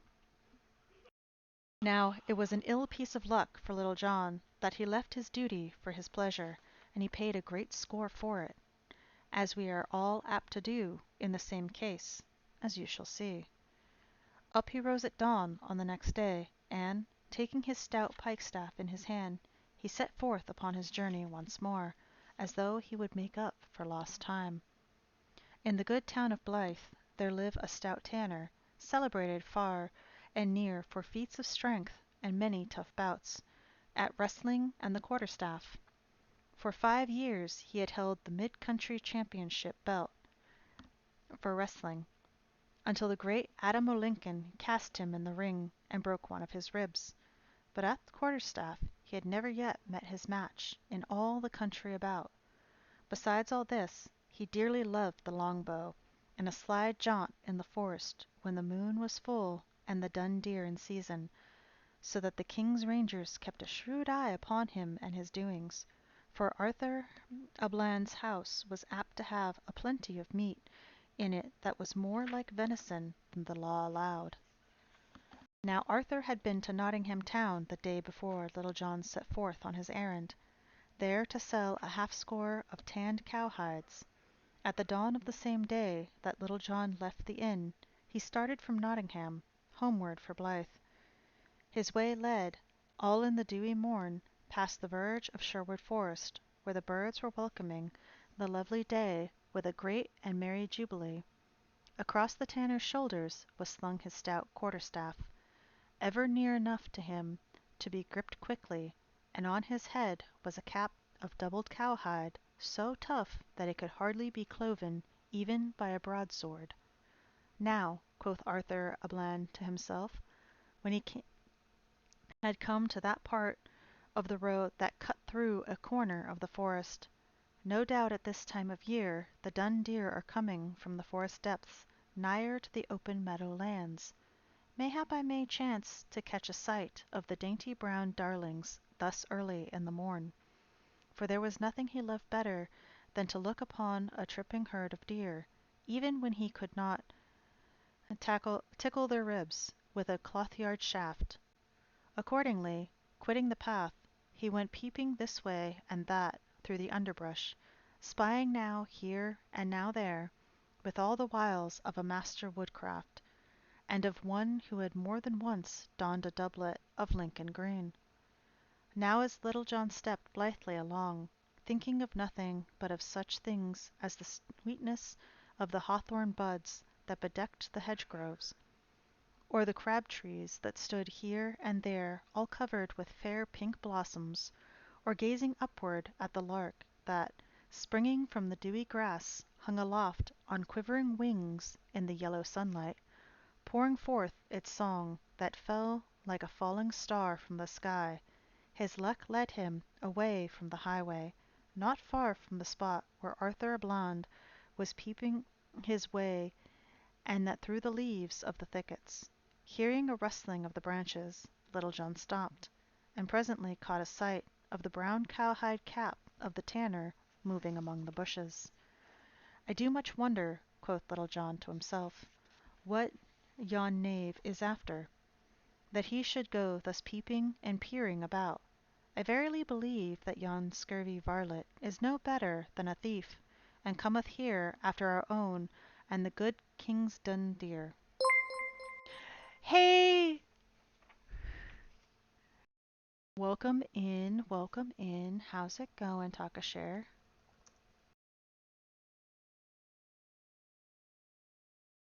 How was stream?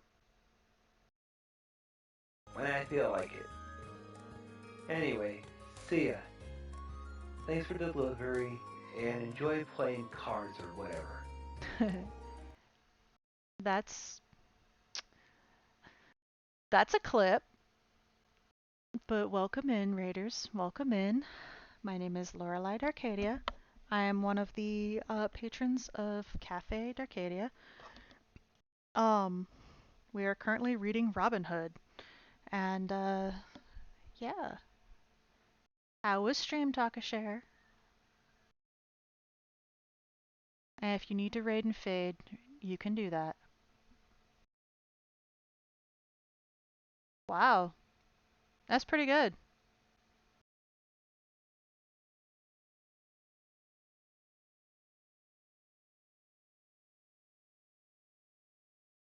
I'm actually almost on 5 hours myself. I have 4.5 right now. But yeah, was it good? Boss rush. Nice.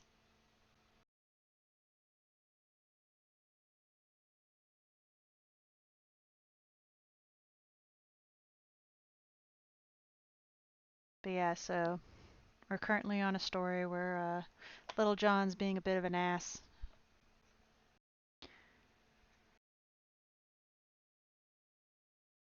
Did you? Did you win? You. Yeah, I'm a little hungry. Would you like me to make you a sandwich? Yeah, that would be nice. Okay, mayo, ham and mustard. Yeah. Can you melt it a little bit too? Yeah, I can. Yay. That was the other patron of the cafe, Sagrel. But yeah, that's good that you defeated it.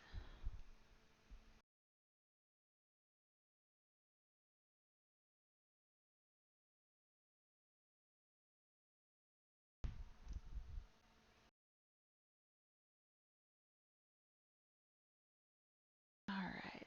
Doo-doo-doo.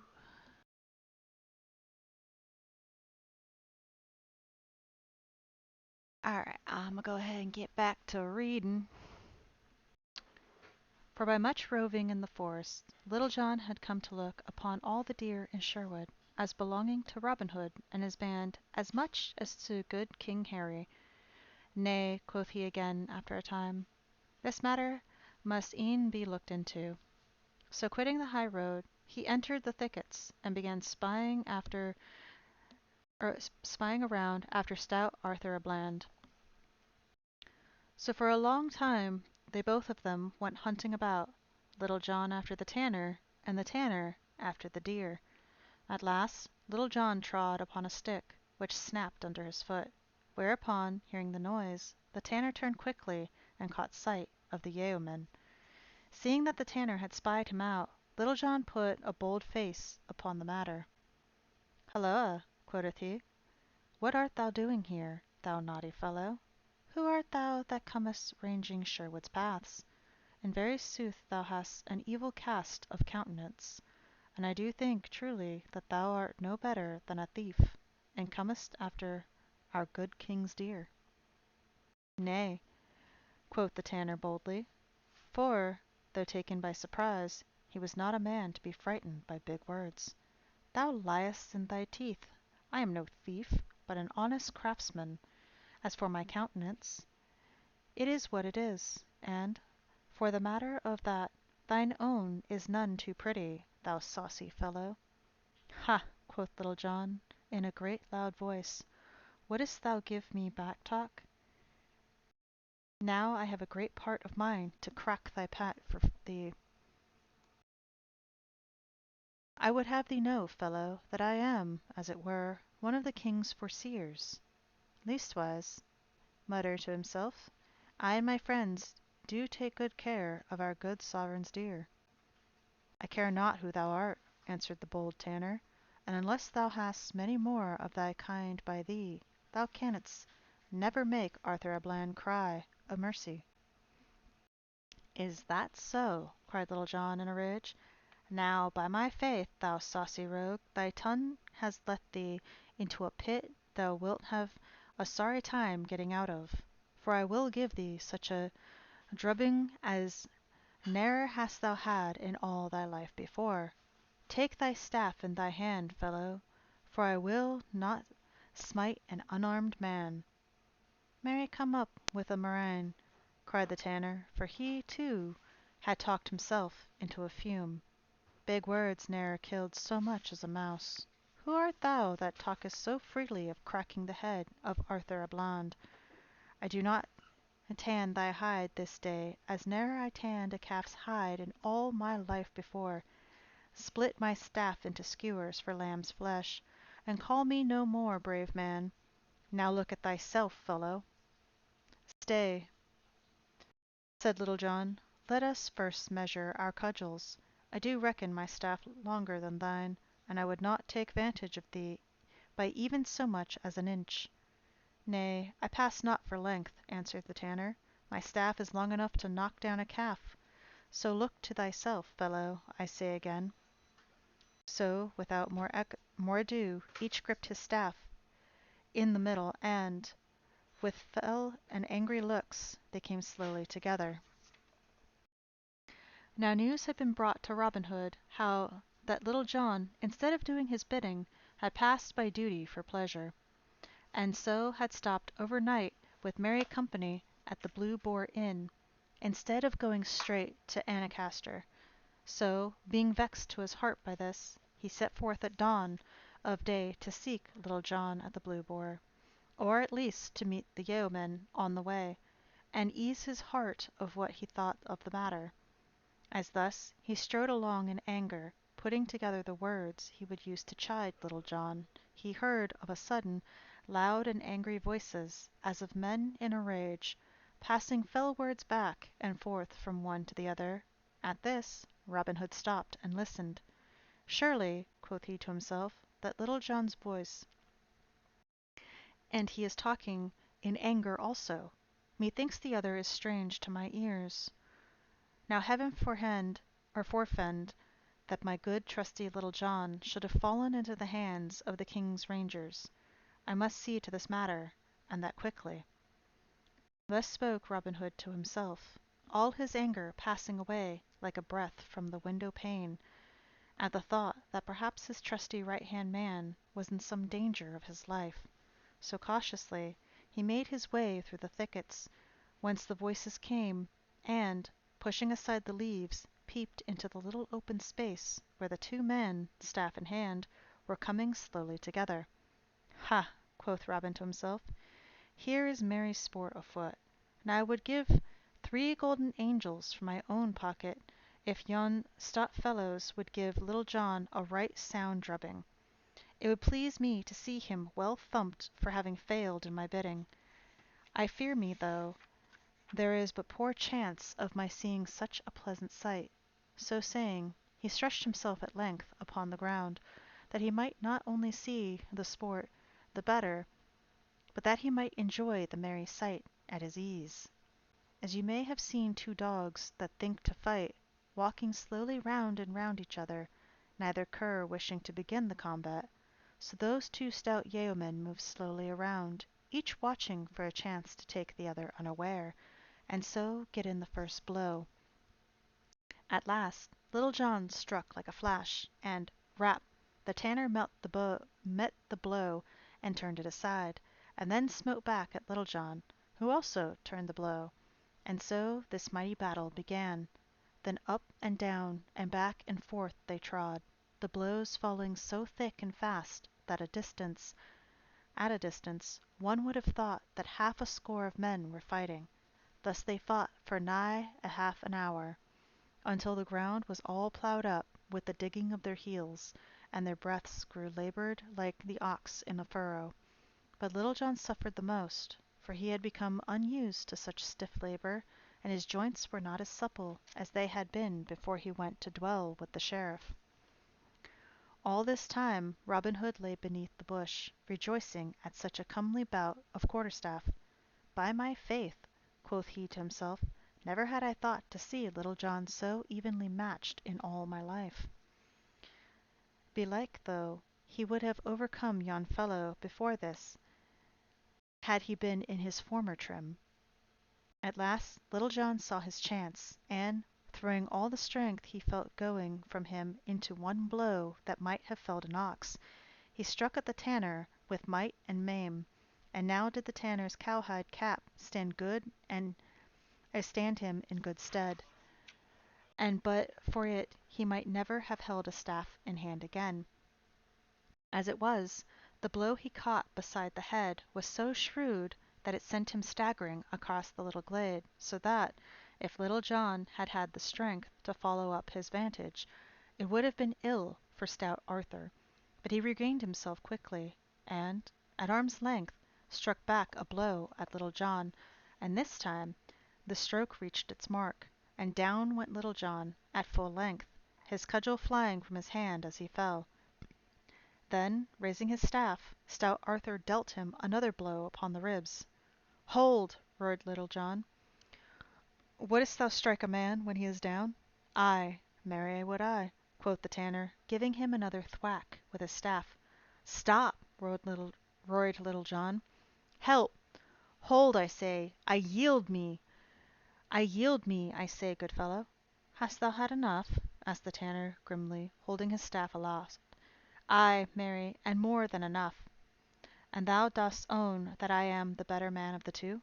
"Yes, truly, and a murrain seize thee," said Little John, the first aloud and the last to go to his beard. "Then thou mayest go thy ways, and thank thy patron saint that I am a merciful man," said the tanner. "A plague of such mercy as thine," said Little John, sitting up and feeling his ribs where the tanner had cudgeled him. "I make my vow, my ribs feel as though every one of them was broken in twain. I tell thee, good fellow, I think there was never a man in all Nottinghamshire could do to me what thou hast done this day." "And so thought I also," cried Robin Hood, bursting out of the thicket, and shouting with laughter till the tears ran down his cheeks. "O man, man," said he, as well as he could for his mirth, "didst go over like a bottle knocked from a wall. I did see the whole merry bout, and never did I think to see thee yield thyself so, hand and foot, to any man in all merry England. I was seeking thee, to chide thee for leaving my bidding undone, but thou hast been paid all I owed thee, full measure, pressed down and overflowing, by this good fellow. Marry, a did reach out his arm full length whilst thou stood gaping at him, and, with a pretty rap, tumbled thee over as never have I seen one tumbled before." So spoke bold Robin, and all the time Little John sat upon the ground, looking as though he had sour cuds in his mouth. "What may be thy name, good fellow?" said Robin, next turning to the tanner. "Men do call me Arthur a Bland," spoke the tanner, boldly. "And now what may be thy name?" "Ha, Arthur a Bland," quoth Robin. "I have heard thy name before, good fellow. Thou didst break the crowd of a friend of mine at the fair at Ely last October. The folk there call him Jock o' Nottingham. We call him Will Scathelock. This poor fellow whom thou hast so belaboured is counted the best hand at the quarterstaff in all merry England. His name is Little John, and mine Robin Hood." "How!" cried the tanner. "Art thou indeed the great Robin Hood? And is this the famous Little John? Marry, had I known who thou art, I would never have been so bold as to lift my hand against thee. Let me help thee to thy feet, good Master Little John, and let me brush thy dust off thy coat." "Nay," quoth Little John, testily, at the same time raising carefully, as though his bones had been made of glass. "I can help myself, good fellow, without thy aid, and let me tell thee, had it not been for that vile cowskin cap of thine. It would have been ill for thee this day." At this Robin laughed again, and, turning to the tanner, he said, "Wilt thou join my band, good Arthur? For I make my vow thou art one of the stoutest men that ever mine eyes beheld." "Will I join thy band?" cried the tanner joyfully. "Aye, marry will I. Hey for a merry life!" cried he, leaping aloft and snapping his fingers. "And hey for a life I love! Away with tan bark and filthy vats of foul cowhides! I will follow thee to the ends of the earth, good master, and not a herd of dun deer in all the forest but shall know the sound of the twang of my bowstring." "As for thee, Little John," said Robin, turning to him and laughing, "thou wilt start once more for Ancaster, and we will go part way with thee, for I will not have thee turn again to either the right hand or to the left. Thou hast fairly gotten away from Sherwood. There are other inns that thou knowest yet hereabouts." Thereupon, leaving the thickets, they took once more to the highway and departed upon their business.